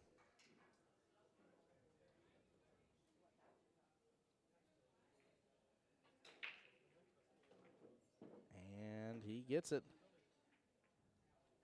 Very good out. Nice done. Mikey says, Mr. Tim Jaws, I knew that's who you're going for, brother. I ain't trying to sound conceited. I knew that's what you meant. I can't wait to see you in Vegas too, man. It's going to be good. It's going to be really good. I'm so stoked, and again, like I said before, you know, it's the first time for a Showdown Series tournament for myself, and feeling very blessed to have been a part of a team that was able to get to go. So, speaking of cool things coming on as well, by the way, guys, I don't know if y'all saw the post from Jacksonville APA yesterday, but talking about Montreal, yours truly gets to go do the live stream again next year for the Montreal APA CPA Montreal Invitational. That was a really fun time this year, and I really cannot wait to be able to go next year. Very much looking forward to it, but there are a few different ways for you to be able to go. So make sure you take a look at that and take advantage.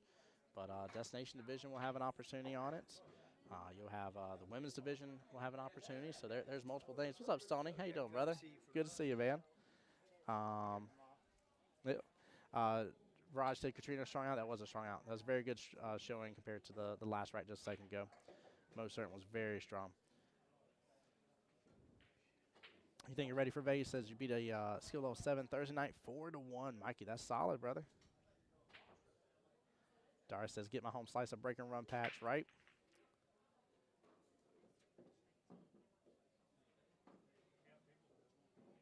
There we go. Nice start. A lot of clusters there, though, with that, was that 4, 2, and 13 sitting together.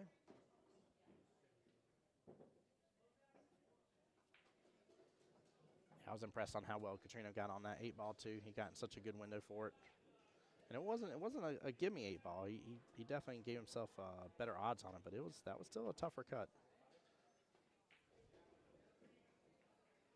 Y'all see what I'm talking about, how he winds up with his pre-strokes, though? I always feel like he's gonna slam it even harder than what he does. Oh, it cracks me up watching him play. Stephen and Carrie, table 5. Stephen and Carrie, table 5.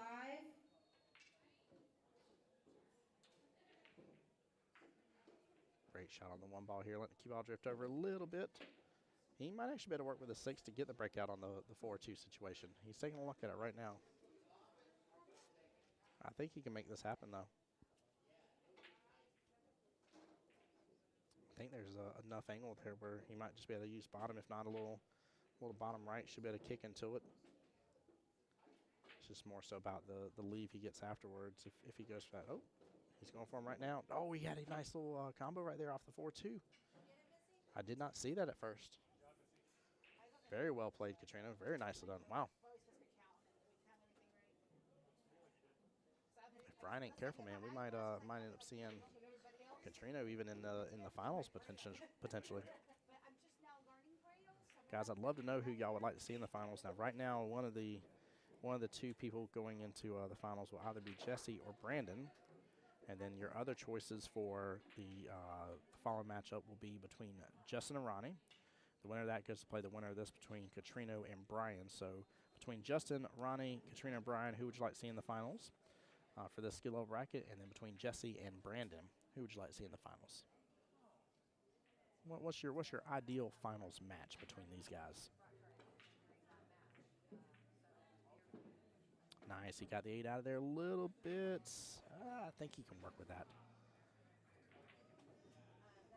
I think he might be able to work with that. He's got some window there. That Qball needs to drift over to the left a little bit. He just doesn't have a huge window. He's got some window to be able to drain that 8 bottom left-hand corner pocket.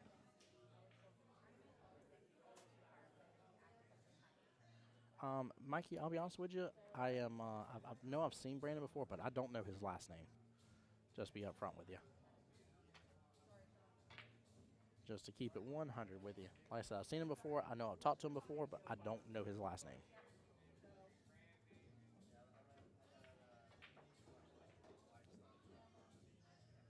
Qball's going to drift right out of there.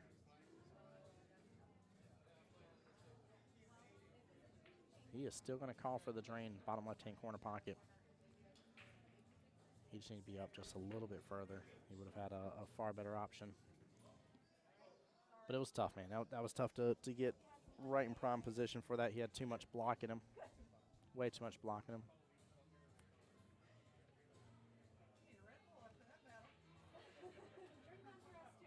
Yeah, all right. He's calling for the cross. I like the cross bank far better. My only concern with the cross bank is the scratch in the bottom right here potentially, but I think he should be able to avoid that and hit into the bottom short rail first if he has to, or he's going to hit into one of those stripes first. Ooh, he sends it flying fast. Good try by Katrina. Nicely done. Phil wants to see a rematch from a few months ago between Jesse and Katrino. Is the energy I'm putting into the universe. Phil, I love that, brother. I honestly wouldn't be upset with that situation, to be up front with you. I think that would be a great matchup and really be a fun one to watch, for sure. And it's not against any of the other guys, but I definitely agree with you. I think that would be a fun one. But let's see if Brian has something to say about your energy here and knock Katrina out, or potentially Justin and Ronnie. Keep in mind, Katrina's got to get through this match and the next match to make that even a possibility here.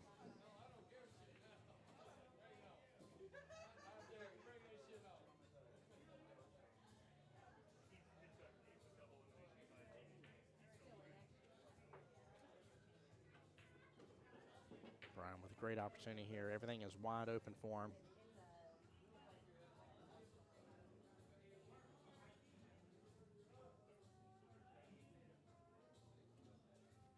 Nothing really standing in his way here. He's just got to choose the way he wants to do this run. And as long as he uses one of the stripes here at the bottom, that 8 ball in that right-hand side pocket is fair game for the rest of the run here.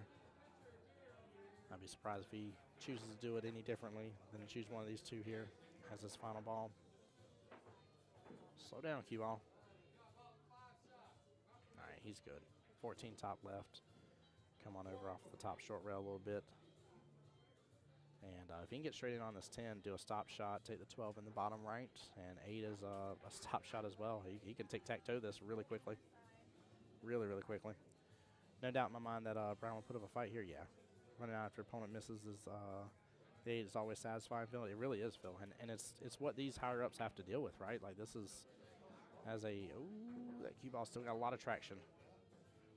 He got around the 8, though. He got around the 8. He's got to play it a little differently than what I was calling. But, yeah, it definitely feels good. And again, it's what these higher-ups deal with on a regular basis. They know if they make one mistake and they've kept their foot on the gas pedal, that they've cleared out all the issue with the table, right? If you've ever seen the movie Pool Hall Junkies before, Don't Scratch Again. Table 13, Daffin and Ryan. Table That's fixing to 17. be another. That's another rack Brandy and where Beth, he just table scratched. That's 2 13, racks Daffin now and Ryan, table 17. where he is scratched with Katrina being on the 8-ball, and he just hands it over to Katrina here. Golly, that's gotta hurt your feelings a little bit. But yeah, no, the in Qball Junkies, for those that haven't seen it before, right? When the guys comes in the hustle and he's like, okay, he's like, cool, we'll play 8-ball, and he's like, you get to knock 4 down after the break. And all he's doing is he's just making the opponent get the balls out of the way so that way he can run the rest of the rack, and that's how he keeps on hustling the guys. He literally, breaks and keeps repeating that hustle. So it's the same concept here as well. It's no different for these guys with these higher skill levels. You go through and you do a huge run, and you leave maybe 1 ball left on the table, and the rest of it's wide open for them. Well, unless they have stuff that's tied up or clumped up that they got to really work through or work around, I mean, it's really, really huge. What's the rule? 1 more scratch, loss of match.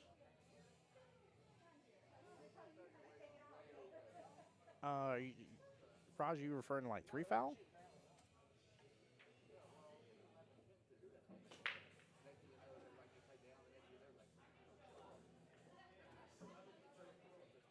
I mean, it's gonna come down to that anyways. There's been 2 key scratches now that Brian's unfortunately had. Regardless, I mean, even though that's not the ruling, there's still just it's already been 2 racks that he is for sure giving away. In April, table 16. Clarence and Emily, table 3. Dan Blair in April, table Smart, 16. you improving your situation. Plus, you look like a nice guy, allowing the opponent fewer balls to shoot. Yeah, absolutely, Phil. It's I'm telling you, if y'all haven't seen that movie, it's definitely one of the greatest pool movies of all time ever around. Just rewatched it again the other night too. It hasn't. I mean, it's probably been a few months ago when I watched it last, but I literally watched it like maybe a week ago now, and I laugh every time because as soon as I heard it right off the bat, I was with that guy. I was like, man, he's fixing to torture this guy. He's gonna take 4 off the break. I was like, this is phenomenal. And then as soon as I started seeing what was happening, I said, oh no, he's just clearing out the table. He's just literally getting rid of all the problems and just clearing out the table. It's wild. It is so wild, but again, it's the way, like, I mean, we talked to Justin Lamont on stream just a moment ago too, right? He's a skill level 7-9 in APA. I'm sure if I talked to Katrino and a lot of the higher ups, they'd say the same thing as well. Like, if you don't have the run out, you need to, learn how to hit the brakes. I've seen plenty of Raj's matches too, man. Raj has a run out a lot of times, but if he doesn't, you're going to see them brakes get pressed real fast and in a hurry. And he's not going to go clear out everything and break up all the problems and stuff and then let you have another turn at the table. It just doesn't work. Even at skill level 5s, we can be dangerous. You leave 5 of our object balls on the table and nothing of yours is in the way. I mean, that run can be on. We can do a 5-6 ball run. It's very possible. Very, very possible. So, and if you think a 5 can do it, you certainly know a 7 can do it.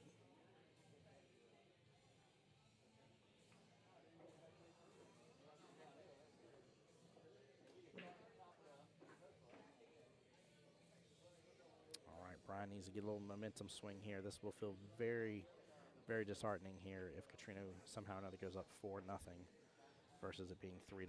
It's still a long matchup to go, but one feels near impossible, and the other one says, hey, momentum starts swinging in my favor. And guys, not to say we will or will not change, but I'm assuming we're going to keep with the higher skill level 6-7s right now since we're towards the end of their bracket. Let me see how the others are progressing real fast. I'm doing a little refresh. Also, guys, for those that wish to follow along at home, there is the bracket fix to come your way. Give it just a moment, it'll update. Yeah, we still got a little ways to go for the 4-5s. They got a lot of matches happening right now. Let's see, 1, 2, 3, 4, 5, 6, 7, 8, 9, 10, 11, 12 matches going on right now for the skill level 4-5 bracket. So still 24 people in it. That's right this moment here. And then for the 2-3s, oh, 2-3s we're progressing pretty good. Let's see here. I don't see tables listed yet, but Jamie versus Soraya on the winner's side, and Missy versus Patrina on the winner's side. And then those 2 of those ladies will advance on into the top 4. From there, you have Greg versus Rachel right now happening. Beth versus Brandy happening. The winner of that goes play each other and then moves on to the top 4. Steven versus Carrie is happening, and then Daffin versus Ryan is happening, and the winners of those go to play each other and then move on to top 4 as well.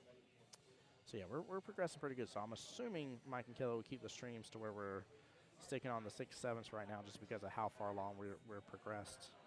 I mean, there's this matchup. There's already Jesse and Brandon going.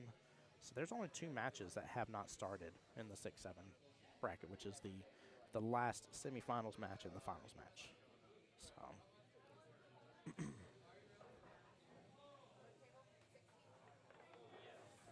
April, table 16. April, table 16.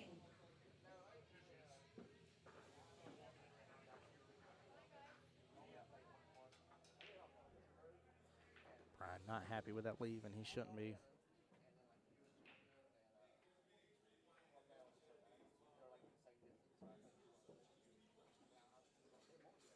That 2-4 situation is just such a problem. I like the fact I see him, he's already aiming for it.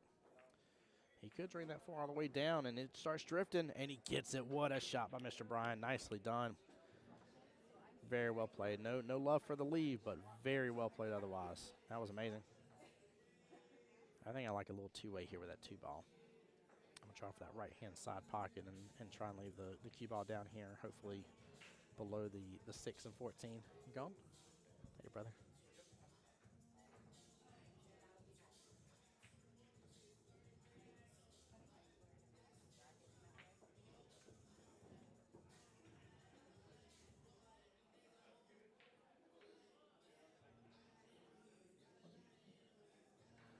Not a bad leave. I think there's still a little room for Katrina in the 15, potentially.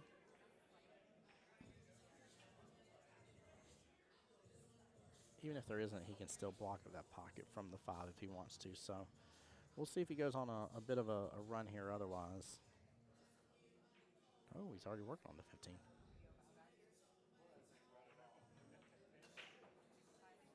Oh, comes close to that right-hand side pocket. What a leave on that, though. Almost scratches, but still going to leave it right there in the pocket. Goodness gracious.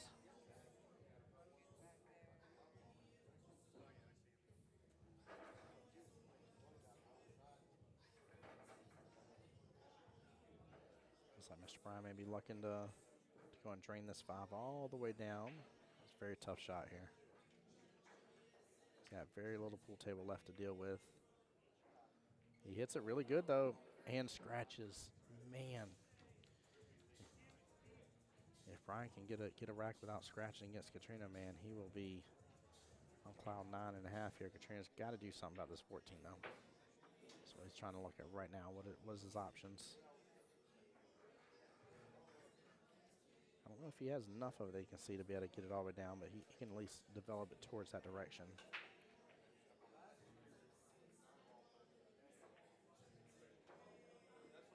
Yeah, very brutal. Very brutal, Phil. No, he had enough to clip it.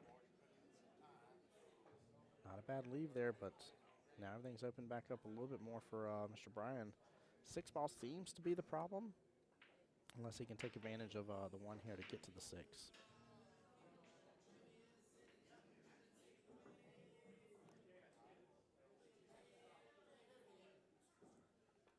The bottom here should pull it on over, and he does so perfectly. Nicely done.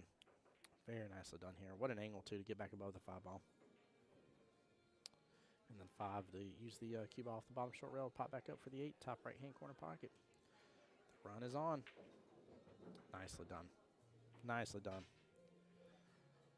Yeah, bad roll indeed, wasn't it, Raj? That was wild. Very, very wild situation. And I mean, it's just been it's been Brian's luck, man. Unfortunately here. He doesn't need a lot of rolls to go his way. He just doesn't need them to not go against him. That's all. Yeah, she's just going to pull down. He's got an angle on this here. He's going to pull down and go against that left-hand long rail. There you go. Nicely done. He's set up for success right here. We might see a little bit of a closer match, which is this is the turning point that it has to happen. Brian taking a moment to go through his pre-shot routine. Here we go. A little bit bottom here. Nice little stop shot. There we go. Very well played. All right, 3-1 overall race left is 2-4. Brian, of course, has a little bit more work to put in here. Katrina shooting pretty well, and been able to really just take advantage of some of the unfortunate misses and stuff that Brian's had. But we might see a different game here. There's the momentum shift. You hear me talk about that on a regular basis during streams, where there's a clear leader in the pack here, and they've broken away so much that when you start to reclaim some of that, you start to get a little bit more fuel in the flame, right? Get a little bit more fire happening, and you say, hey, enough's enough, and I'm not done yet. I'm not over with this, and I have a feeling that's what we're gonna see here. I have a strong feeling that's what we're gonna see here.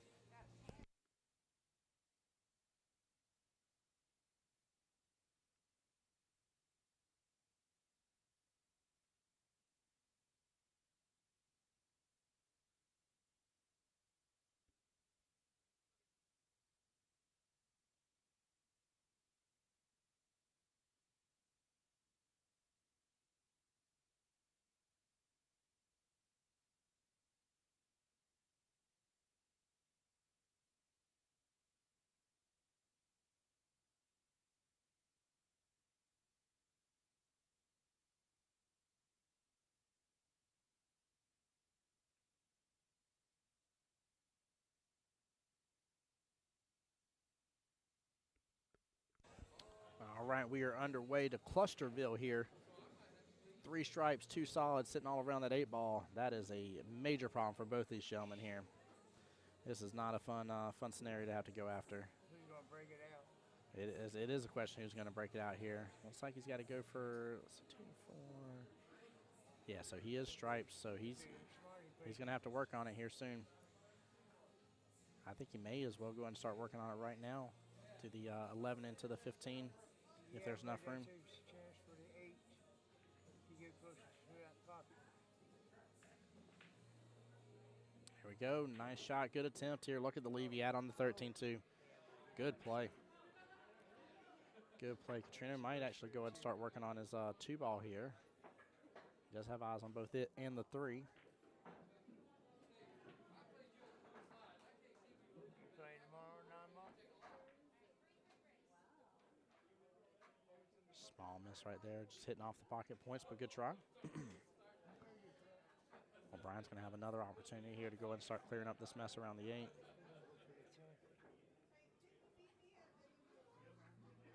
Realistically, the main issue he's going to have here soon is the 14 there on the left-hand side and the 11 that's pretty much attached to the 8 ball. I don't know if he has enough angle here to mess with that and break it up. No, he didn't.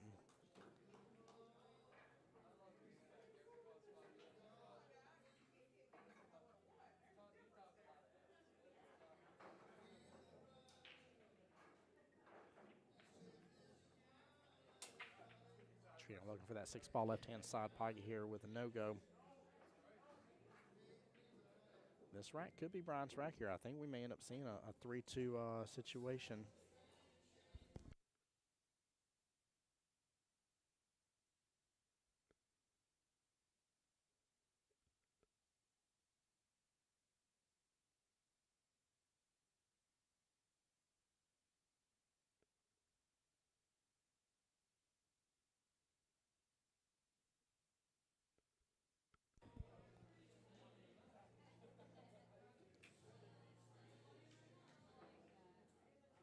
Yeah, I'm interested to see how the rest of this rack plays out here. I definitely like solids overall for what's left in the matchup here. The 1 ball and the 7 might be the issue. Brian looking to see if he's got enough room here to still clip that 10 ball on over to that bottom left-hand corner pocket. I think he's fixing to bring out an extension. Yep, see him getting an extension right now.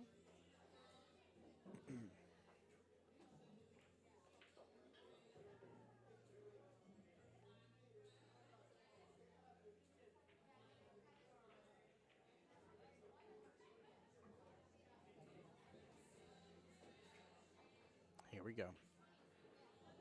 This could be a really big determining factor because if he lets Katrina back to the table with the way everything is. Oh, that is ball in hand. That's a foul. Oh, my gosh. Another scratch essentially on that. So I say if he lets Katrina back to the table, though, he's going to have a good run potential. Unless there's enough room that Katrina sees to be able to work that 4 in between that 10 and that bottom left 10 corner pocket. Oh, yeah. That thing just disappeared off the screen. It was so fast, I just saw that ball just completely disappear. That was wild.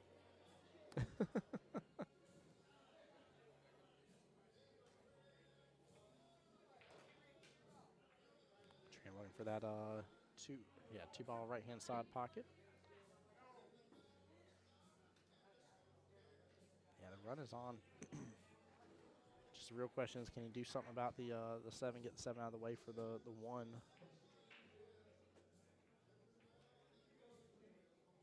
He could get here. He could get below the 7 on this one. Come off that top short rail and send the cue ball on over. I think I see him using some inside English. That's going to shorten up the angle a little bit. It's going to roll right behind that 1 ball. Wow, good try. Very, very good try here. He might just have to go for the combo now. I think that's the real choice he's gonna have, unless he's got enough to get back below. But I'm afraid of him getting stuck between the 14 and 9 somehow, or getting below the 14 and 9, getting stuck with them in the way.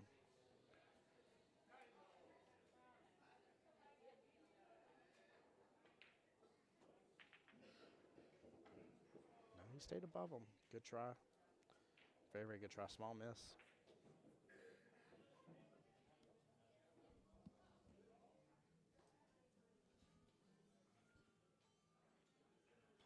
Now, if he has enough room to go and see this 10, I'm assuming he would already take it here, but honestly, I do like the 9.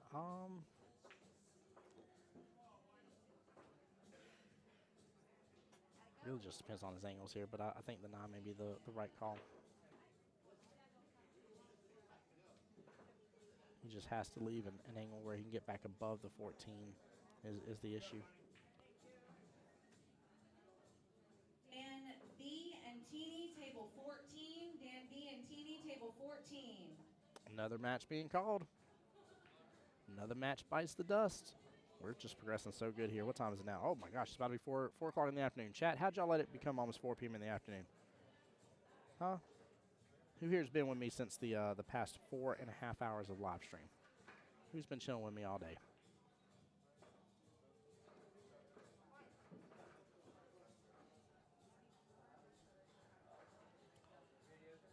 He takes the 10 here and can get a nice little angle on the 13 where he can come off that bottom short rail and pop back up table. He'll be sitting good. Slow down just a little bit. I think he's got it. I think he does. I think that's the best of this opportunity he's going to have.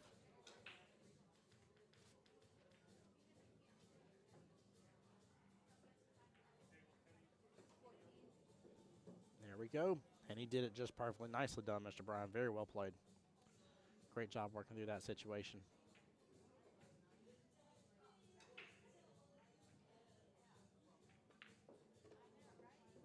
There we go.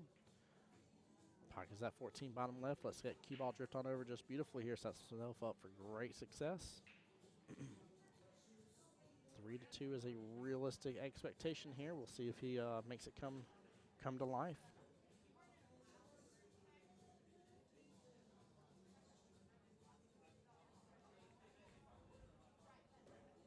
And he does. Very good out by Mr. Bryan. Nicely done. Well played. Very well played here. All right. Left in the matchup is 2 racks to 3. Bryan making a nice little comeback here. Guys, Tim Jones, Voice Jacksonville Pool. I'll be right back. Give me just a moment.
All right, ladies and gentlemen, I am back here. I'm going to stand for a moment here.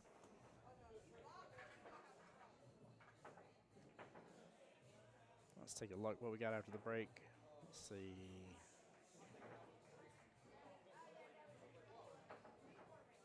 Fortunate scratch and a whole lot of nothing off the break here for Mr. Bryan.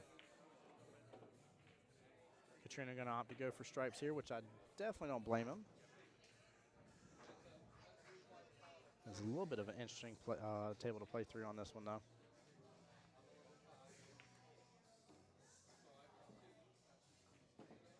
Especially with your 13 and 15 kind of being where they are.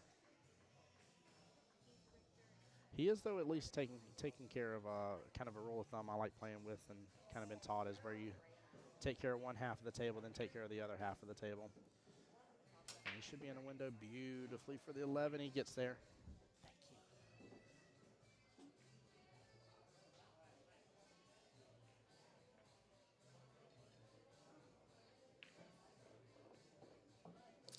Nice here, coming back off the bottom short rail.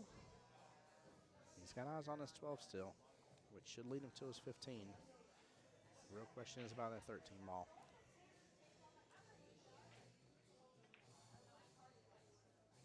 Oh, he's off angle just a little bit, small miss, and a good try.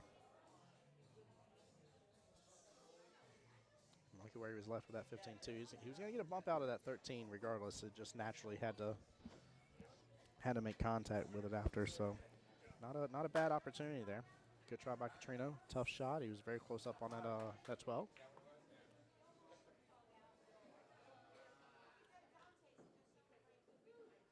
Bryan taking a second to really examine the table, not taking for granted.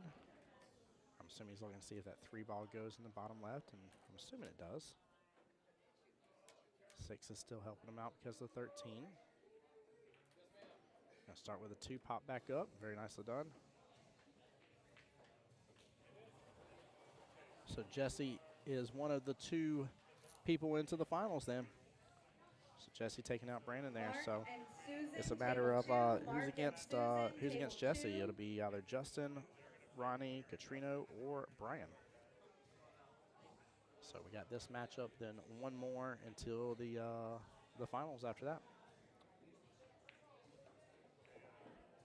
Oh, he gets a nice little break into the 6 ball. Very well played by Mr. Bryan. Nicely done. They're playing right now, and they're pretty deep in there. No, I know.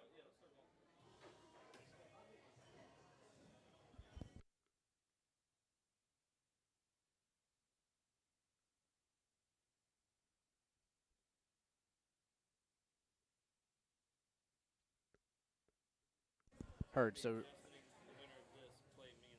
perfect.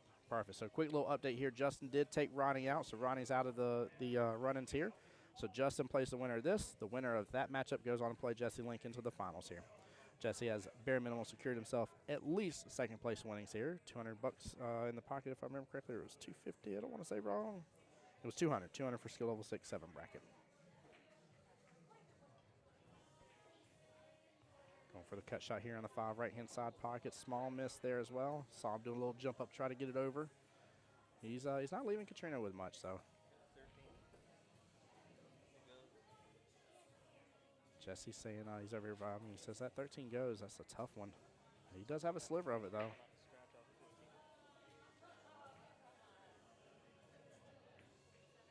Katrina hits it with good speed.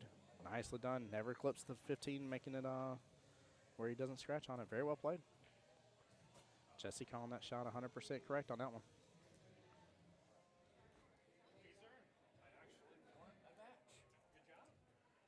I definitely like going after this before the 15. Say the 15 for the last one and go after the 8 ball. Oh no, he's got to switch it up on us. He's thinking about it. I mean, honestly, it looks like he does have the angle still come off this bottom short rail, and then as long as there's room for the 8 to still go bottom left, which it looks like there is, he could play this though. He needs some bottom though, and the only fear is getting so far over.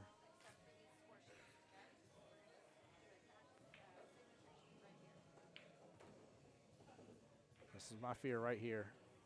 Oh, it actually went right into the side pocket. I didn't even expect that. I just expected it to be below and behind the 5 ball. Goodness gracious. Wow.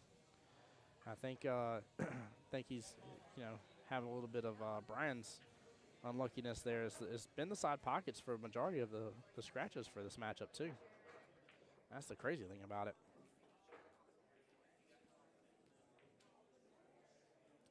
Well, guys, we're going to have a great finals match for you, but we're going to get through this quarterfinals match first, and then we'll get through the semifinals next. I'm assuming like I said, we'll probably have the semifinals on the live stream.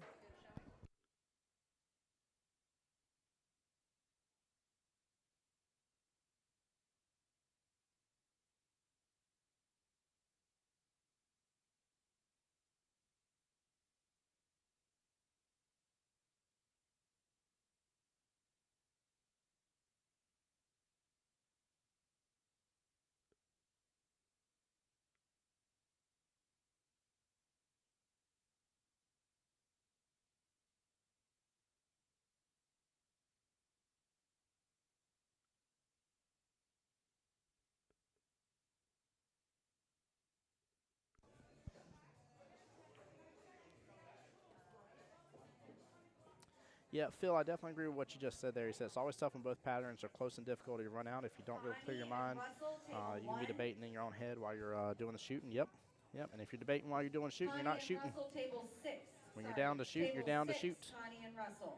That's the way to play this game. What's wild about both runs, Phil, to me, was that the 5 was the problem. It didn't matter which way you decided to go after it. The 5 ball is what was the fear, is what was the potential to hang up on no matter whichever way you were going. So that was the funny thing about it is that 5 ball was being a really good friend to Brian here. Ooh, it's drifted down that corner pocket, and he gets back above. He is set up for success with the 8 ball. We have the potential to see a tied match here, possibly 3-3 if Brian can succeed on this. If not, it means he ends up possibly hanging it up in the pocket, which is just deadly. Tim. Yes, ma'am. We're going to go with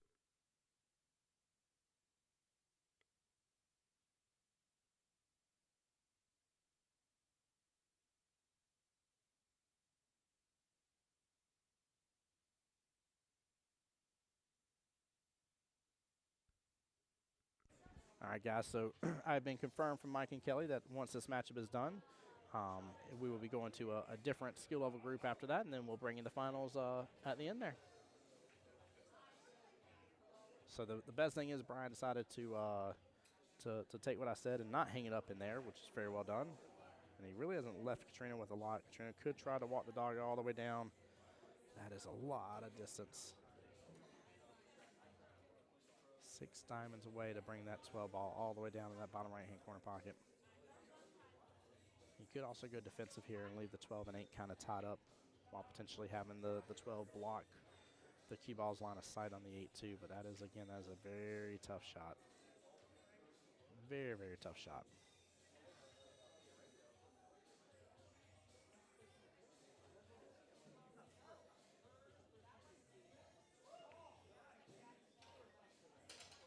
I almost feel like that's what he was thinking of. But he's opening up that right-hand side pocket here for Mr. Brian. Brian with a second opportunity here. Tie this matchup up and make it a 2-2 race.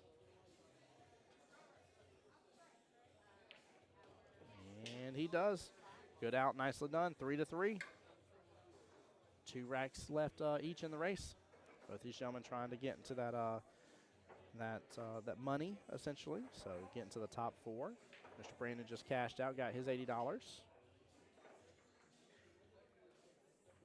And again, like I said, Jesse has already secured bare minimum at least 200. Still up for grabs for him is potentially $400 cash money and a Q-Tech Q as well, which the True Wood's valued at like $925. Jason, I agree. Slow roll the 12 and he hooks him. Yep, that was my thought, Jason. By the way, Jason commenting on our YouTube side. Thank you for being on the YouTube channels. Appreciate the support there as well. Guys, it costs you nothing to support both YouTube channels for Jacksonville APA and myself, the voice of Jacksonville Pool. Both can be found by searching that on YouTube. If you will, go hit us both a subscribe. It means a lot.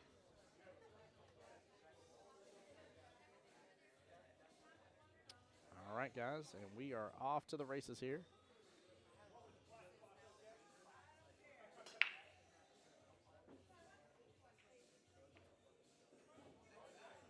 with almost scratching again on that left-hand side pocket, and the clusters are in. This rack is going to take a moment here to work through everything.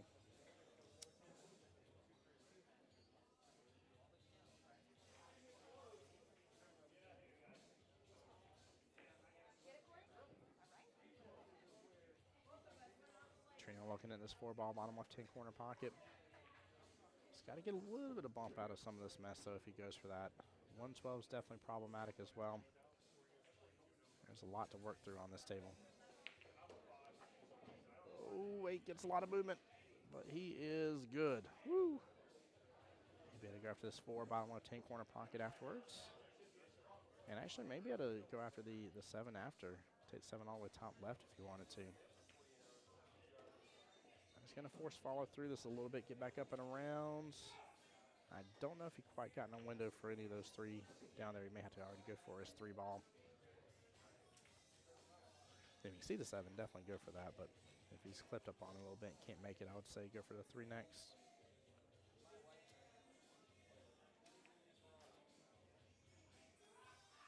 Oh, don't clip up on top of the 8. All right. Not a bad lead for the 7.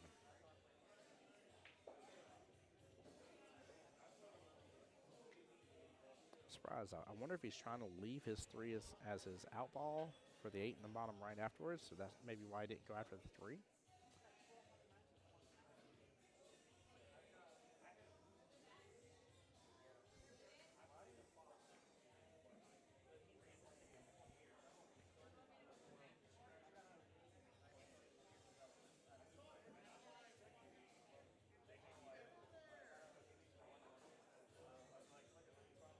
Mr. Bryant going for his, it's the 10 ball top left here.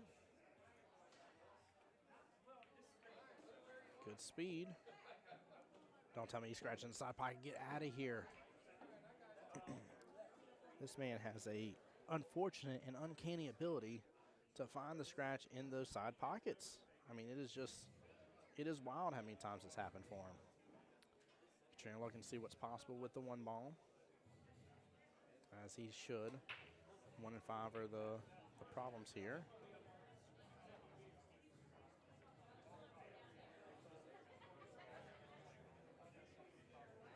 Hard to think like a 7 sometimes. I suspect he was trying to leave the cue ball right behind the 8. Yeah, I think you're right about that one, Phil, from a moment ago. Hi, wifey. Everybody say hi to my wife in chat, Denise Jones. That's my wife.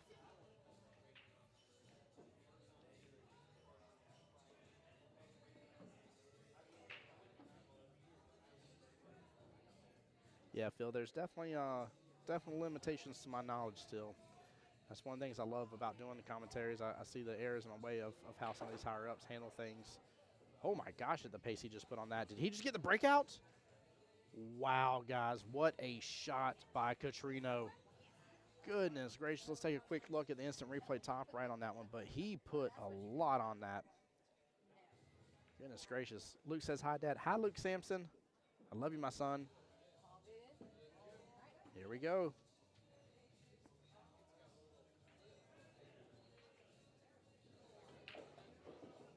He's going for the breakout here, and he gets it, sends the 8 ball a little bit left there. And Katrina will have that left-hand side pocket. Great opportunity to get on the hill here.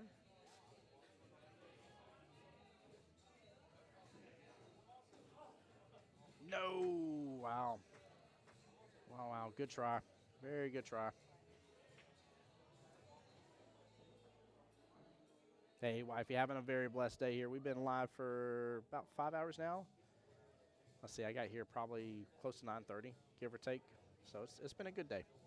And we are getting close to the first of 3 full skill level brackets to being done. This is a quarters finals match. One of the semifinal matches on that roster is already done, and the quarterfinal match here goes on to play Justin, and then the winner of that goes on to play Jesse Link. So right now we're down to our final 4, in which one of our final 2 is already decided.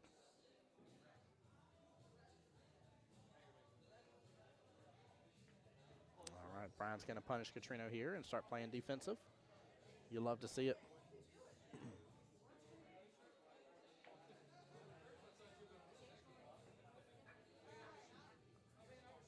Wife said, good. The kids and I miss you. I miss you as well, my love. Miss all three of y'all. Hope y'all are having just a blessed and wonderful time still. Katrina going to go for the 2 rail here, go for that left-hand side pocket. I'm assuming there's enough room to get behind that 12. Yeah, there definitely is. I see it. There is enough room to 2 rail it and kick into the 8. Oh, no, he's going to send it down to the bottom left-hand corner pocket. And the potential for the scratch. He does both. How does it do both? Are you kidding me? Wow. Wow. Not only 8-ball wrong pocket, but a scratch as well. Goodness gracious. Brian will be the first on the hill because of that. That is madness. Oh, my gosh. You couldn't set that up 100 more times and make Katrina do that same situation. That's just a crazy turn of events. Wow. I cannot believe that just happened.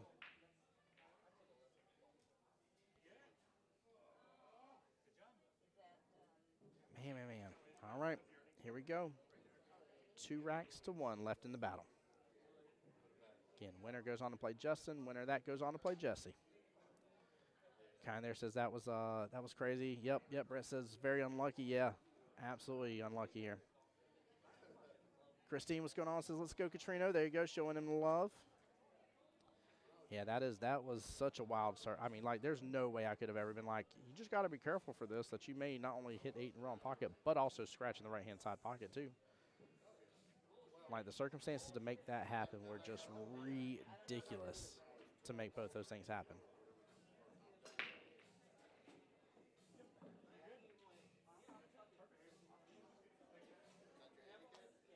All right, let's see here what we're left with.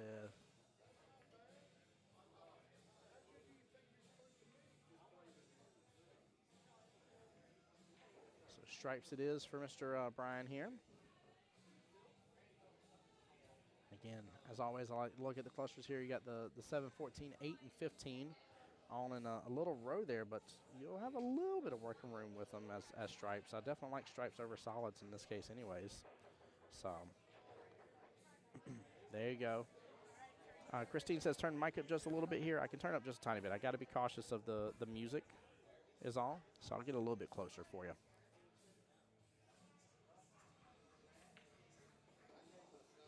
Also, too, as well, guys, a lot of y'all are on Facebook. Sometimes YouTube sounds a little louder than Facebook from time to time as well.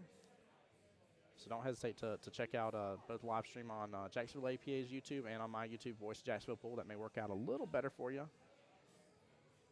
If you want to make both as a trick shot, impossible to do it on purpose, right? Yeah, that's so true, Phil. It's wild. Absolutely wild. I still can't believe, I mean, it happened right in front of us. I still can't believe it happened. It's just a crazy set of circumstances.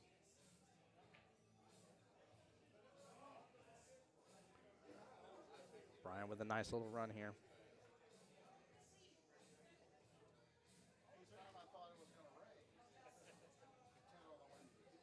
I think he's trying to get a little breakout here too. No, is he gonna dodge everything? He ends up dodging it all, but gets great shape onto the 15. Corey and Debbie, table 13. Corey and Debbie, table 13. Depending on how this is set up here, he might just go after the 14 after, and may not go after the 12 immediately. I'm not sure what he's going to do here. He got a little knockout from the 8. Actually, he's got a window for that 14 bottom right. He has opened up a very good window for that. And he's opened up bottom left as well. Yeah, he's looking towards the bottom left-hand corner pocket. So he's going to try to drain this 12 and let the cue ball come on over. But this is tough. It's such a tight cut into that pocket. If you don't hit it just as pure as you can and you put a little too much pace on it, it doesn't matter. It's gonna the pocket points are going to reject it. Rachel and Brandy, table 17. Tough little scenario here. Brandy, table 17. Corey and Debbie, table 13. I definitely agree with leaving the 7 and 14 kind of tied up the way they are. But now it isn't going to matter. He might have been better off not making that ball.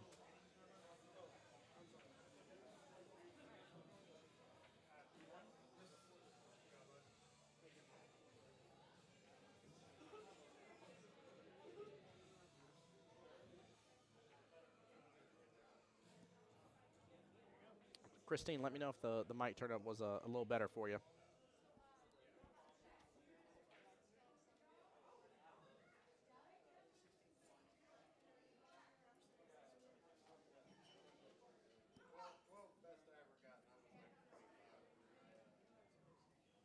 Brian's looking at the one rail kick. I actually like the two railer here.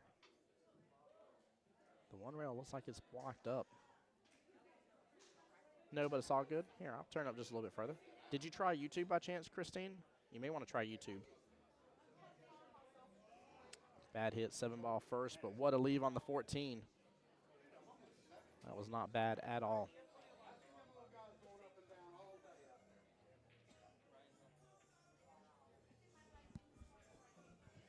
Here we go.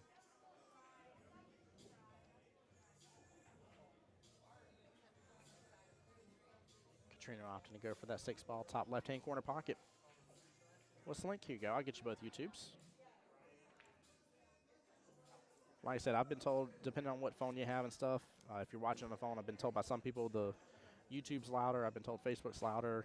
I've been told multiple different ways, but that way, just in case if it works out better for you, hopefully it does. If it does, I do apologize. I just always have to be cautious about all the music is all.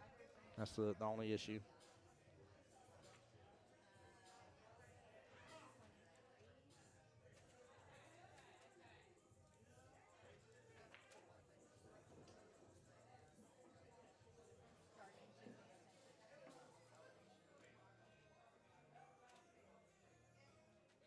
All right, the run is on for Mr. Catrino here. 3-ball top left-hand corner pocket should come back off rail. And he'll have multiple options here depending on which way he wants to play this, but I think he's going to go after the one next. Jamie, table 4. Katrina and Missy, No. table 1. Susan and Jamie, table 4. Katrina and Missy, table 1. Now, I don't know if he's locked it up to where Mr. Bryan can't see the 14.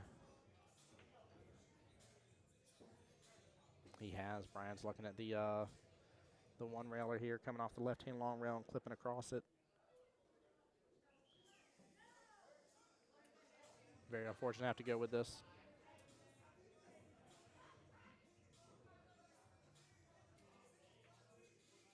Yeah, Phil, I definitely agree. The 6-ball felt gutsy, but he wanted to take the 6 because of where the 14 was. He was in a bit of a predicament, but yeah, I like going this way. I like doing the one rail this way because if you clip into it, you're probably going to have eyes on the 8 for the right-hand side pocket. He said, is he out? He's out. He probably left. Yeah, I'm out because it's in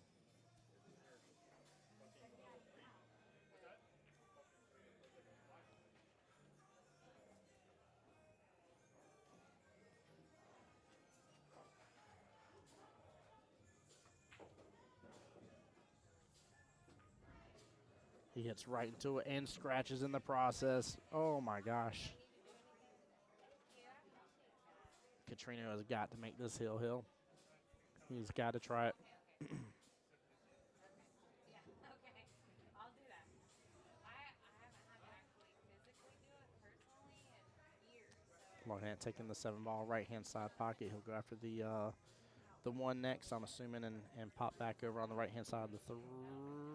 I'm going to take that back now. That has now changed.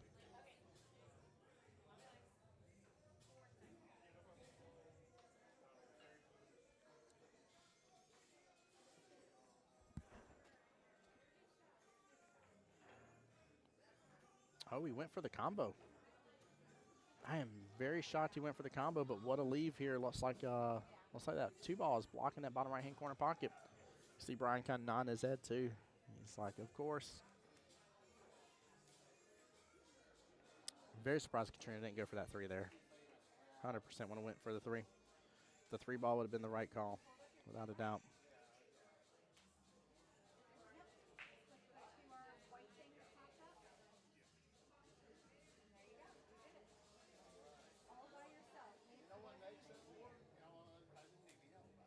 Now, I don't really know what Brian's going to do with this situation.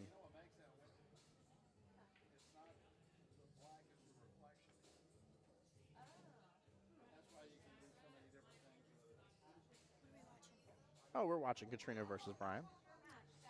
Brian is on the 8s, but Katrina has blocked up the 8 by accident. Daphne and Carey, How you doing? 15. I'm winning against 5. There you go. Get it, girl. I swear my chest is red and I need some Neosporin, but I'm like biting the inside of my upper lip the whole time. Oh, Lord. Yeah. A little nerve-wracking. Yeah. I don't know why. Oh, Brian's still going to call the bottom right-hand corner pocket. How does that go, Tim? It doesn't go that I'm aware of. I think he's just marking that out of a safety, and he's going to push it towards the pocket, which is, I mean, the only other thing he can do is just block up the 8 and the 2, but I think it's going to hurt him more than it's going to help Katrino. Well, see, I'm really weird, and this is how I get to be a good player myself. I'd put it over here. You're not going to get it around to do that. That 2's blocking that. No, not there. I wouldn't put it on the rail. That's terrible.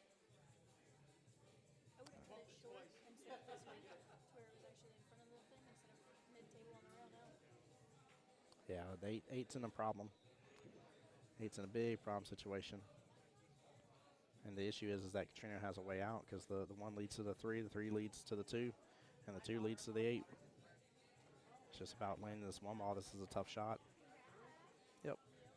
That was it. But it doesn't matter either way because what's the bank get back? Honestly, this table doesn't bank great. Yeah, but the 3 ball helps the bank in the top left-hand corner pocket. I would absolutely call that bank because it's a slightly wider cone. Not a crazy wider cone, but it's there. I mean, best case he makes it and wins and closes out. Worst case is he locks up that pocket, leaves Katrino with nothing, realistically, and potentially gets to make it here in one more turn regardless. This is a win-win situation for Brian to go after this. Katrino had to land that 1 ball, but the 1 wasn't exactly on the rail, though. It was in a bit of a predicament. Yeah, that top left pocket is definitely open.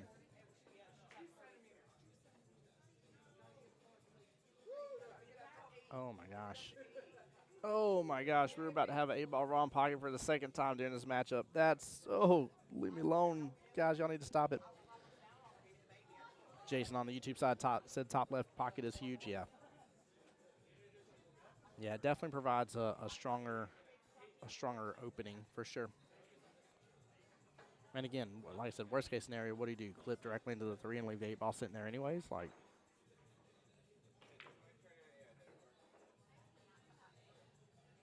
oh, Katrino's swinging for the fences. Oh, no. Oh, no. I agree with Phil. Hide it behind the 1, yeah. Yeah, Jason's right. Stay down, brother. Yeah. Goodness gracious. He is giving Brian another shot at this. Did Brian just mark? Hold on. What is he marking? His foam's up there near him. This isn't good. If he goes, okay. Oh, thank you, sweet baby Jesus. Come on, Brian. I don't need any of that heart attack or anything like that. If he would have left his phone up there and then went for that bottom left-hand corner pocket, that would have been 8-ball wrong pocket. But he moved his phone. He marked it. Oh, that was about to be nerve-wracking. Susan, table 4. Susan, table 4. And he gets it. Nicely done. Brian knocking out the one and only Mr. Katrino here, winning 5-3. Very big congratulations, Mr. Brian, coming up from being behind, too, as well here. That was crazy. Brian had a lot of scratches, a lot of issues on the table, without a doubt here. So strong win against somebody such as Katrino. So up next in their battles will be Brian versus Justin Lamont here. And then the winner of that goes on to play Jesse Link. So the final 3 is locked in now. For these matchups. Again, Mr. Brandon lost against Jesse Link in the semifinals here, cashed out his 80, and that matchup was to get into that bracket. So we'll see what happens between those two, but we're going to be moving on to another matchup here in just a moment. And as soon as we know which one we got, we'll keep on streaming here. So give me just a moment as I wait for Mike and Kelly to give us the next one.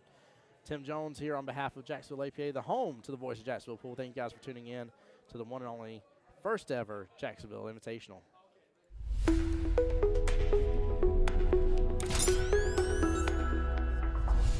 The voice of Jacksonville Pool.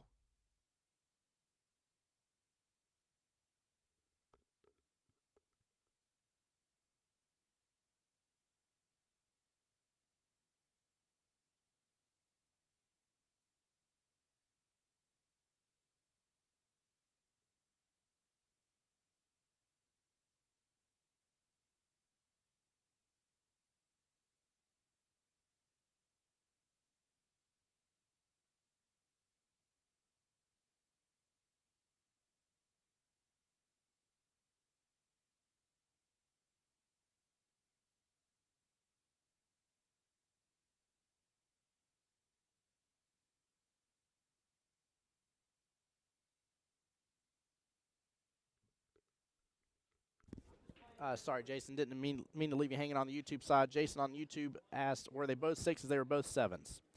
So it was an even race, 5-5 race, but both were 7s here. If I see Brian again, where'd he go? He's not near me right this second. If I see him again, I'll tell him to grab his phone for you there, Diane. Definitely will. There he is. Give me 1 second. There we go. He knew it. He knew it. Very good job. Nicely done, though. Again, still big congrats. Big congrats here. Oh.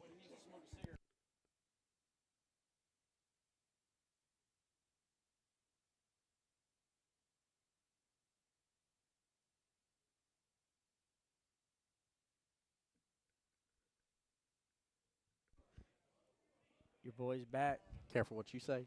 I'm watching you, J Money. I'm good. I'm about to play on the stream. I know you are. I know you are. Rematch. Me and Jeffo played earlier.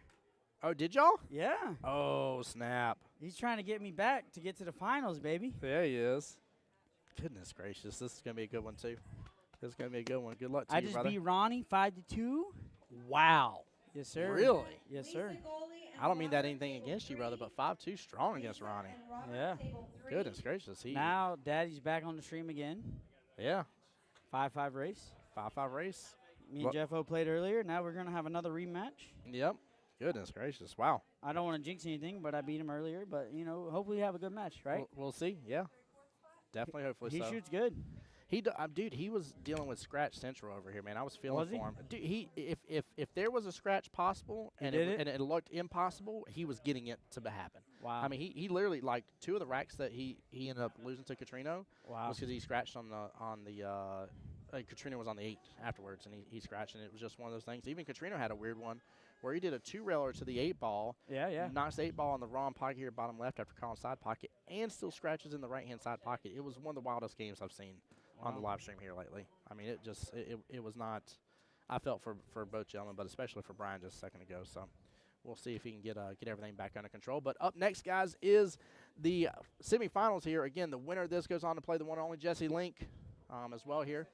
Yep, looks like Brian's running the restroom real fast, by the way. Yeah. What? Take his time. Take his time.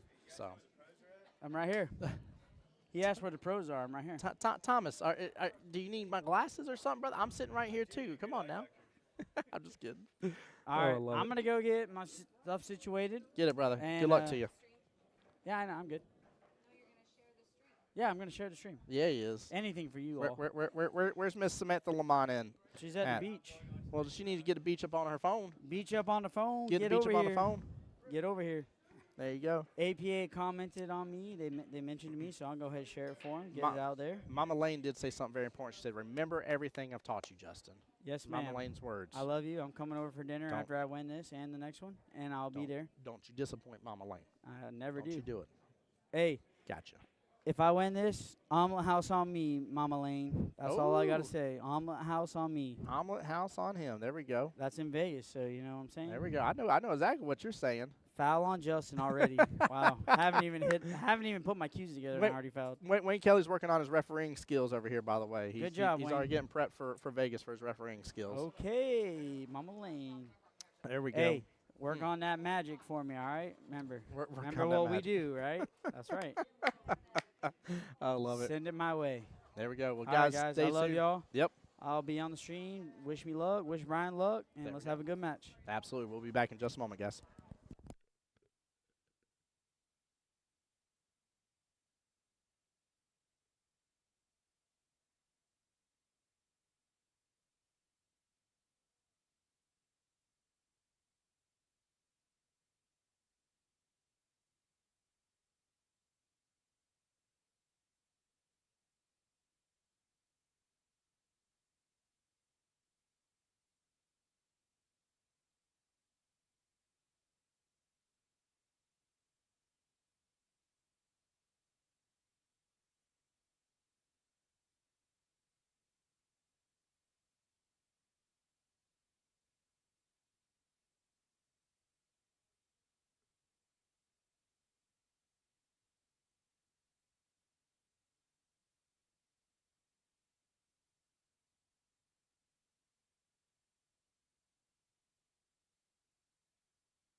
All right, we're seeing some good sportsmanship here.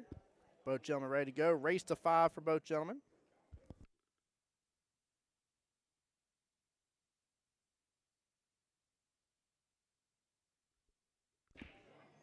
All right, guys, I'm getting it reshared out on my end here.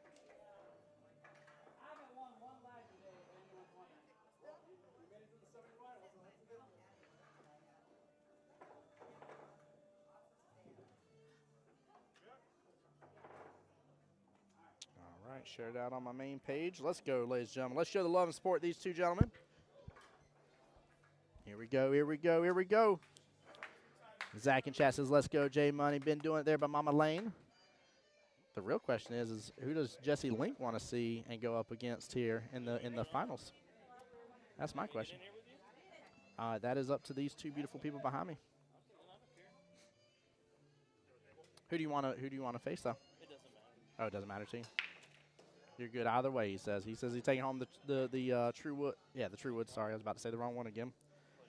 I kept saying y'all were gonna get the SVBQ a little while ago. Ash and Crystal, table 5. Ash and Crystal, table 5. It's like one of each. One of each indeed here. 14 ball grouped up on the 8. Got a little separation between the 5 and 7. Yeah, just a tiny bit.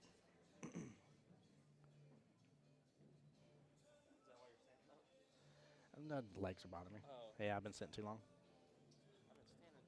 I've been standing too long. Yeah.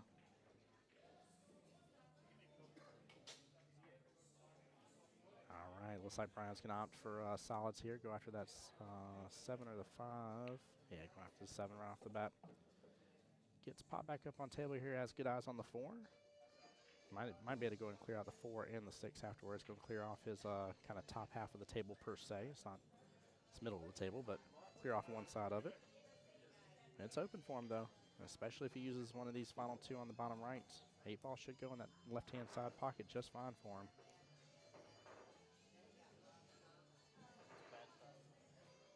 Hmm?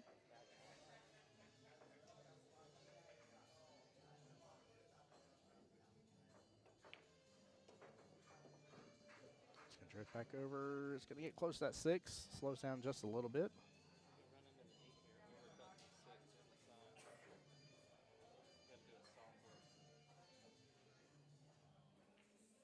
Jesse's saying he can run to the 8 here. I think, honestly, I think he needs to leave the 8 alone. Well, the reason you do that, you put the 6 here, run into the 8, it opens it up. That gives you a lot more room for error with the 1 and the 2. It does. That is true. That is true. Right now, you got to be pretty precise here. To be very little window. Just looking at something on the diamonds. That was kind of interesting, actually.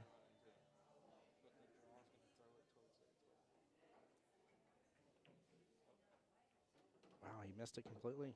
Ends up hitting a lot of the 12. All right, looks like Jesse's getting called to watch a shot here. 2 and 10 are super close, too. Give y'all the other viewpoint that we have. And I saw Jesse put up the 2, so 2 was a good hit. Or I'm sorry, 2 balls. No, forgive me. He was stripes. Yeah, it was super close. No, he's solids. I had it right. Yeah. He did say 2 ball. He was solids. It was a good hit. My bad, guys. Yeah, Wesley, I can post the bracket link. Sorry.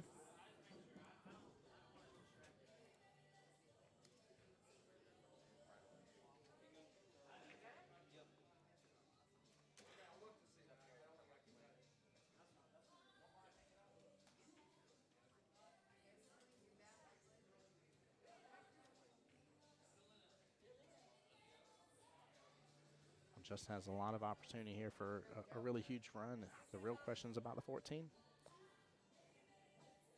Hey, Wesley, my pleasure, brother. Thank you for being here. As always, man, appreciate your support.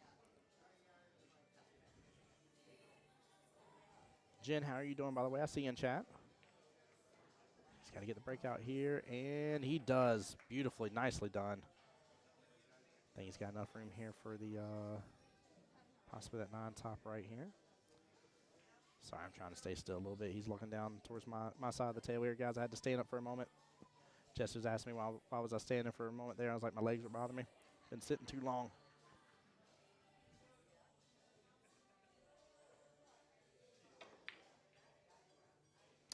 stabs at it here and misses the 9 top right. Gets a great leave out of it, though. 9 is definitely playing blocker against the 2.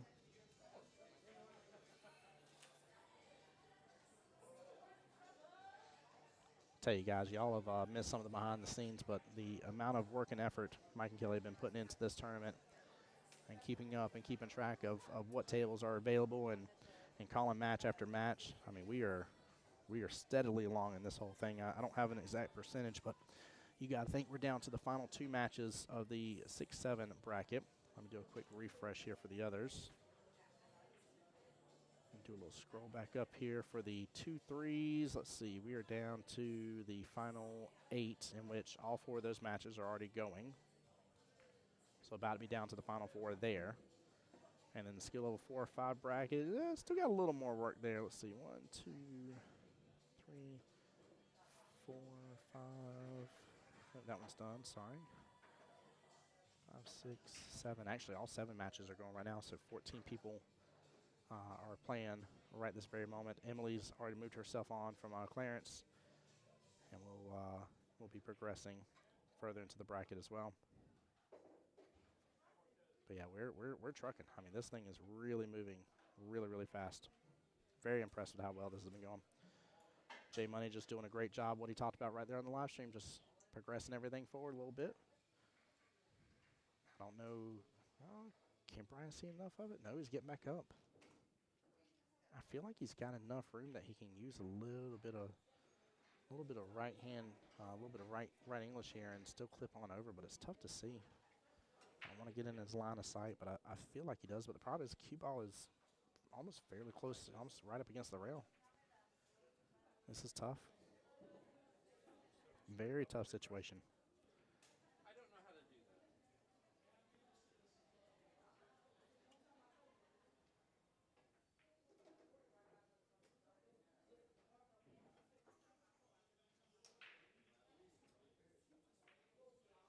I mean, his only other choice is a potential crazy 3-railer. But even then, I don't like that. Yeah, I'm guessing he just doesn't have enough room to maneuver. I feel like Brian is under the skill set here that he would, if he had enough room to maneuver with it, he would. And he would have already been down on the shot, so he's really taking his time on this one. It's a very difficult shot. I was going to hit into the 14 on purpose, send it over there towards the bottom left, and give ball in hand over to Justin here. That was a great call. Very good call. The only downfall is Justin may actually be able to go ahead and take over the pocket here. Actually, no, I take that back. If he does, he's going to leave that 8 wide open.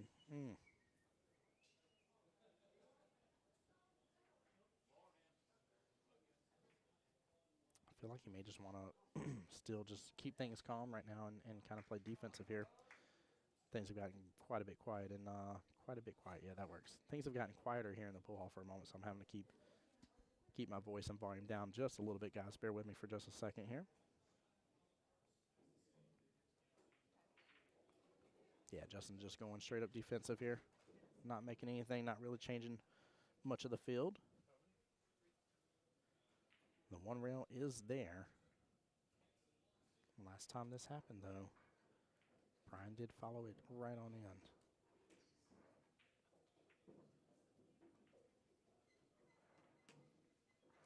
He hits it good, but doesn't pocket it somehow or another. Goodness gracious, I'm surprised it rattled in the pocket. Good hit. Nicely done.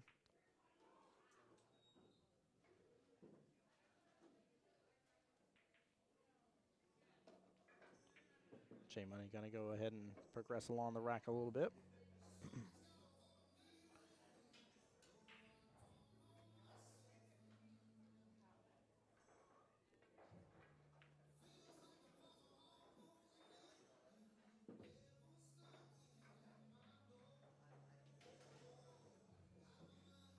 He may actually just try to, this may be now where he tries to take over that pocket. Where he actually tries to pocket both his ball and the opponent's ball.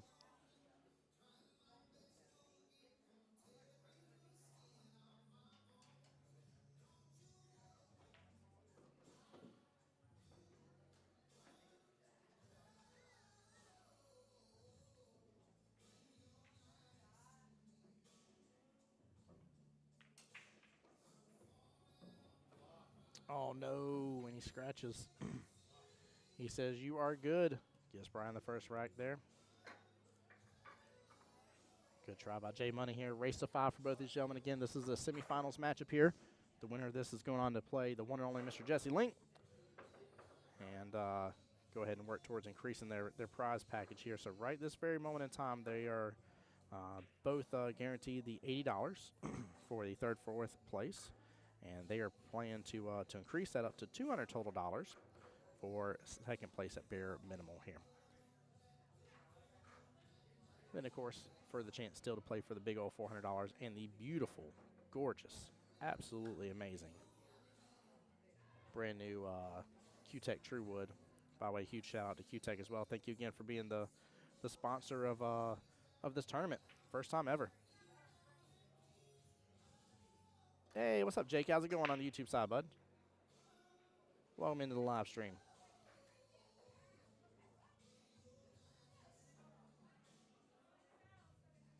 All right, wide open right now. A little cluster going on with the 4-8 situation, but stripes are looking actually pretty nice over there. Don't know if I like solids as much. I think I really would go with stripes here. And Justin agrees here. And he can go and start working on everything on this left-hand side of the field if he wants to now.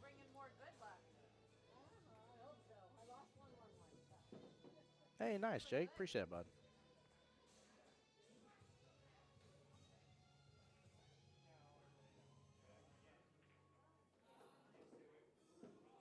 Oh, gets right below that 6 ball here. Rolls the 10 up just a little bit.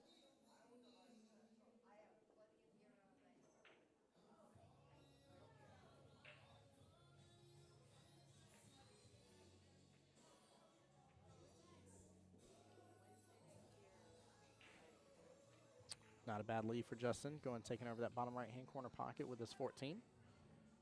Brian back to the table now.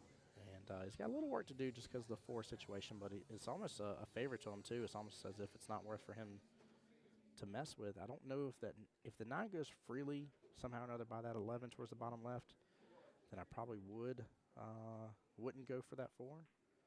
But if it doesn't go freely, I'm definitely messing with that 4 just as he did. And I'm assuming that 9 does not go freely. We'll find out real fast because if it does, I don't see a reason why Justin isn't going to go for that shot right here.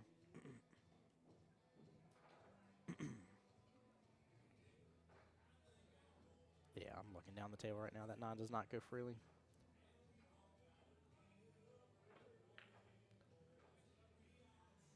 Good attempt right there.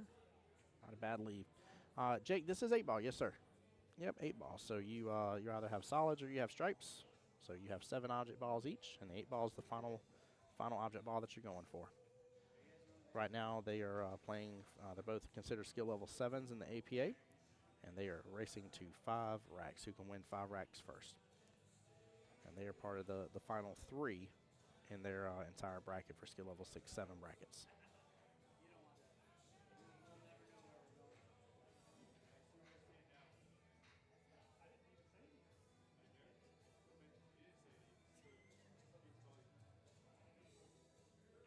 Brian, looks like he may be looking at the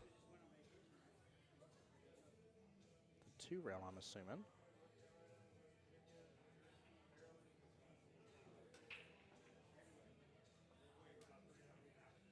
Okay, no, he's definitely just looking at 1 rail. That was interesting.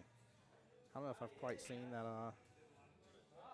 I don't know if I've quite seen that type of aiming before like that. That was a little interesting, to say the least. Justin over there yelling stop right there because the cue ball moving around like it did. Him and Brian cutting up just a little bit, having some fun, as they should. So Jakers on YouTube's asking what does a skill level 6-7 basically mean for APA. So in 8 ball, the skill levels from least to greatest in 8 ball go from skill level 2 to skill level 7. So 7's the top tier for the 8 ball side. And for 9 ball, it goes from skill level 1 all the way to skill level 9. So for instance, I'm a skill level 4 in 9 ball, and I'm a skill level 5 in 8 ball. So these guys are the top tier, and also the primary way that most people got in this tournament was by being MVP. So in order to have gotten an invite via MVP, it means that you were top dog for your night within your skill level bracket. Here you go, scratching again, just random scratches. But you were top player for your bracket for your night. And then you were invited to a MVP tournament. And as long as you were a quarterfinalist or better, you got an invite to this tournament. And within this tournament here, there is over $2,600 total dollars for payout for today in terms of cash money. And there are 3 queues. 2 of the queues are valued at over $900, and one of the queues is valued over $600. This skill level bracket will be getting one of the $900 queues. And that's by the one and only Q-Tech, the official sponsor of the tournament here.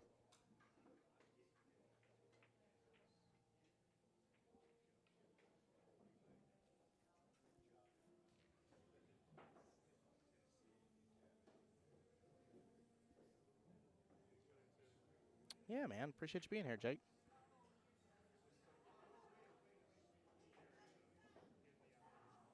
Yeah, APA is a lot of fun, man. You probably have a APA league somewhere near or around you. If it's something that you're interested in, you can definitely get connected. One of the best ways here is actually just look up the American Pool Players Association, the APA, and hop through there. There'll be a contact us section. They can get you set up with whoever your league is around your area that you're at.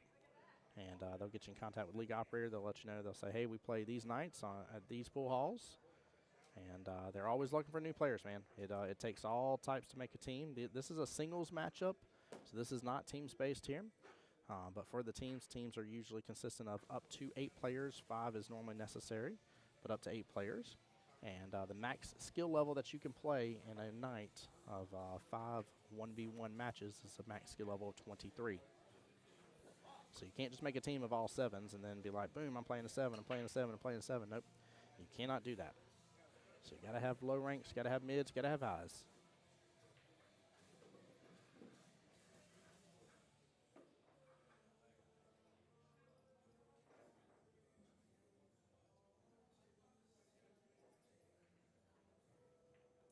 Yeah, Jake, this is my normal thing I do on the weekend. Jake was talking about he's wanting to see what it was I do. Him and I played a video game together, and I was talking to him about how I do billiard streaming and commentary, how I'm tied up most weekends doing this. Travel a lot for this. Right now, luckily, I'm in my hometown of Jacksonville. But 2 weeks from now, I'll be over in Orlando at Sanford, and then I got another trip up to Aiken, South Carolina coming up soon. I got Vegas, and also I'll have Tallahassee coming up in the near future as well. So I got a lot going on. Shoot, we even got the Southeast Challenge coming up in the near future too. There's a lot of big tournaments coming on. A lot of big tournaments.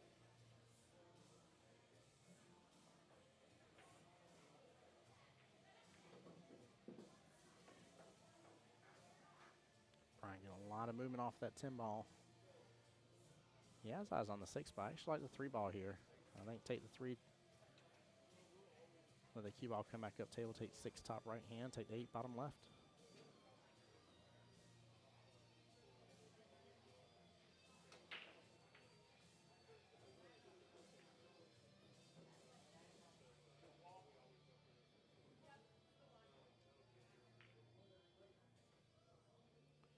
So Jakers was asking about a team 8. He says, do they have a pool game where all 8 individuals play like in a golf scramble type deal?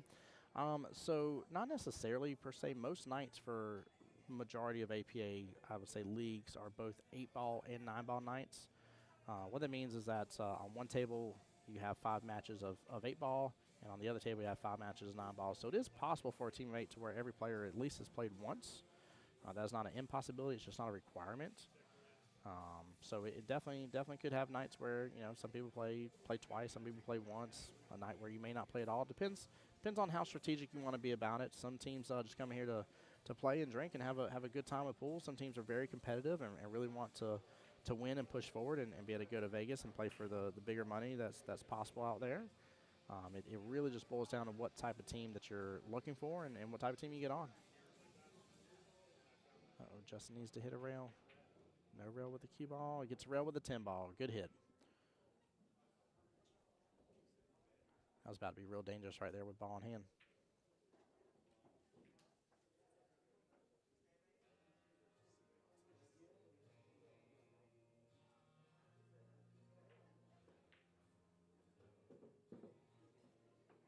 Good shot on 6 ball. Should come back up. Hopefully it doesn't hide behind the 8. Slow down. There we go.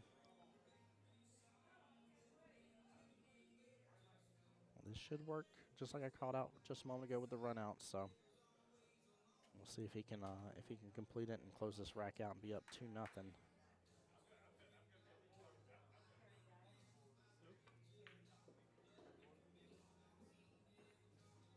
Nice job kicking off that right-hand long rail, coming back over just a little bit. Sets himself up pretty good with a little angle on the 8 ball.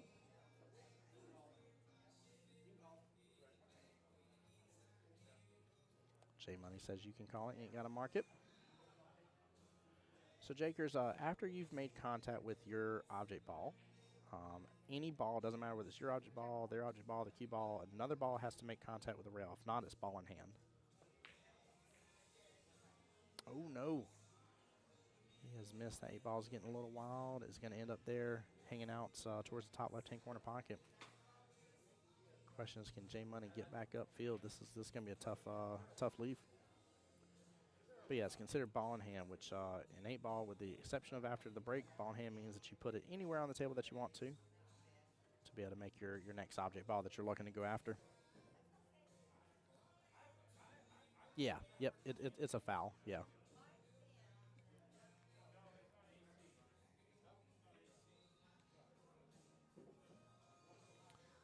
Assuming a lot of force follow here to get back up table.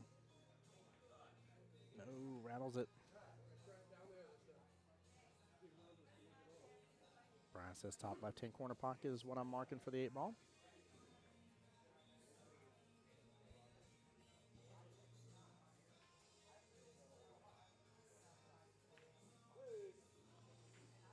And he gets it. Brian up 2-0 in the race to 5 here. Again, no matter what, both gentlemen are guaranteed $80 from the prize pool today for being in 3rd or 4th place.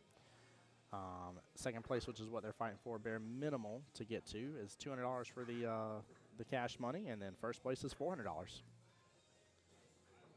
Yep, Brian got the 8 ball, top left-hand corner pocket. Justin was in a bit of a predicament, though. He didn't have much of an angle to work off his last object, second to the last object ball to get back up table for his last one.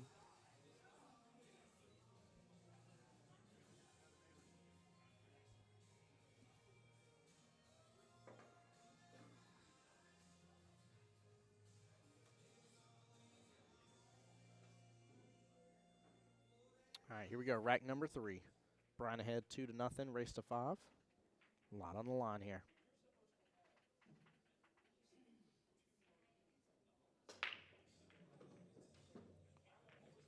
Eight ball getting a little bit of movement. Thought the cue ball was about to clip it again. And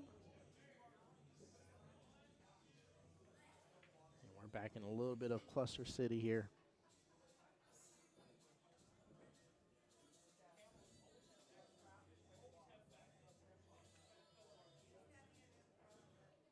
I will say I do like stripes right now. But Brian's going to be forced to go with solids because he made a solid on the break. So 5 ball, top right-hand corner pocket. There's room for the 1 bottom right. Don't know what he's going to do about the 2 or more so the 7. 7's in a predicament too. He might be able to use the 4 to clip into the 7 and get it off rail a little.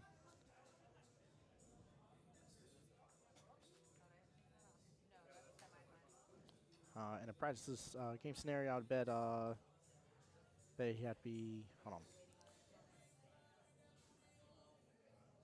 Yeah, Phil, I see what you're saying. Yeah, coming off rail first. Yep, I definitely agree. That shot, if he would have came off rail first and hit it, he would have definitely gotten back up table. Jake on the YouTube side said, so I'm seeing a side where they have to win 5 games, right? Have you ever seen a game go 8 rounds and the winner is the 9th? Yes, so that's what we call as a hill-hill matchup. When you see us say that somebody is on the hill, it means they need 1 more rack left or 1 more point, whichever way you want to call it. And in that matchup where it goes 9 total racks, it means one player had 4 out of their 5. The other player originally had 4 out of their 5, and one of them won, getting the win. But yes, absolutely, we have had hill matchups for sure. And we've had them on the live stream as well. The very first matchup of the day of the live stream, if you go back, let's see, we're almost 6 hours in the live stream. If you go back to the very first hour of the live stream, that very first matchup went hill. And in fact had Mr. J Money on it to start the morning.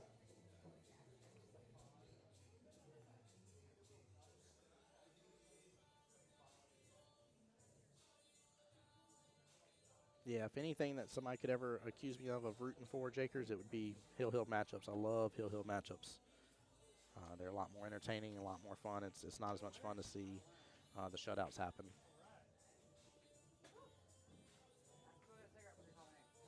I'm not saying they're not cool, but shutouts are just, I don't know, they're not as entertaining. Let us know how those conversations go. How many teams would you end up being in the division?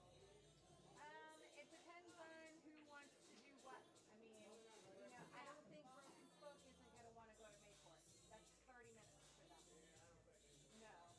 So we would be talking about basically splitting up the division, rebuilding on the Broken Spoke and Qball side of things, and moving TJs over to Mayport.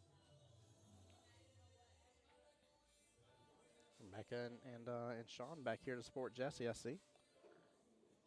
They were just gone for a little while driving around. I know she was talking about having to take a long trip earlier. It's good to see family, as always, when I call it out. I love seeing family combine, support people playing. Building the other side, but we have a plan for getting that side Give going. me 1 second, guys. I'm going to mute up for just a moment.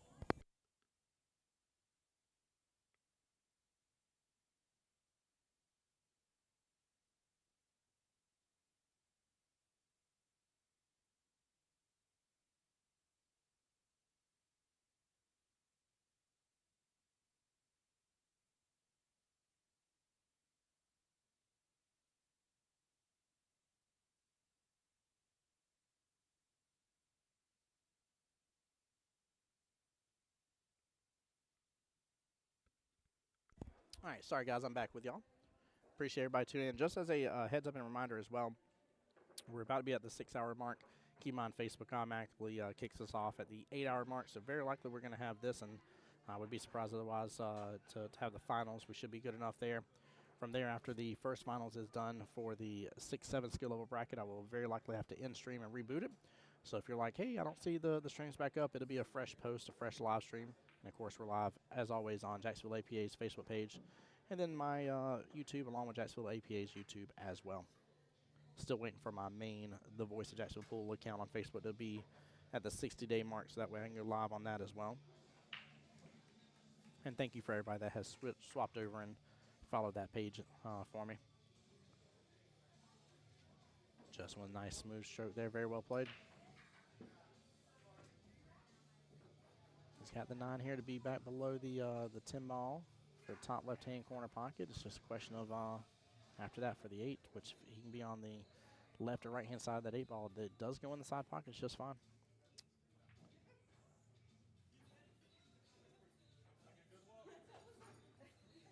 This is it, though. This is the tough shot. As much as this 9 is easy, it's about the leave for the Qball to get to his next stripe there towards the top left.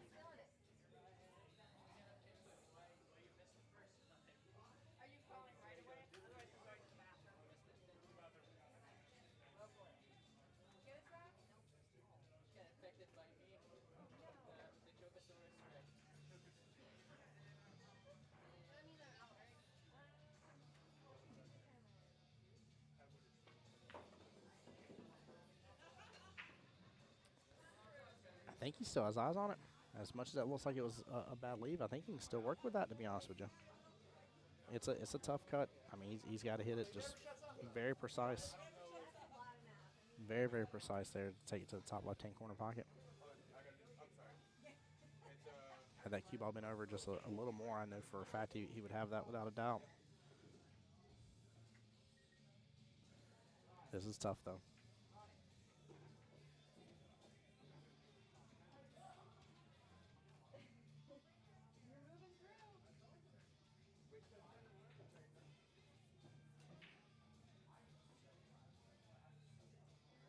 He avoids the scratch here, leaves the 10 ball there towards the top center half.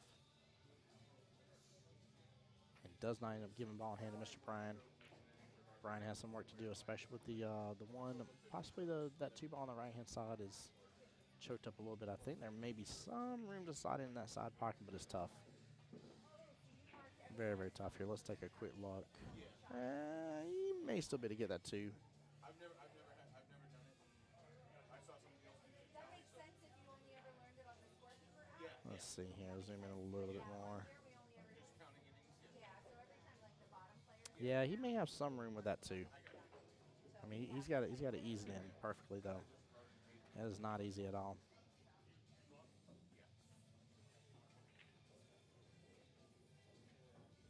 Jake on the YouTube side, the purple and the pink ball's going to get. The purple's actually right there, dead center of the table with the black. The purple is the 4 ball.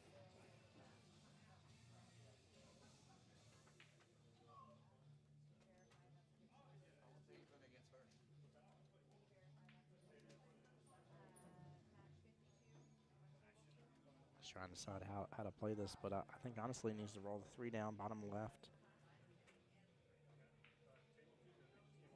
And then go for the 4 on the right-hand side. But the problem is, if you free up that 4, the 8's free. I don't know. I'm probably saying it wrong, to be honest with you, the more I'm thinking about it.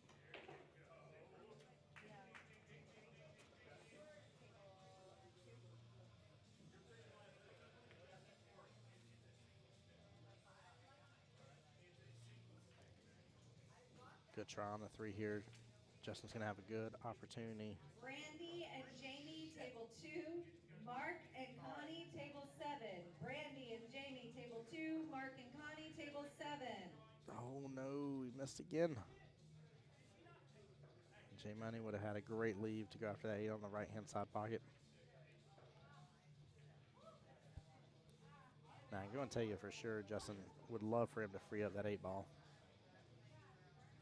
He's really wanting Brian and tempting Brian to hit that 4 and get that 4 off of there. Brian's knowing better, though.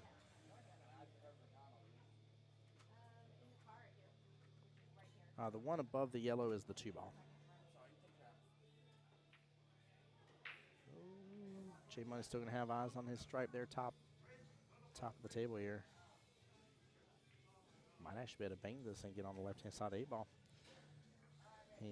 He should be able to go up with the Q at the side of it, let the cue ball come back over and down some. It's got to travel a little bit, though. It's not going to be a huge wide opening.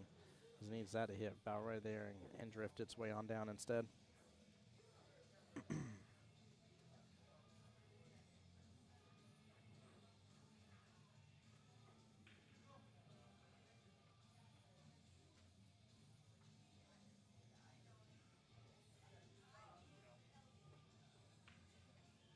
There he goes. There he goes. He let it open up quite a bit. Oh, he was very close. Good try, Justin. Very nicely done. Wow. Very, very good try. Well, the 10's sitting in quite a bit of a better position, I think. Oh, unless that 3 gets in the way. Brian may have just gotten a lucky leave right there.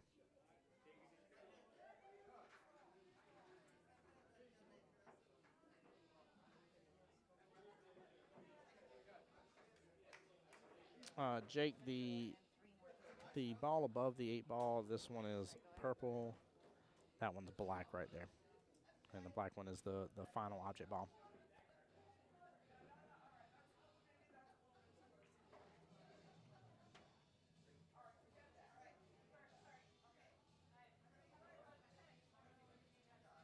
Justin really trying to determine what he's going to do here.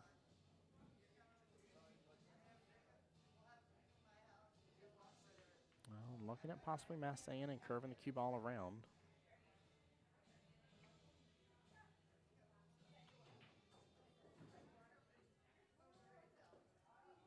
I actually like still seeing if I got enough room here below the 3, kicking into the bottom short rail and using some English to manipulate the cue ball on over.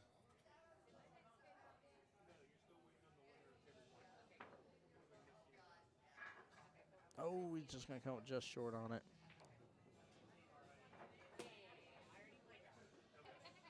All right, ball in hand to Mr. Brian. And Brian can finally start taking care of that 2 ball.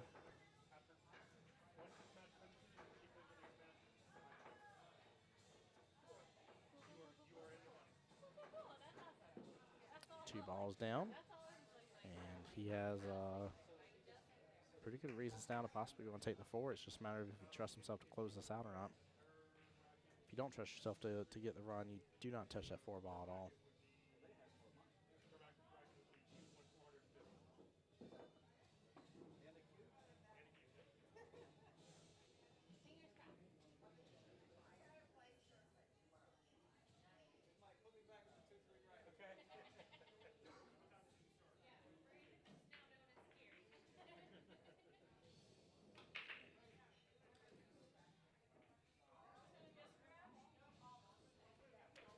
Later, brother. Mr. Catrino stopping by the booth here to say bye.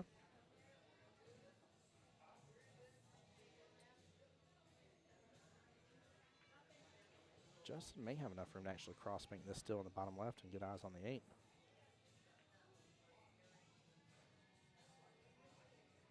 Nope, he's just going to play safe. Not a bad choice at all. 10 ball is sitting center of the table now.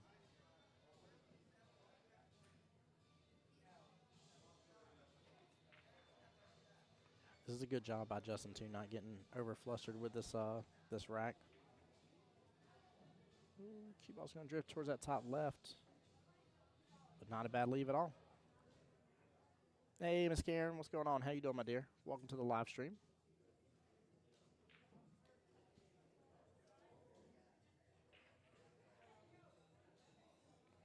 Justin's going to have to one rail kick into this. Hits it good.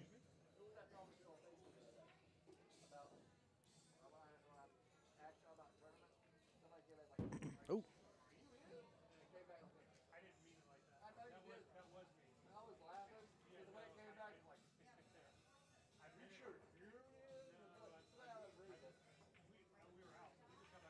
Overcuts it here, and he's going to get a great leave out of it. The nice thing is he's finally broken everything up, but hey, what's up, Miss Deborah? Phil says nice back and forth on this rack. Couple lucky leaves and definitely a good back and forth. I mean, neither gentleman really selling out one way or the other. But J Money is going to be in a little bit of predicament here. He's got to land this one rail kick because now the 4 is off the 8. And if for some reason or other Brian gets ball in hand here, should be tic-tac-toe. And if so, Brian could be up 3-0 against Justin, which would definitely feel rough. You don't want to be in that position. 3-0 versus 2-1 is a way different story.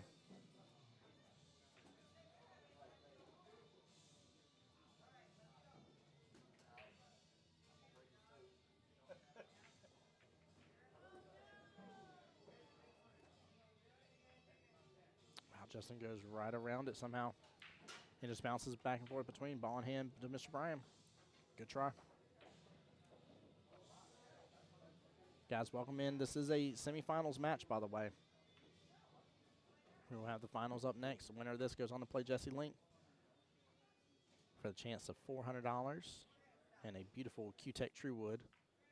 Again, big shout out to Q-Tech for sponsoring this tournament. Wow.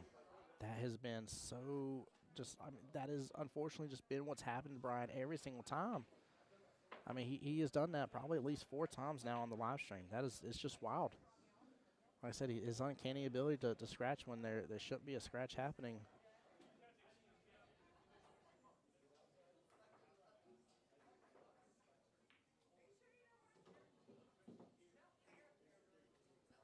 There you go, Brian says you're good. We got some of the peanut gallery over there giving J Money some claps and slaps.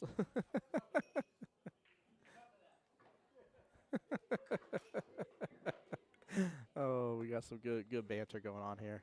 Some good banter. All right, guys. Looks like J Money's taking a quick little break here. I'm gonna mute up for just a moment while we get the next rack underway. 3 racks down, possibly 6 racks left to go here, guys.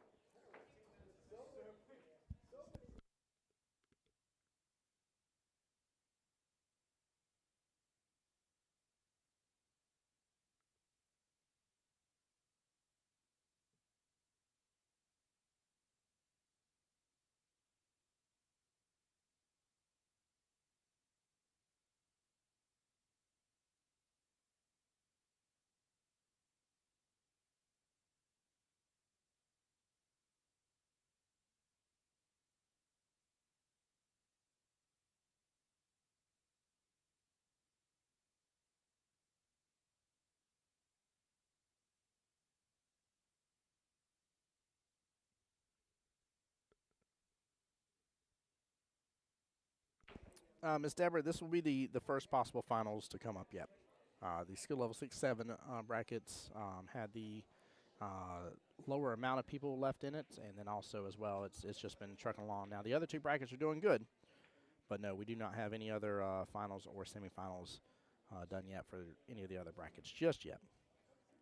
Yeah, Wesley said Brutal need a little left to get to the long rail, just play top, and it took the angle. Yeah, it's tough, man. But it just the bad part is for Mr. Bryan, you know, it's got to be playing back in his head. I mean, I'm fairly certain that's the fourth time on live stream that's happened. So it's very tough, very very tough situation.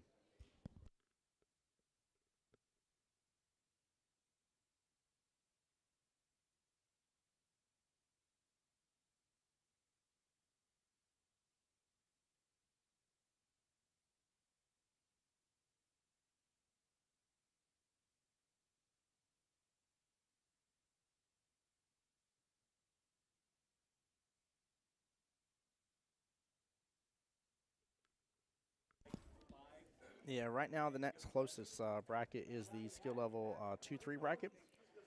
Jamie and Brandy are playing right this very second here to get into the semifinals. And then Miss Carey is waiting on the winner between Missy and Patrina, which is table 1. Yeah, that matchup is, I still see them down there. That matchup's still going right this very second.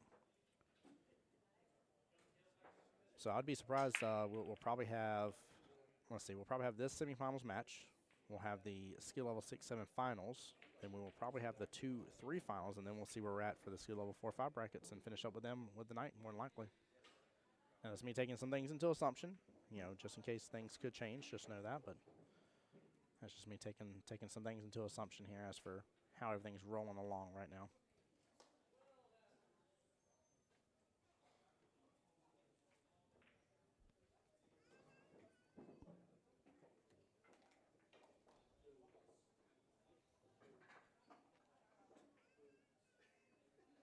Hey, Jose. Jose on the YouTube side said, sorry, just finding this. It's been a crazy day. Who's won so far? Nobody yet. This is a semifinals match for the 6-7s. The winner of this goes on to play Jesse Link.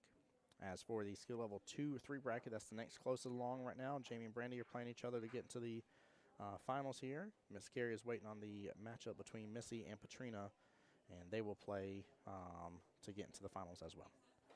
So we're down to the final 5 in the skill level 2-3 bracket. And then skill level 4-5 is trucking along, but they still got a little ways left to go. There's nobody in the semifinals match just yet. It's getting close to it, but nobody just yet.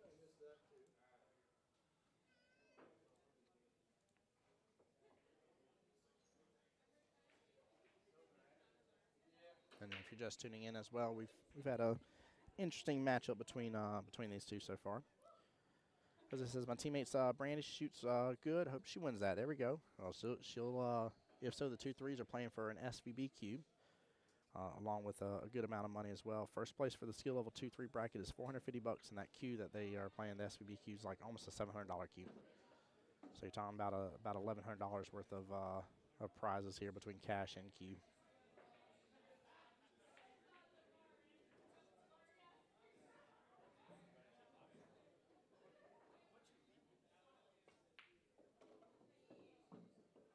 J Money firing that one right there.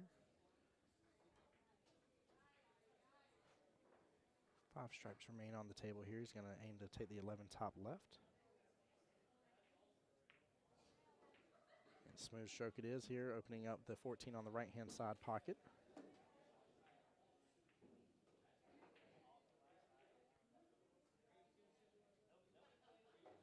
Should just be able to roll forward with this. Still have eyes on the 12 on the bottom right. There he goes. Nicely done.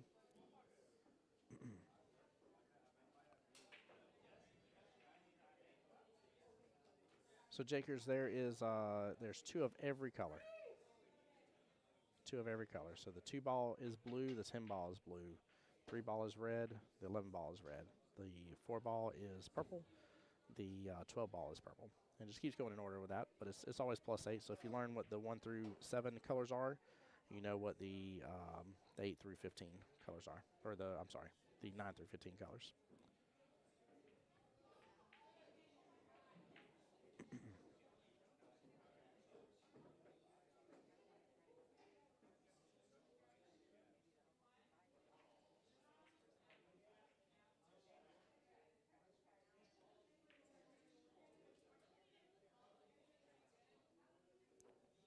Brian attempting that that 2-ball top left-hand corner pocket. He isn't going to leave J Money with much. Justin has eyes, at least for sure, on the 9. I don't think he has eyes on the 12-ball bottom right here. It's right here. I just got caught talking to people. That's how you're working. I didn't bother you. No. How many you want? 200.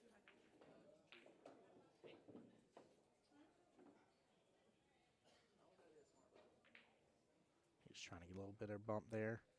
Got tied up behind that 15 on the bottom left.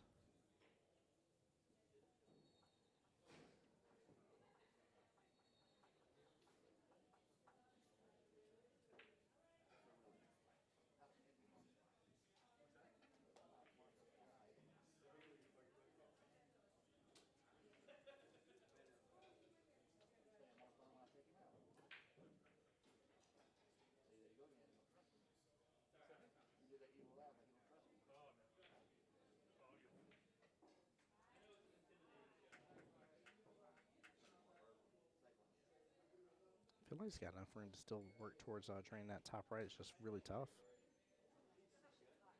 Yeah, that's what he's going to go for. Oh, no. He's going for a defense and no rail. Good try there.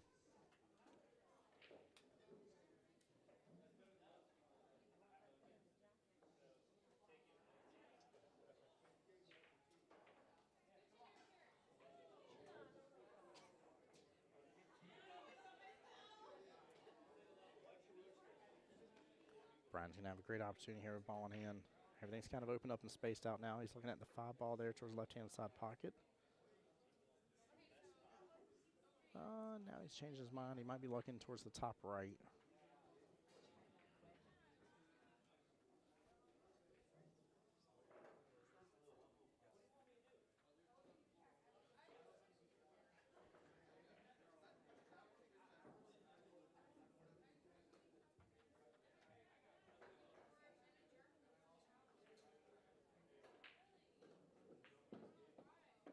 Good shot on the 5 left-hand side pocket there. Taking a look at the 2 top left-hand corner pocket here. Going to pull back on that a little bit. Go for the 3 on the right-hand side pocket. Yeah, this has opened up beautifully for him. I guess my real only concern or question may be the 1-ball.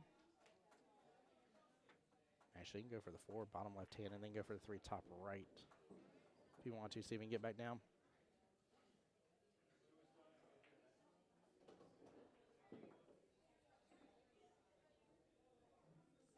So Jake is a great question here, asking about color blindness and stuff.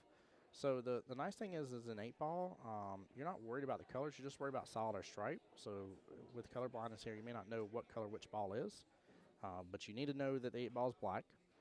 And then as long as you're hitting either your solids or your stripes, it does not matter the order that you take it in, just that you're hitting your next object ball. So if you look right now, Brian is all solids, so he has to keep up hitting solids first. If he makes contact with a stripe first, that is Justin's balls for this rack, and that would result in ball in hand. So again, even if you can't tell that that's the purple 4-ball, it doesn't matter.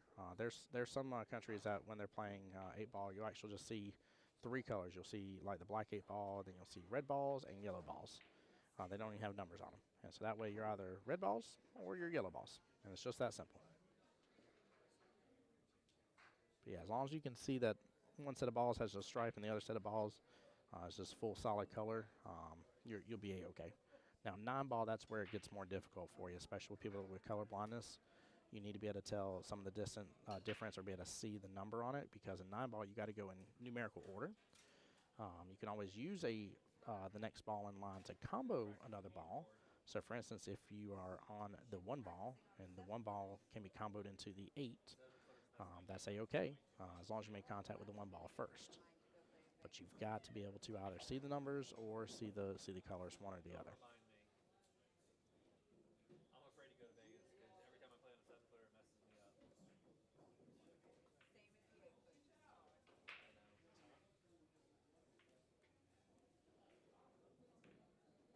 But yeah, good question, Jakers. Very, very good question here. And also, too, like there's been, I don't know, there's a couple people in the league that I believe and I know are colorblind, in which a lot of times, as long as you ask, Usually, you ask the opponent like, hey, which one is this, for instance? Like I've seen it happen during live stream, actually during a 9-ball matchup. As long as you ask here as well. As far as I know, I haven't seen or come across anybody that's not really willing to help you out in that regards, because they're not giving you any advice. They're just simply confirming for you. Be like, hey, is this a 2? Okay, this is a 2-ball. Cool. I don't see see an issue with that at all. Plus, our league is really kind and loving of each other for the majority part, so shouldn't be much of an issue with that. Miss Stephanie back in chat here rooting on J Money. Stephanie, how's your day still coming?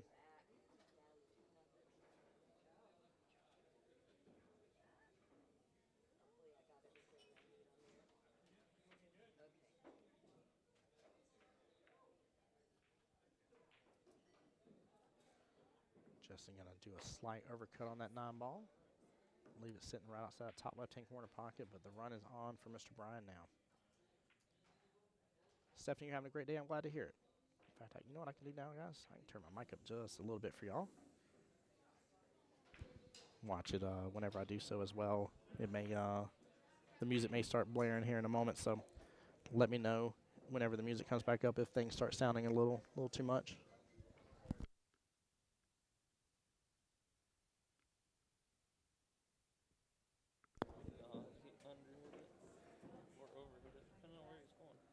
Yeah, depending on where he's going, he did either under or overhit it. He's gonna go to the bottom right now. Does he have room to go to bottom right? Oh no. Dan Blair and Debbie, table 4. Dan Blair and Debbie, table 4. Did he call that? Did he call the side pocket? Yeah. Okay, interesting.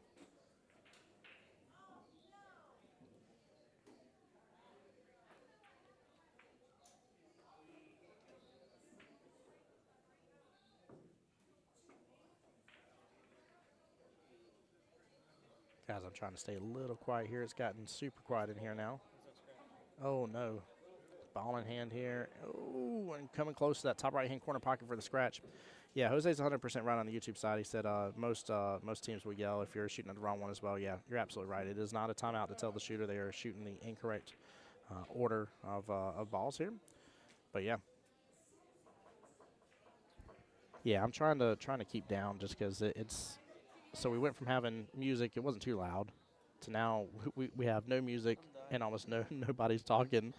Like, it's so crazy quiet in here right now, but I'll try to turn everything up just a little bit here. And that way I can keep my voice down personally, but y'all should hear me a little better. And there goes the music, of course. It ain't too loud right now, though. I say that, and I hear it in the background pretty good.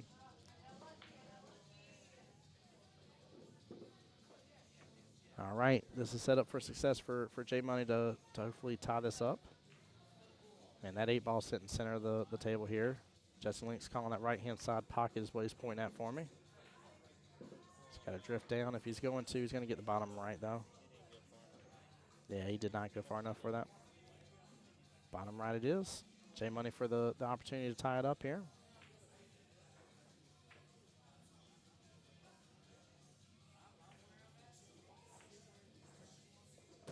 What would you say? There's about 40 innings so far?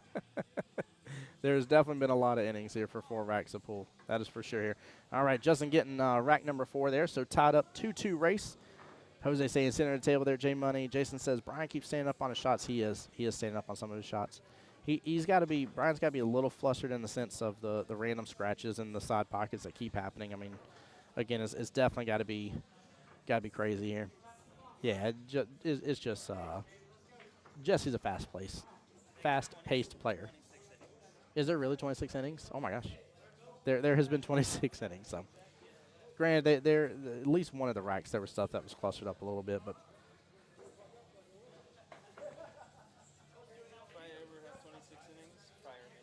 Fire you? All right, guys, y'all heard it here first. Jesse said if he ever has 26 innings, he needs to be fired. 8-ball in that left-hand side pocket. Oh, we almost got it. Oh, that would have been so bad. Oh, that could have been horrible. Chat, for those that do not know, by the way, Addy made the 8 on the break. he would have won the rack. However, the exception to that rule is if you make the 8 on the break and scratch at the same time, then it is a loss of game and instantly would have been up 3-2 in Brian's favor, and Brian would have been breaking. So that could have been really bad, really, really bad. Now Brian is behind what's known as the head string, guys. That is the second diamond with my horrible, my little curvy curves, horrible curves there. But the second diamond across here, guys, ignore it. I had my soundboard in the way. That's what I'll blame it on with how bad that was. All right, solids have been taken down for Mr. Brian. Justin would be the stripes here. Yeah, 26 total innings. Jose said, I've seen that man play like 17 defensive, so Link has had long games, more 9 than 8. Yeah. Yeah, Jakers, there was a potential for a win on the break. If you make the 8 on the break in any of the pockets, the 8 on the break is considered a win, unless you also scratch here. Jose asked a great question. Says, on the YouTube, says, why, what do they call that again? We call it the kitchen. It is the kitchen. It's behind the head string or in the kitchen. The question is, Jose, do you know why it's called in the kitchen? That's the real question. Do you know the history behind it being called in the kitchen? Emily and Ash, table 6. Emily and Ash, table 6.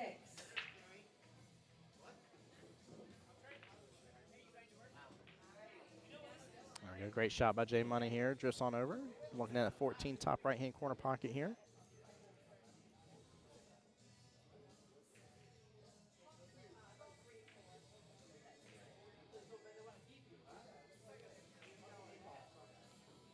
Behind the head string, yeah. That second diamond is called the head string. It's the breaking box. But yeah, the history of calling that area the kitchen being behind the kitchen is because normally what would happen here is this part of the table would be facing the actual kitchen. So this would be in like your dining room style setting due to smaller size houses. And so when you were breaking, a part of your body was in the actual physical kitchen. So that's why it was called shooting from the kitchen or shooting in the kitchen, depending on which way you wanted to call it. But that's why the name still persists, is because you're shooting behind that second diamond, or the head string as it's called. And the head string is just called it that way just due to where we break from. Jay says, wow, we usually have under 10 per match counting safeties. Yeah, this one's definitely taking a little longer, for sure. This one's taking a little longer, but it is what it is. I mean, both gentlemen have been playing. I mean, let's see. We're about to be 5:30. Doors open a little bit before 10, so we're looking at almost, what, an 8-hour day? Pool tables could have been used as dinner tables, essentially, yeah. It just has to deal with how houses were shaped up and the size of them. It just, pool tables were big and large and bulky, and houses, didn't have a lot of room. So part of it would be, part of your body would essentially be in the kitchen. Jose says also it's later in the day and maybe a few adult beverages. There may have been a few adult beverages, potentially. Potentially.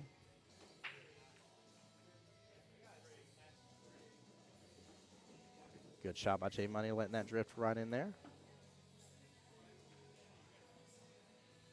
You do have an 11 and solid there on the left-hand long rail. And J Money's going to go for defense here. Very nicely done. Well played. Very well played.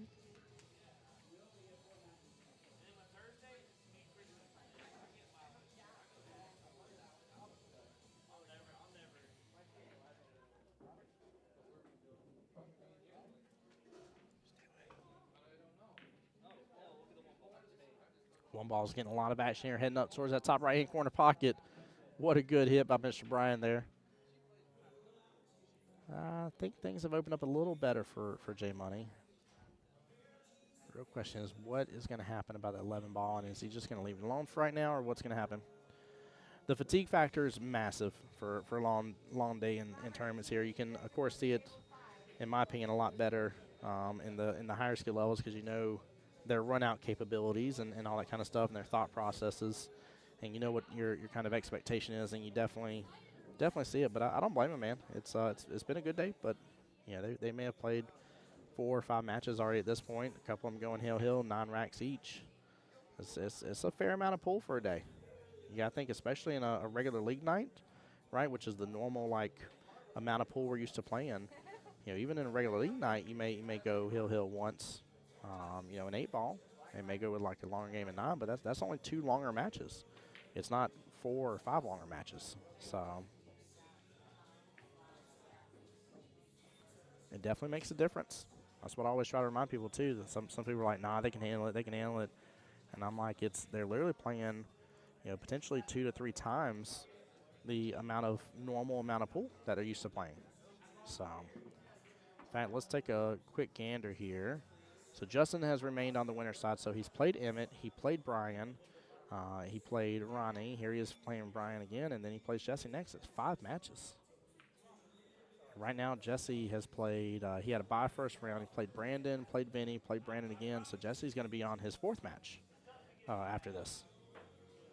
So that's literally from a normal, again, from the perspective of our normal pool league night. Right now, they're over 2 times the amount of matches they would have normally played in a regular league night. And all it takes is a couple of those to go hill. And now you're starting to feel drained. You're feeling the pressure. You're feeling the stress of continuing on and pressing on.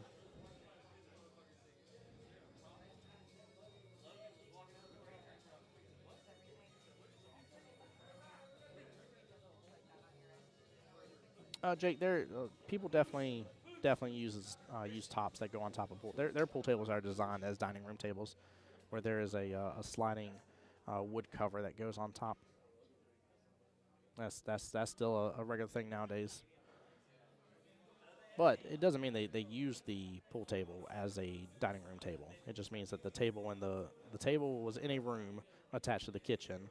The kitchen was where part of your body was when you were breaking because the size of the room.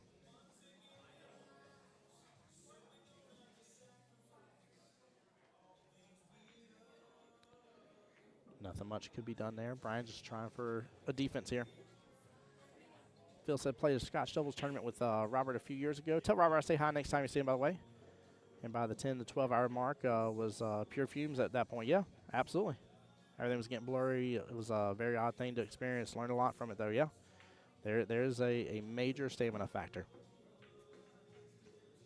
That's personally, that's why one of my favorite things that was a big change was how the World Qualifiers were ran. I know some people liked it, some people didn't, but I love the Monday situation. I was able to go home and get plenty of rest. I wasn't even playing in the tournament, but from the streamer and commentator standpoint, what an absolute defense. I was able to go home and get some rest. The other teams were. They were able to come in and get a good amount of practice in if they chose to. Like, it definitely allowed the monotony of it all to get broken up some. So, but it's tough, man. Some people prefer one way over the other. Some people prefer the whole ride to get over and done with. Some people like it in stride. Nice hit and great lead by Mr. Bryan. Very well played.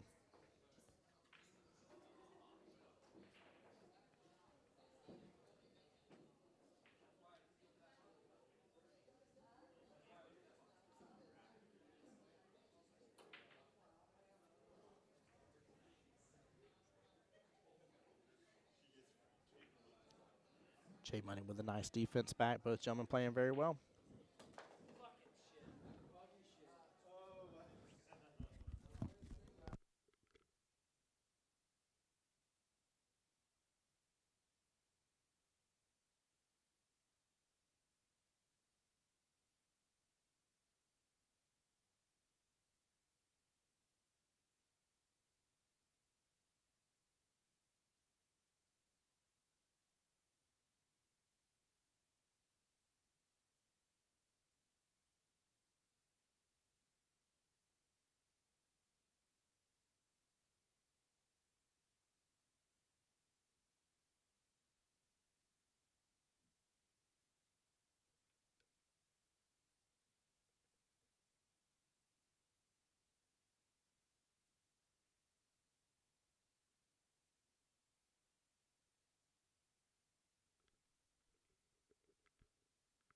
All right, sorry about that.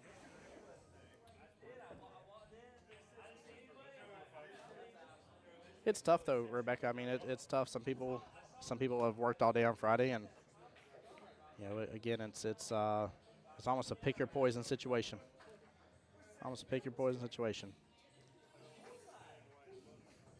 I will say, no matter what, though, it definitely has to be broken up one way or the other. Though that doing it all at once is, man, those were killer days. Luckily, though, I mean, again, this tournament, you got to think at least, what time is it? 5:30. Depending on when we get to the finals, I mean, probably for sure be done with the skill level bracket by 7 at the latest, I would say.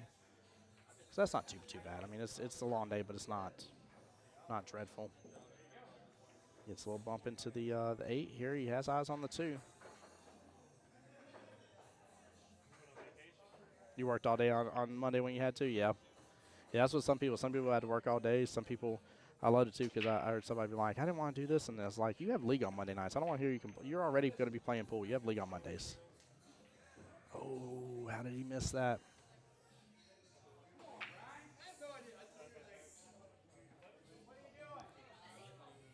What's up, Miss Sammy? Hey, what?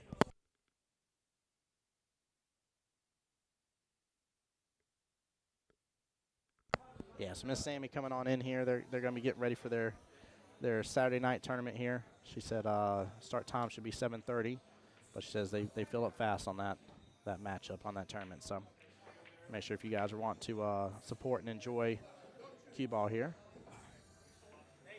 Brian said, "Don't shoot it, you're good." J Money's up 3-2.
All right, we're underway, guys.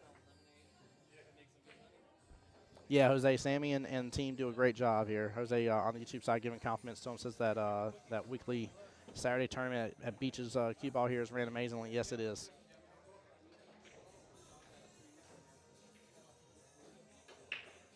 Five racks down. 4 racks possible here. Small miss right there by J Money, but he has locked up that pocket at least. Give me one second, guys. I'm going to mute right back up. Be right back.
All right, sorry, guys. I'm back. Had to take care of something real fast here. JT in chat shooting or giving some praise over there to J Money. Mama Lane, same thing as well. Hey, there's Sam Lamont. What's going on, Sam? How you doing? Wayne asking, is this a quarterfinal? This is a semifinals match here. So the winner of this goes on to play Jesse Link for the finals.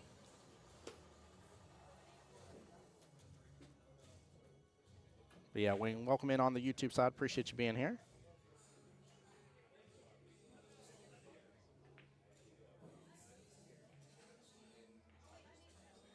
That was a nice lead by J Money, too.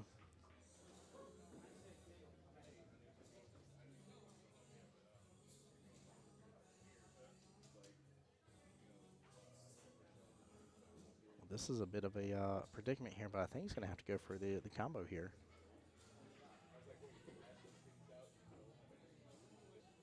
Tough to say. He could also go for just the 14, then play defense on the, what is that, 12 ball? Yeah, 12 ball is closer to the top right-hand corner pocket. But if he wants to run out here, the combo should get him there.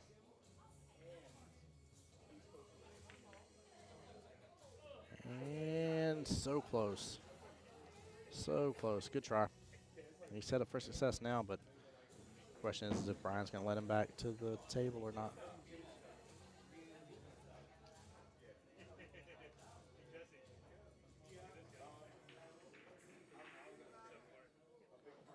Wayne said if it was not for work, I would have been playing one of these guys. Nice, dude. Well, sad you couldn't be here. It's been a good day of fun, and we're close to wrapping this up. Yeah, Jake, he is moving things around, progressing things around nicely to where he can have the run out here soon. I'm surprised he didn't have the combo. It was a tougher combo for sure, but definitely not out of the realm of possibility.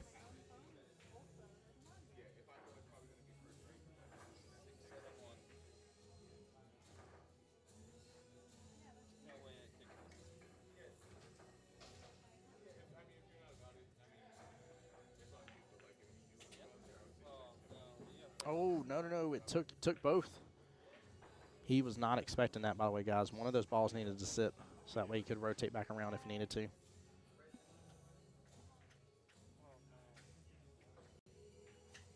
No, he just let it all open. He just let it all open there. Oh, my gosh.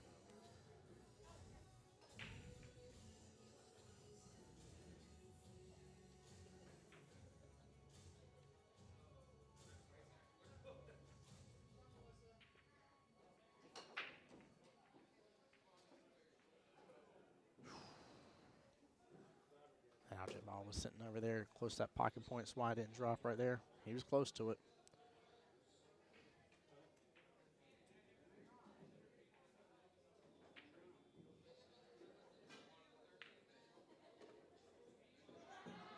Great shot by Mr. Brian here. And a rough leave. Wow. Very, very rough leave here. He does have a back cut potential for the top left, but yeah, Jake on the YouTube side said he got robbed. Yeah, that was a tough situation. Tough situation.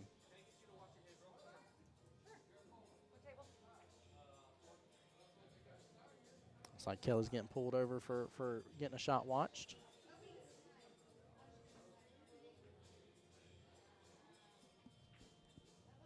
This is tough. This is really tough. I almost feel like he's better off trying for the bank, or he's better off trying for blocking up the top right-hand corner pocket. Because if he makes his ball there, he's going to lock things up for J Money.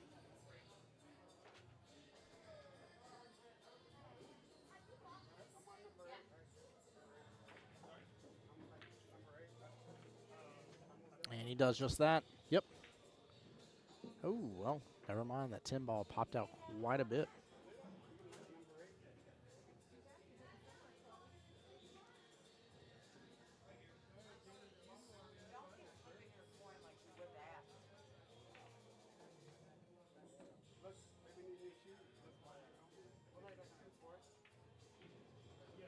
Great shot by J Money there. Nicely done. Yeah, had that 10 stayed up over there and 5 ball was blocking that pocket, Brian would have been in good shape here, but right now J Money has the run out potential. 8 ball left hand side pocket. Brian says you're good. J Money on the hill. One more rack for Justin Lamont to get the win and go and play Jesse in the finals here. 3 more racks to go for Mr. Bryan.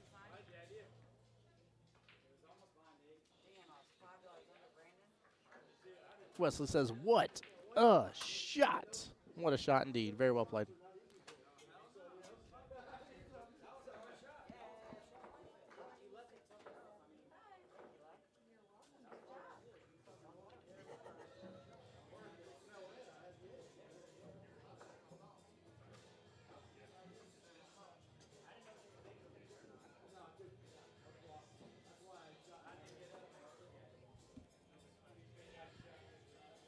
Let's go indeed. Wesley, are you coming up to play in the regular beaches tournament? That starts here soon. Got a little over an hour. Ooh, Qball's going everywhere. Oh, gets right in that left-hand side pocket. Again, Mr. Brown will be shooting from behind the head string there, the second diamond.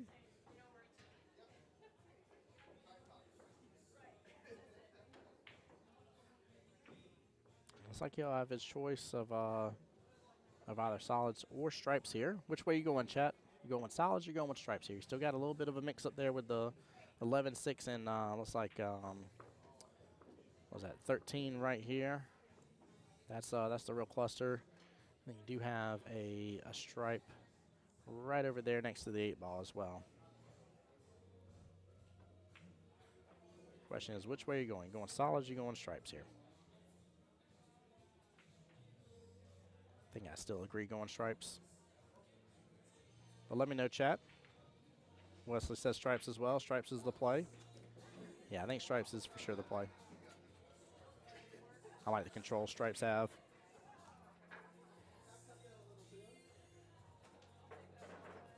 So Jake asking a great question here. If he made the 8 in and scratches, it is a loss of game, and it means his opponent would automatically win. Yeah, Phil, that's what I'm thinking too. You have the control of when to break out the blocking ball. Yep. Yep, and having control of the rack, you're able to set the pace and tempo as you so well please. I agree. I agree 100% on that.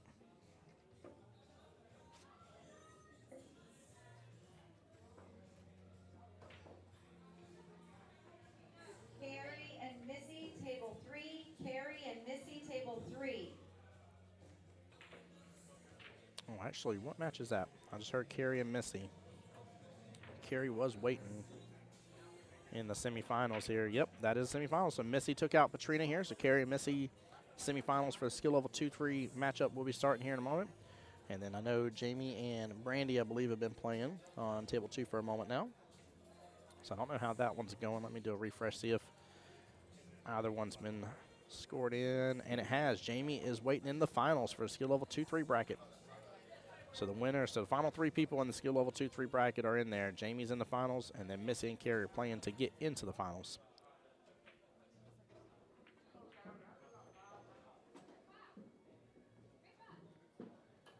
Everything's kind of open up now. Jamie just has to complete the run here.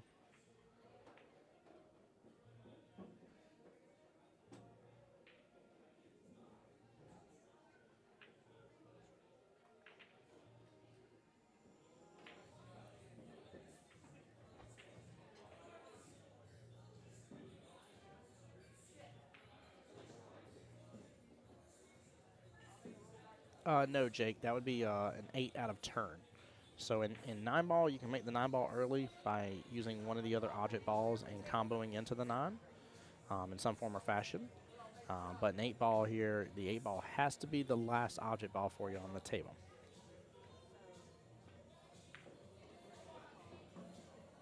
Oh, we got around, but he didn't knock into the 8 at all. He may have to go for a bank here in a moment. He's going to go for the 6 bottom right-hand corner pocket. I'm assuming left, or this one in the left-hand side pocket.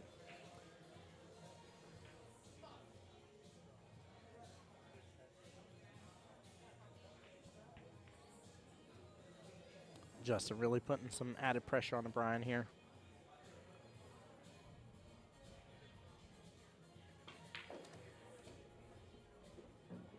Justin got a breakout on that 8. Might be able to work with that some. If he can drain this 1 in the bottom left-hand corner pocket, he'll be back above that 8 ball, and 8 will go on the bottom right. There we go. J Money with the first opportunity here to take the win.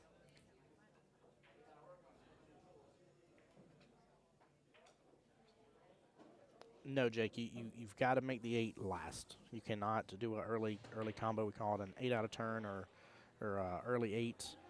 No matter what, the 8 has to be the last ball. The only exception to that rule is during the break. If you make the 8 on the break and do not scratch, you have an automatic win.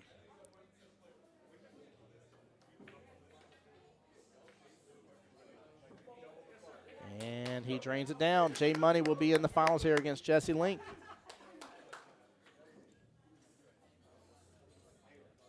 Justin taking out Brian for a second time.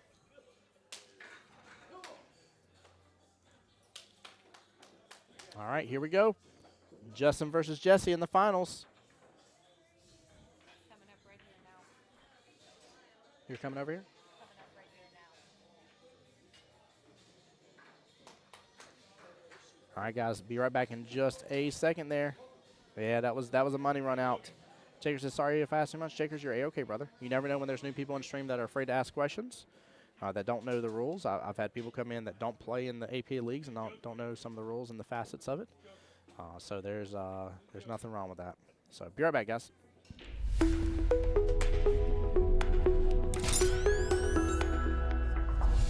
The voice of Jacksonville Pool.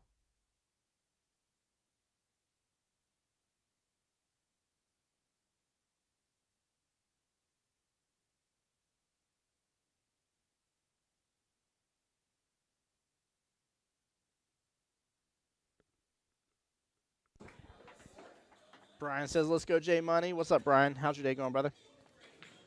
Ladies and gentlemen, it is my proud chance and responsibility here to present to you the first ever Jacksonville Invitational Skill Level 6-7 final match. Hope you guys enjoyed that here. Justin Lamont versus Jesse Link. The battle of the sevens is here and underway. One winner will go home with $200 wonderful dollars in their pocket. The other one will go home with $400 in their pocket. Cash money, by the way. We ain't talking about like, this ain't no gift card to Target, even though some of y'all would like a gift card to Target. This ain't no gift card to Target, right? And this ain't you know, just like a player's cue. We're talking about a Q-Tech True Wood cue valued at over $900, guys. First place goes home with $400 in the Q-Tech cue and the beautiful trophy. Second place goes home with the $200 and the chance, knowing that they had an opportunity to take home all the winnings, but came up short.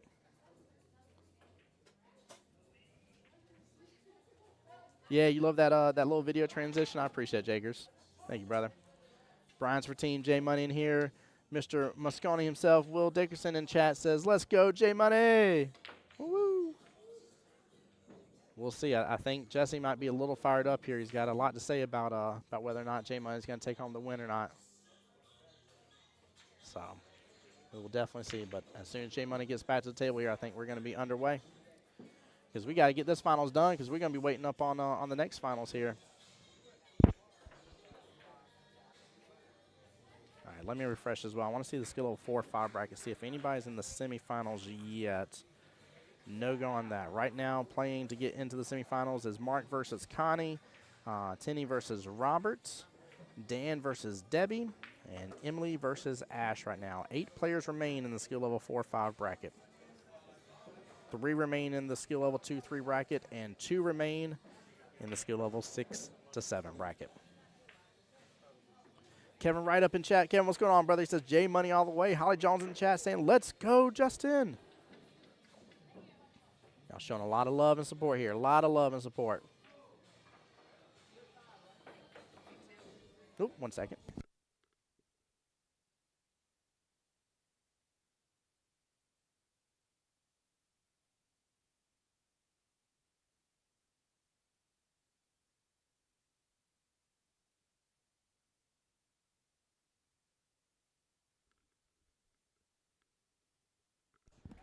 So, no, I'm going to be good on the Facebook thing right now, Jakers, because we're 6 hours, 41 minutes in, so we're okay right this second. I doubt their match will last longer than an hour, even if it goes hill. Jason Johnson on the YouTube side says, can anyone play in this tournament? You sure can. So the way you get in this tournament, as for right this very moment in time, and I say that because it is subject to change. Because Mike and Kelly want to do big things with the tournament. I don't know what they're going to add or anything on the tournament. But right now, the people that got here one of two main ways. They won MVP in their division. From there, they earned the right to play in the MVP tournament and at least finish quarterfinalist or better. And that got them an invite into the first ever Jacksonville Invitational. Or option number 2 is there was a bounty match. And either you were the one that was listed as the bounty or you were the bounty hunter. And one of the two of you won, and you got an invite into this tournament as well through that means. So either you were MVP status, or you were Dog the Bounty Hunter, or the bounty that got away from Dog the Bounty Hunter, one of the two, and you got into this tournament here. But that is the way you got into this tournament. So this is not a you just come and sign up for the day of tournament here. You had to be invited to get into it. $20 entry fee. And all that money went into the pot here, and every skill level bracket had $500 added by Jacksonville APA by Mike and Kelly, meaning there was a total, once tomorrow's said and done, there will be a total of $3,000 added.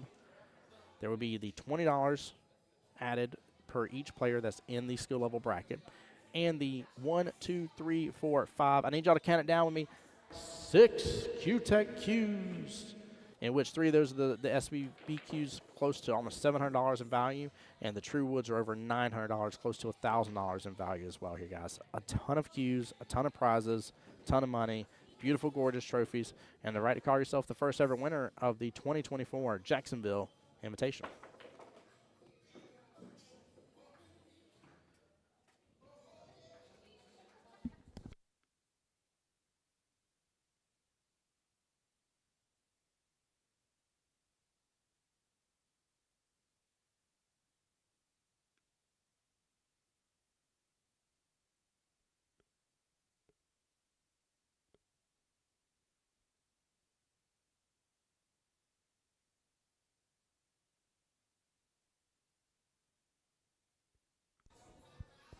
All right, sorry guys, I'm waiting on the one and only J Money to get on back here, and so that way we can get this party started.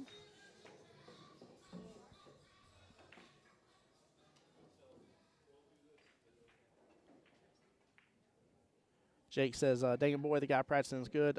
Jesse is one of the top-ranked players within the Jacksonville APA League. He is definitely one of the top players here. He's what we would consider to be a Super 7. So we coined that name because there could be guys that are skill level 7 in 8 ball and a skill level 7 in 9 ball. And then there's guys that are skill level 7 in 8 and a skill level 9 in 9 ball. And so they're what we call the Super 7s. Yeah, Jason, is just the Jacksonville League. Now, again, I don't want to misspeak and act like that isn't something that could change, but as far as I know, I'd be surprised. If that were to change, to be honest with you. Jose says, let's go, J Money. And he also said, AK, he shoots good. He does. He does. Jesse Link shoots very well. I say that as he dogs that top left-hand corner pocket. But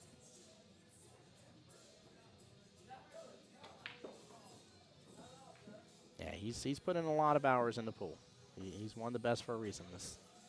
Jesse's played on multiple teams, multiple nights. He's been to Vegas multiple times. He plays in pretty much every singles and regionals that there is. And my camera app just closed.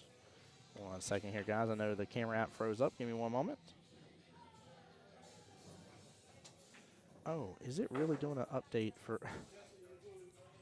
I know my Mevo multicam app did not just do an update during the middle of this. Get out of here, Mevo. Quit goofing. Give it 1 second, guys. It'll get updated. 1 moment. All right, I'm here. There we go. All right, J Money's back in the building here. Let's get this finals match underway, ladies and gentlemen.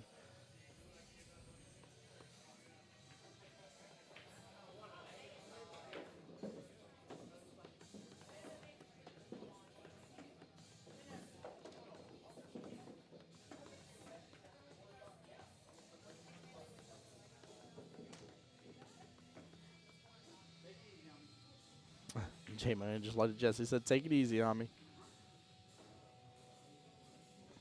Here we go. The first ever Jacksonville Invitational Finals begins now. Both gentlemen lagging here to determine who's going to break. And looks like Jesse wins the lag here. He'll be first up. Now, Jakers, this may be a little bit of a different matchup than what you just saw a moment ago. You could end up seeing what's known as break and runs, which is where you break and then you work through each of your object balls and make the 8, and your opponent never touches the table. That is definitely a possibility here. Christine back in chat here says, let's go Jesse Link. There you go. Show the love, show the love. Both gentlemen have worked hard today. Jesse has played, what was it, 4 matches I said earlier? Let me double check before I count them wrong. So he had a bye first round. He played Brandon, Vinny, Brandon, and this is matchup number 4. Justin played Emmett, Brian, Ronnie, Brian, and here he is, matchup number 5. So, all right, here we go. 8-ball getting some movement towards that left-hand side. Pockets. Three clipped just a little bit here. Sam Lamont here says, let's go, Justin. Get him, like Logan got him in the CC finals? Which one was the CC finals? Sam, I'm drawing a blank.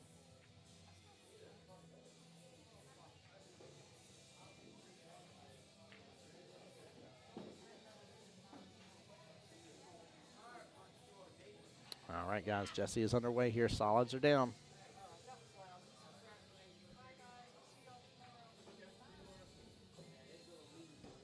Bye, Kit. Take care. Oh, was it Cities Finals? Okay. World Qualifier. The CC part got me. I was trying to think what acronym was CNC.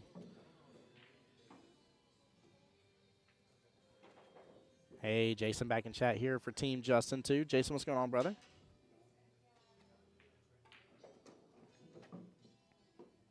Oh, did he still get in the window? I don't see him shaking his head on it. I think he's within the window.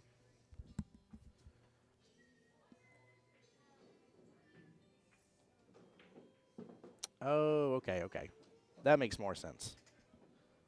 That makes more sense. Y'all were saying team cancel Christmas. I got you now. Oh, did he just overcut that? He just overcut it. The break and run is off. Jesse coming out with a nice firing situation right there. Just what I was fixing to tell you, Jakers, was that he had a break and run potential right there. Had he sunk the 4, they would have went bottom left-hand corner pocket. And if he did that, here he would have left Justin sitting and getting rack number 1. Sam Lamont saying capitalize. Capitalize indeed. Question is, how does he start with his capitalization?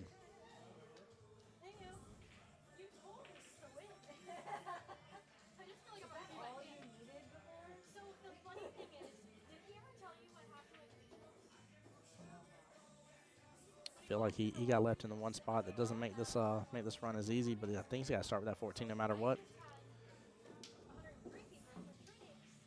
There we go. All right, let's see what he can do here. The run is on.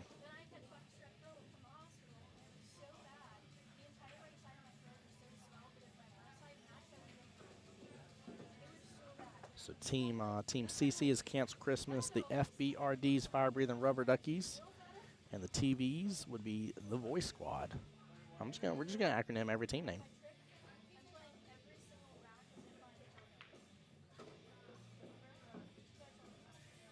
Great shot. Good job getting back below the 10 and the 15 here. I think there may be enough room for him to cut that 8 still in. The 8's off rail just a little bit, almost about a finger and a half width off the rail. I don't know if he wants to be back above 8 or if he wants to be below it and go for that left-hand side pocket, but I think it's possible.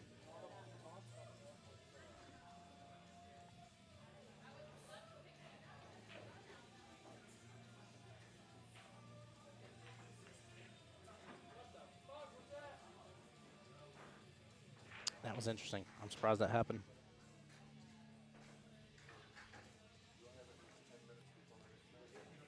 All right, Jesse with a great opportunity here to close out rack number 1.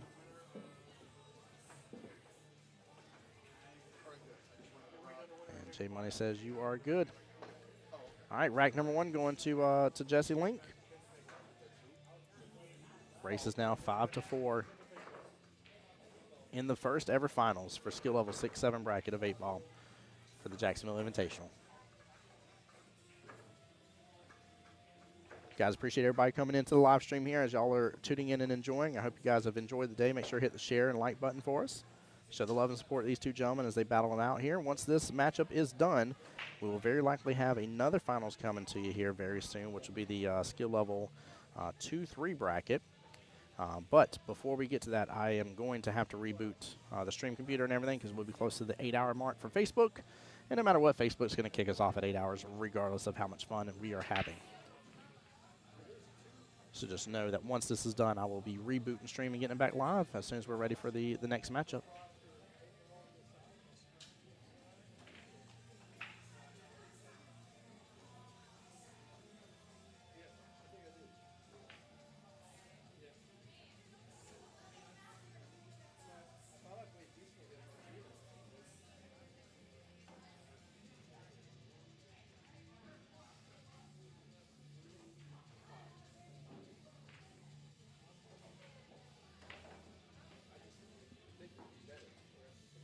Hey, Dara in here for Team Jesse. There you go. What's going on, Dara?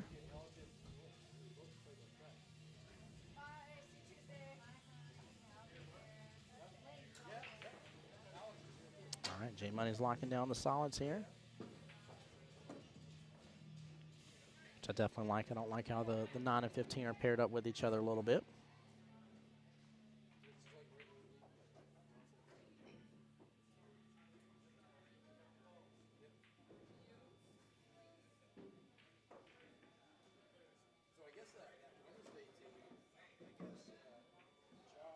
Good speed here. He's got a good angle to go from the 7 to the 5.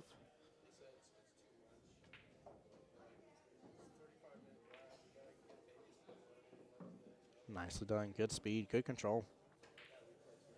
Jake said, do any team have mascots? Team Fire Breathing Rubber Duckies has a Fire Breathing Rubber Ducky mascot, I would say.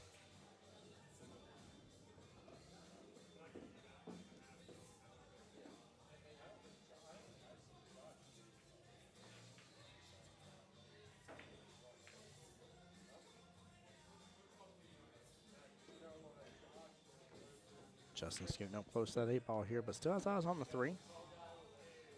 It's a tough cut here. This could be the determining shot here of the rack.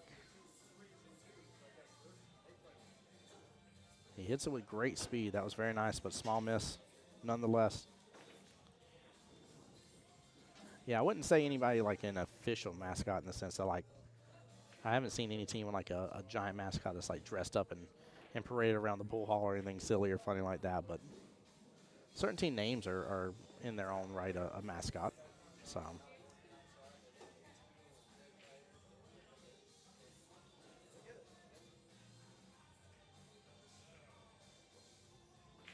Jesse's just going to slow things down here and play a defense.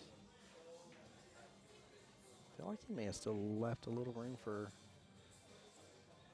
Justin on this 2 here, but at the same time, I feel like it's down on it. Oh no, it's tied up. That is definitely very deceptive from the other camera angle. Very deceptive. Good lead there by Jesse. Nicely done.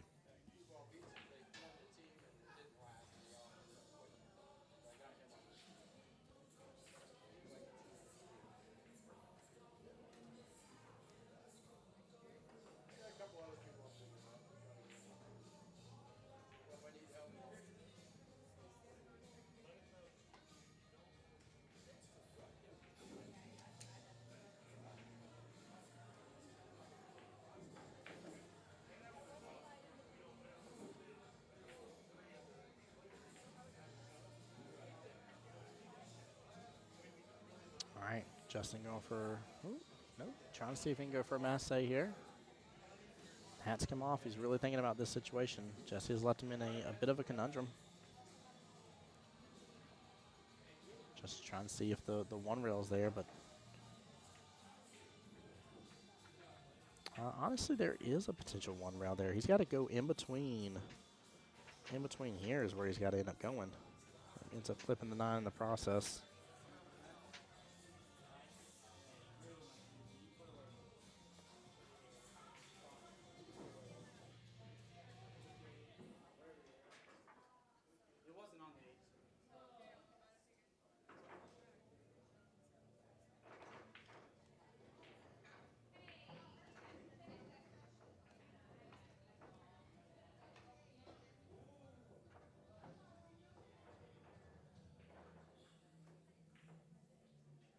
Yeah, Jakers, there would be.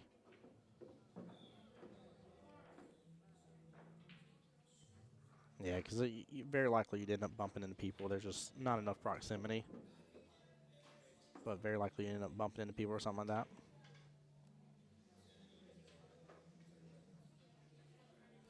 He moved it back because it was an accidental move on Justin's fault.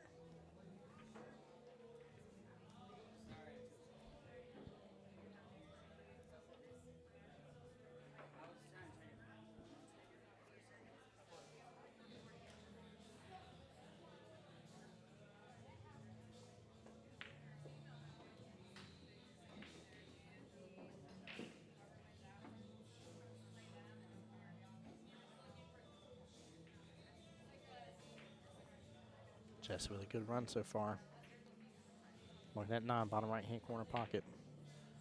He's going to drift on over. Oh, and he just opened it back up for J Money. J Money's got to capitalize on this and tie this game right back up. Guys, welcome in. There's a lot more of y'all coming into the live stream. Appreciate y'all tuning in for the day. Big favor I have to ask as well here, guys. Both myself and Jacksonville APA are live streaming on Facebook, but also on YouTube. We actually got a lot of chatter happening on the YouTube side right now. That's what you hear me responding to. There's a link for both our YouTubes right there. If you get a chance, it takes you just a second to go and follow. It's free. Doesn't cost you a thing and helps supports both the streams. All right, Justin getting an extension on the cue.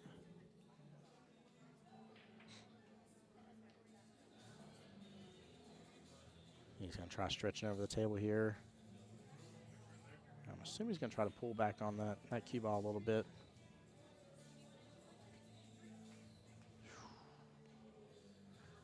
That was a big stretch. Big stretch right there. These are 8-foot diamonds. He's got a lot of distance to cover if he wanted to go that route. He's going to look at the 2-ball first.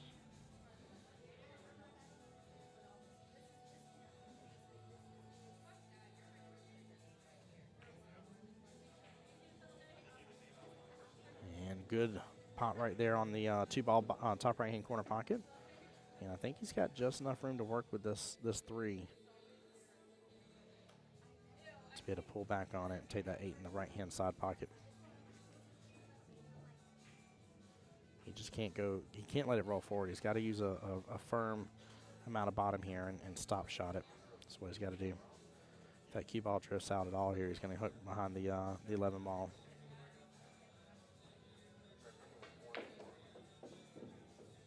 Oh, it's got to get out of there. It clips a little bit of the 9, but rolls out. He's fine. Deborah says, "Go great bomb." Hold on, who's that? Which of the two's that there, Deborah? I like the nickname though.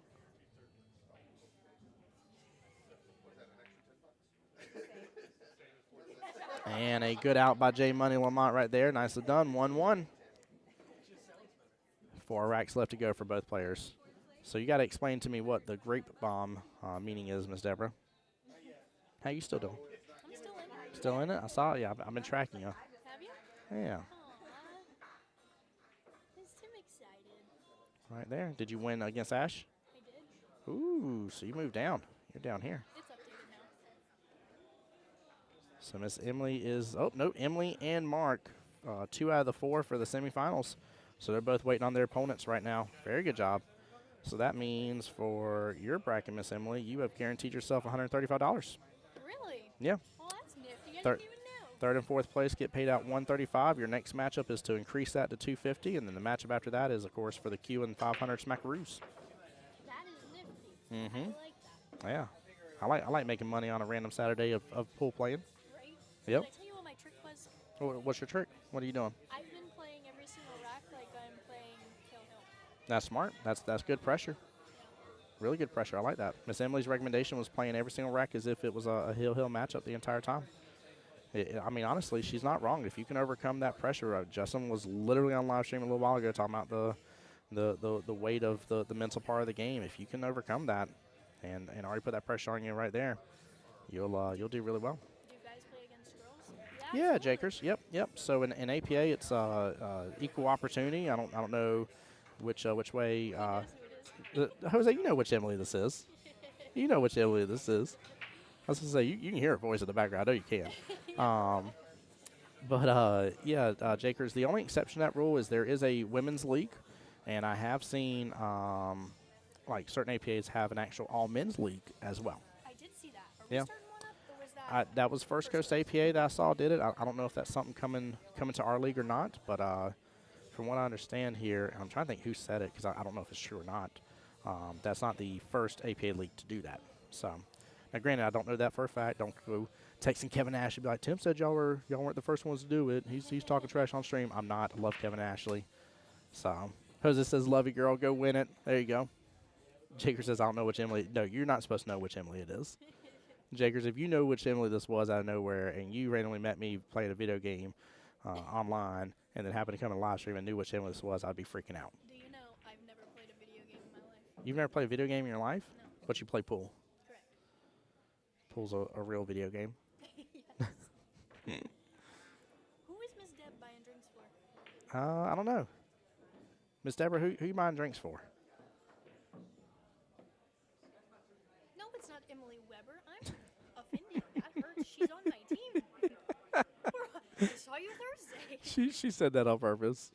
She said that on purpose. Shoot it. Oh, I'm not inviting somebody to their first video game to come play Rust. That is not. Yeah. That is not happening. Oh, okay. Okay, sorry. No, they can hear her. She's coming through. Oh, okay. Oh, that's a great. Okay, I got you, Miss Deborah. I got you.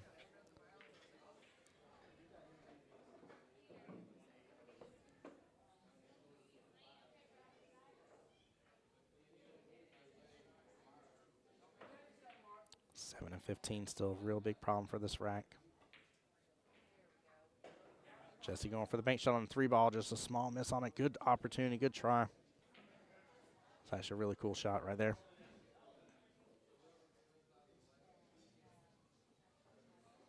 So guys, we're getting down to the very much nitty gritty here.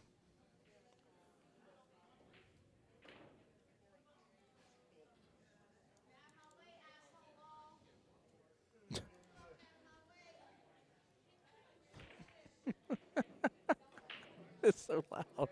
Whoever that was just so loud. Goodness gracious.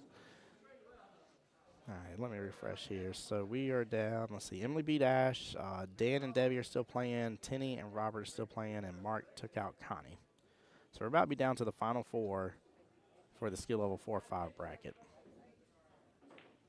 And then we're down to the final two for the 6-7. And the matchup between Missy and Carrie will get us down to the final two for the skill level 2-3 bracket. We're down to almost we're final four or less for all three brackets. This is amazing. Fix will be down to final two for two of the three brackets.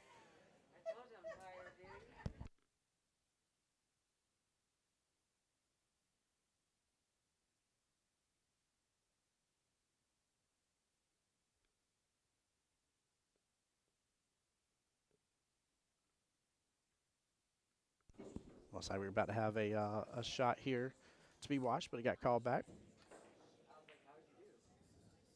Yeah, there's definitely leagues in Arkansas as well. Most certainly is.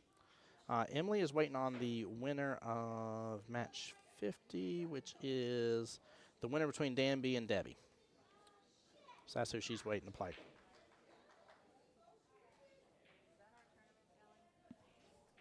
Yes.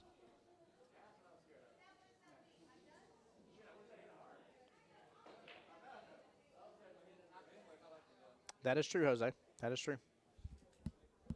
That is very true. You could end up seeing us in Vegas one year.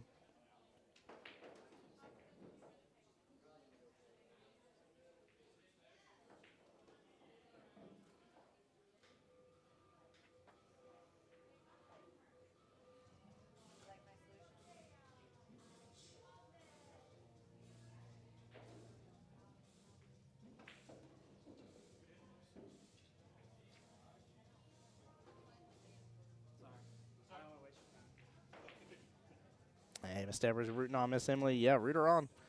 Maybe we'll get to see her in the finals. Jake, one of the best things I ever did was join the APA, man. Been an APA for over 10 years.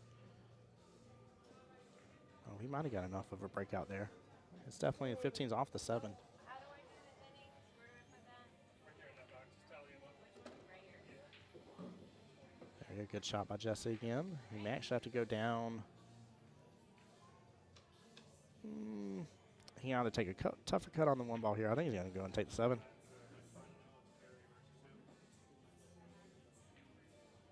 I'm just worried about him getting hung up on the 8 for some weird reason or something crazy like that happening. He drifted right by it. That cue ball kept rolling a little bit. He's still got eyes on that 1. It's just a tougher cut here, top left-hand corner pocket. He's got to be cautious here as well. Some top here should avoid the scratch. Oh, it's decided. Jamie versus Carrie. It has been decided. Jamie versus Miss Carrie here. Skill level 2-3 bracket will be the next finals on the live stream, guys. Very, very cool. Big congrats to both ladies for getting here. Carrie Anderson. Oh, hold on here. Let me take a photo. Sorry.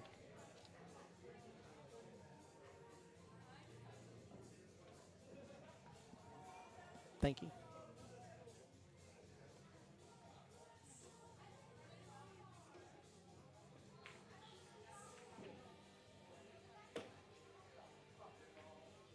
Not sure what he was trying to do there.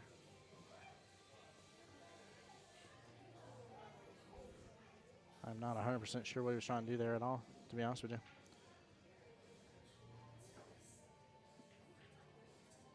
you. Jakers on the YouTube side is asking Stevie to buy drinks. He says, I got my Coke with lime wedge now. Tell her I said thanks. That's too good. That's too good. Yeah, Jakers, there and like I'm somewhat on the lower end sometimes for APA in terms of the length of time of being a part of the APA.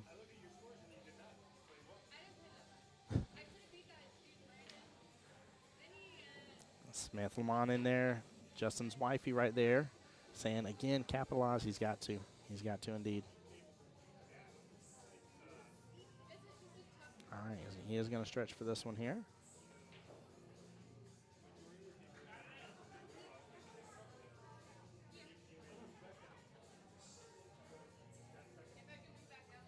Jason thinks he was trying to bank it. Qball got in the way. Jake, you don't have to own your own pool cue. A lot of us do, but. Oh.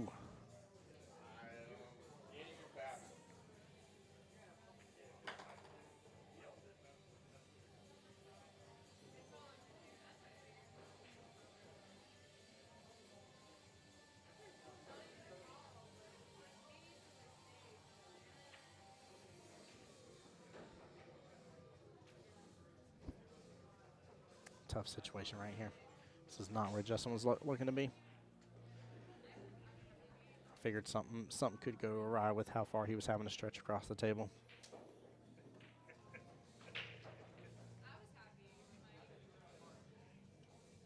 And guys, again, a lot of y'all are coming in, tuning in right now here. We got this first finals for the skill level 6-7 brackets underway right this very moment. The skill level 2-3 bracket will be coming up next by the luck of it. And again, it's going to be Miss Jamie versus Miss Carrie. However, I will be rebooting stream in between now and then. And then we will very likely be ready for the last finals of the night shortly thereafter. So we'll see if we can tic-tac-toe 3 finals in a row for you guys and call it evening and be back here tomorrow for another great day of streaming and fun. 9-ball version of the Jacksonville Invitational begins tomorrow morning, 11 a.m. See Jesse's calling that left-hand side pocket here.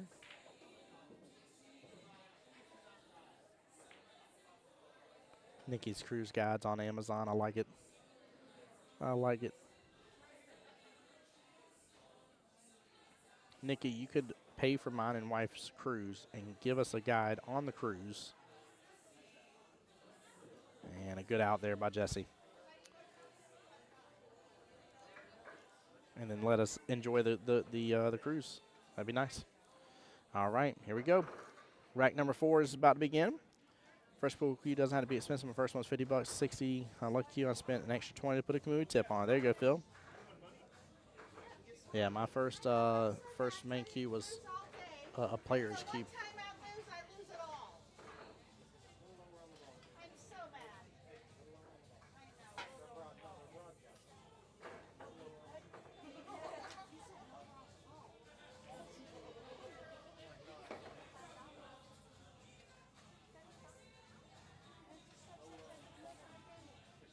right, here we go. Rack number 4.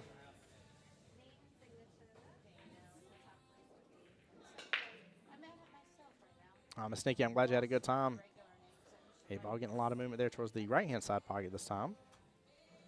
And such a cluster. Wow. Goodness gracious. Nothing's fully on top of each other, but they're just in majority of the bottom right-hand quadrant of the entire table. A lot to deal with. Solids or stripes, Chad? I want to know which way you're going. Solids or stripes here? J Money has opted for the stripes.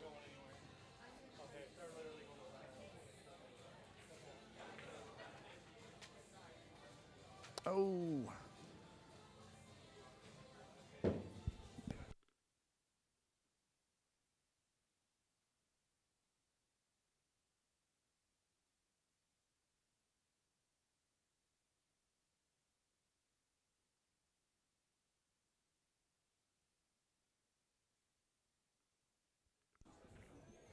All right, sorry guys, had to mute up for just a split second here.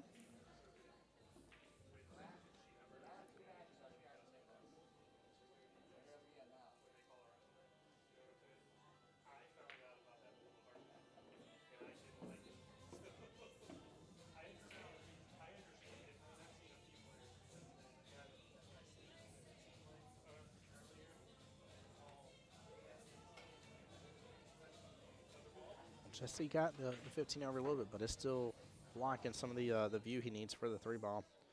He's going to have to opt to go elsewhere.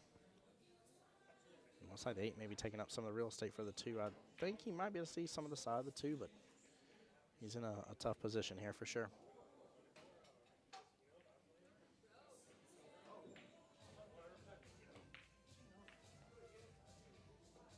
Good attempt there on the back cut on the 2-ball.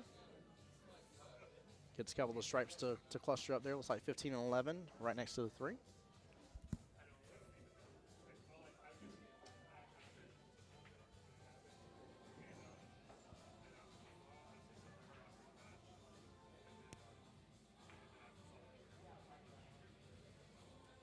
And J Money attempting to slow things down here, going defense. All right, yes. Him, yep. Yes, sir. Justin double checking the score right now. It is 2-1 in favor of Jesse. Great shot on that ball, but he slams up the, doesn't slam, but rolls up the 9 against the 4 here. 5-ball right-hand side pocket, just doing a stop shot. Looks like he's going to possibly go for the 2 in the exact same pocket. I just don't know what he's going to do about the 4.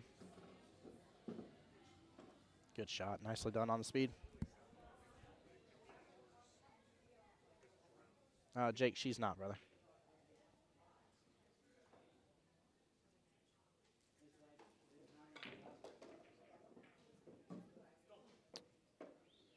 Wow, what a shot.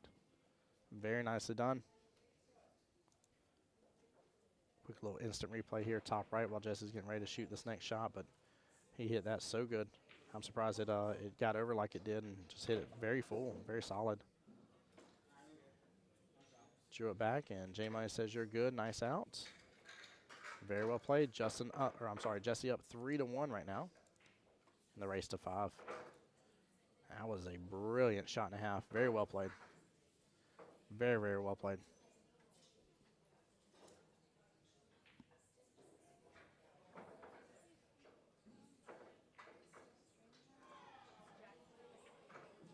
That's good.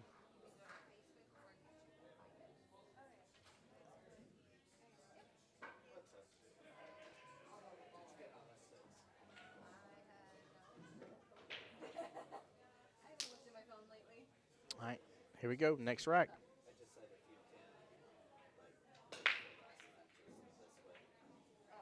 Oh, almost getting an 8 on the break. Jesse would have been on the hill with that one. Very close there on that right-hand side pocket again.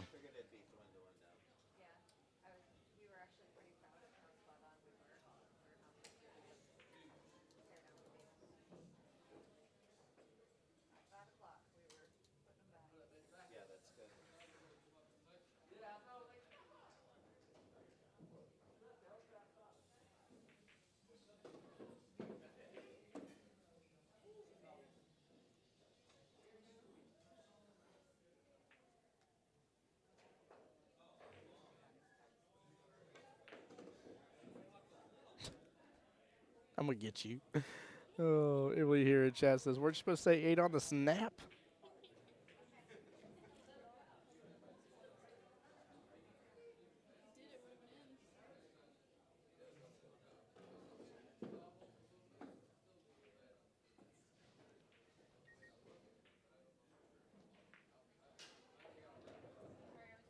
I'm not sure what you would have pulled up on Google there.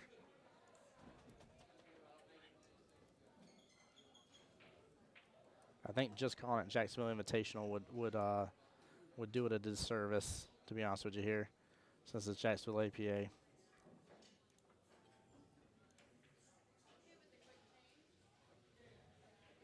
But Jake, you can actually just find the Facebook group. If you look up Jacksonville APA Facebook group on Facebook, there you'll pull it up.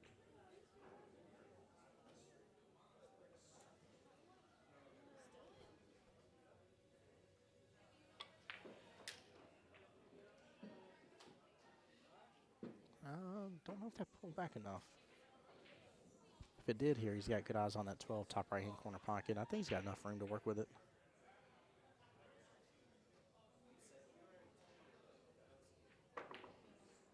No, he had to manipulate just a little bit here. J Money on the attack. He's got to use the 1 to take out the 5. Looks like he's trying to save the 7 for his out ball for the 8. Nicely done. I like the angle he has on the 5.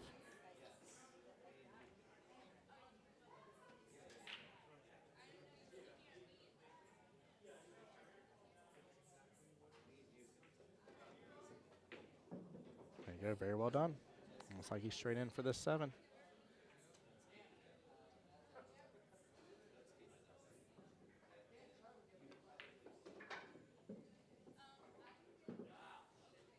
Nicely done. Calling 8 top right-hand corner pocket.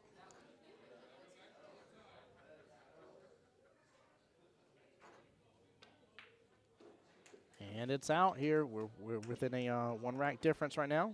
Rack number 5 done. Rack number 6 to begin. It is a 3-2 race left in this battle. Both gentlemen battling their hardest right now.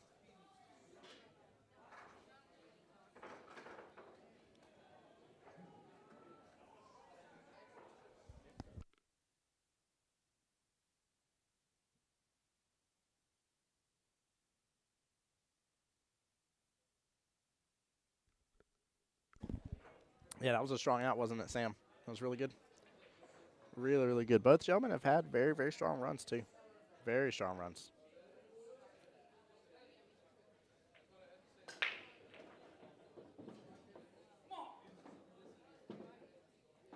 J Money with the scratch there. He did not want to make the 8 on that break. As the second time that he's come close to scratching hand making the 8 on the break. Can be very problematic here if he gives up a game that way. Especially if it puts somebody like Jesse Link on the hill. Actually, for either of these gentlemen, if I'm being honest with you, either of those would be an issue.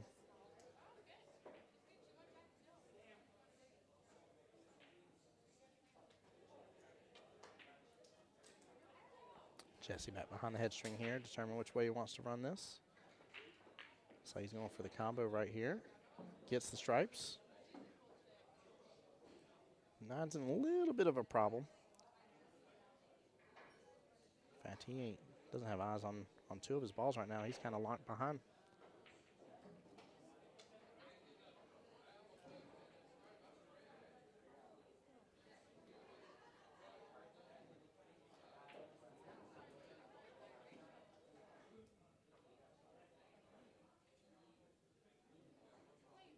Yeah, I'll be honest with you. I'm not sure what I would do here.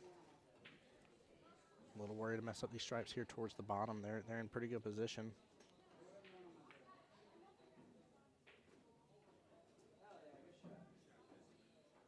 What a nice defense there. Very nicely done by Jesse. Even getting props from J Money, giving a fist bump there. That was a good defense. That was a really good defense here. He got right up on top of that 7 ball. Snookered it. In fact, let's take a look. I mean, there is barely enough room with the camera angle here for me to see. There's just the world's tiniest amount of gap between that Qball and 7.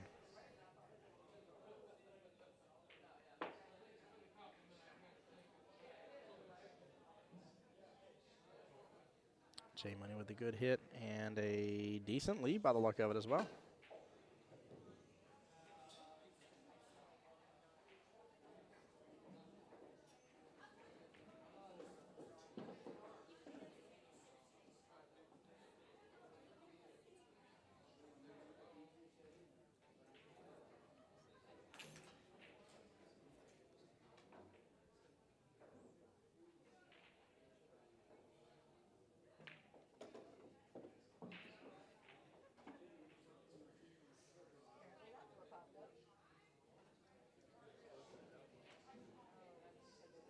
Red is definitely on. My only question here is just what about the 9? Is he going to kick back over, get on the right-hand side of the 9 right here? And he certainly is. What a shot. Nicely done. That was the problem right there. He does probably want to be back down table for the 8 in the right-hand side pocket, I would assume.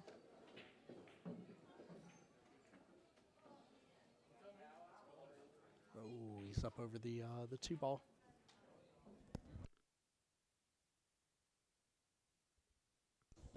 I see Wesley Mitchell walking in here for the Saturday night tournament.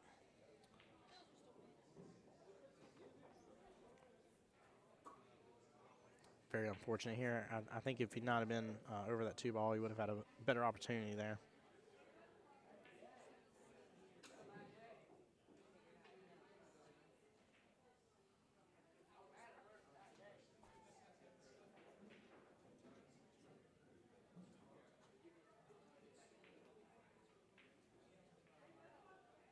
J Money trying to determine his run here. I think he's got to start with the 5 regardless.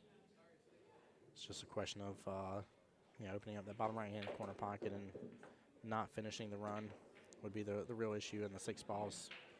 6 balls is a scary one. That is the problem.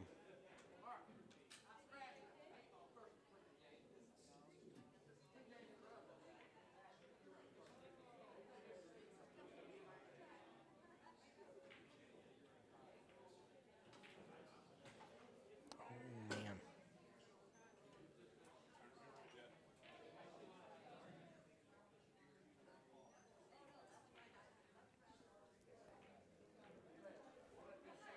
Justin's going to need a new cue here regardless here in a moment if he keeps slamming his cue down. What's up, Frank? How's it going, bud? Marianne, how you doing? Yeah, there's definitely a difference in the delay between the 2 streams there, Frank. How you doing there, brother? Marianne, how's your day going? Marianne, can you believe we're already on the finals here? We're already on the finals for the skill level 2-3, and we're getting close to the end here for the 4-5s as well. Jesse on the hill. First opportunity to take the win.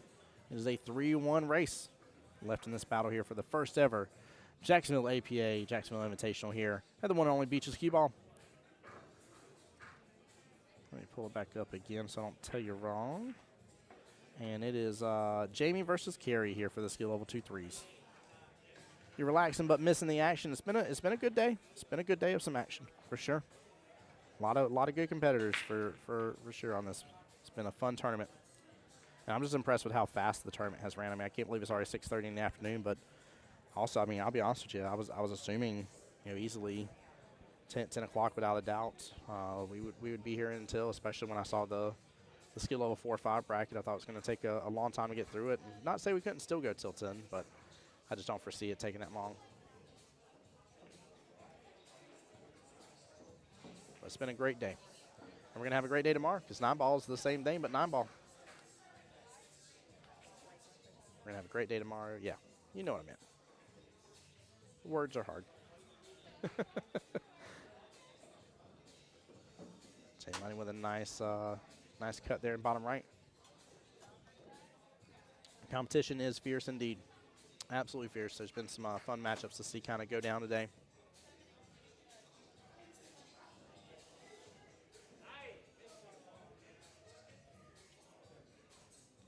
That would be ball in hand for Jesse there.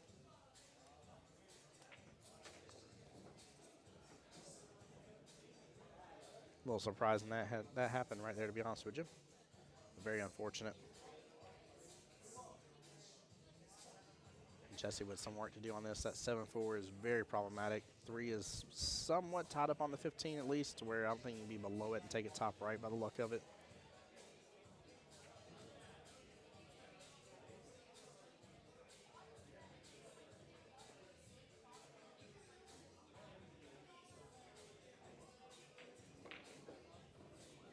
And he's going to use it right there at a perfect time to get the breakout. Nicely done. One set of problems taken care of here. If he can stay within the window, if he can stay on the kind of left-hand side of the table here, there is a window of opportunity for him to still go at that 4 at an angle and drain the 4 on down. So it's not as big of a problem as it looks, but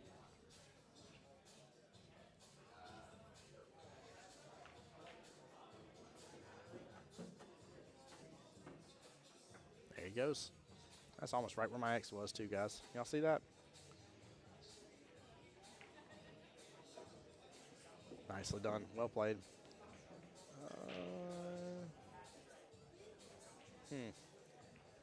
That situation has gotten a little worse for Justin and kind of bad for Jesse too.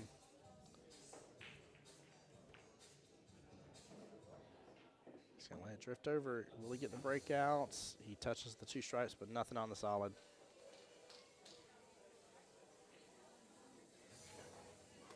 He might actually have a crossbank. He may go for that left-hand side pocket here with the crossbank.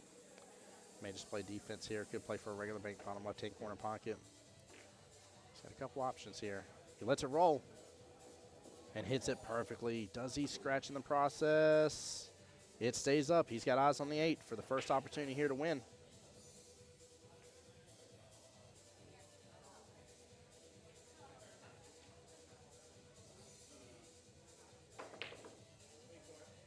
And he slams it. Oh my gosh. It is going all over the place.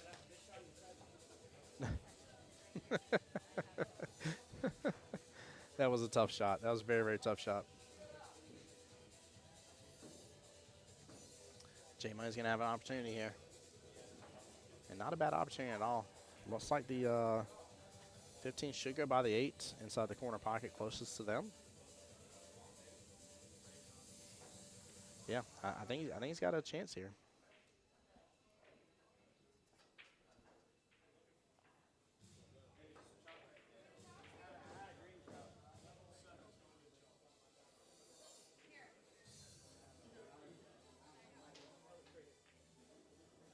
There we go, trying to play the hunt for chalk October there.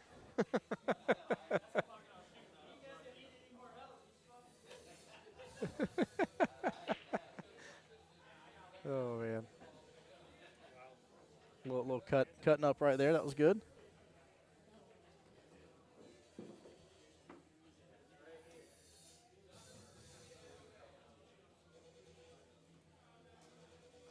Yeah, I think the run is on. My only concern is just getting back down for the 10. It's my only real concern here, but oh, we got a little clip in on the 8s. That's actually not bad at all. That 15 is in a better position now because of it.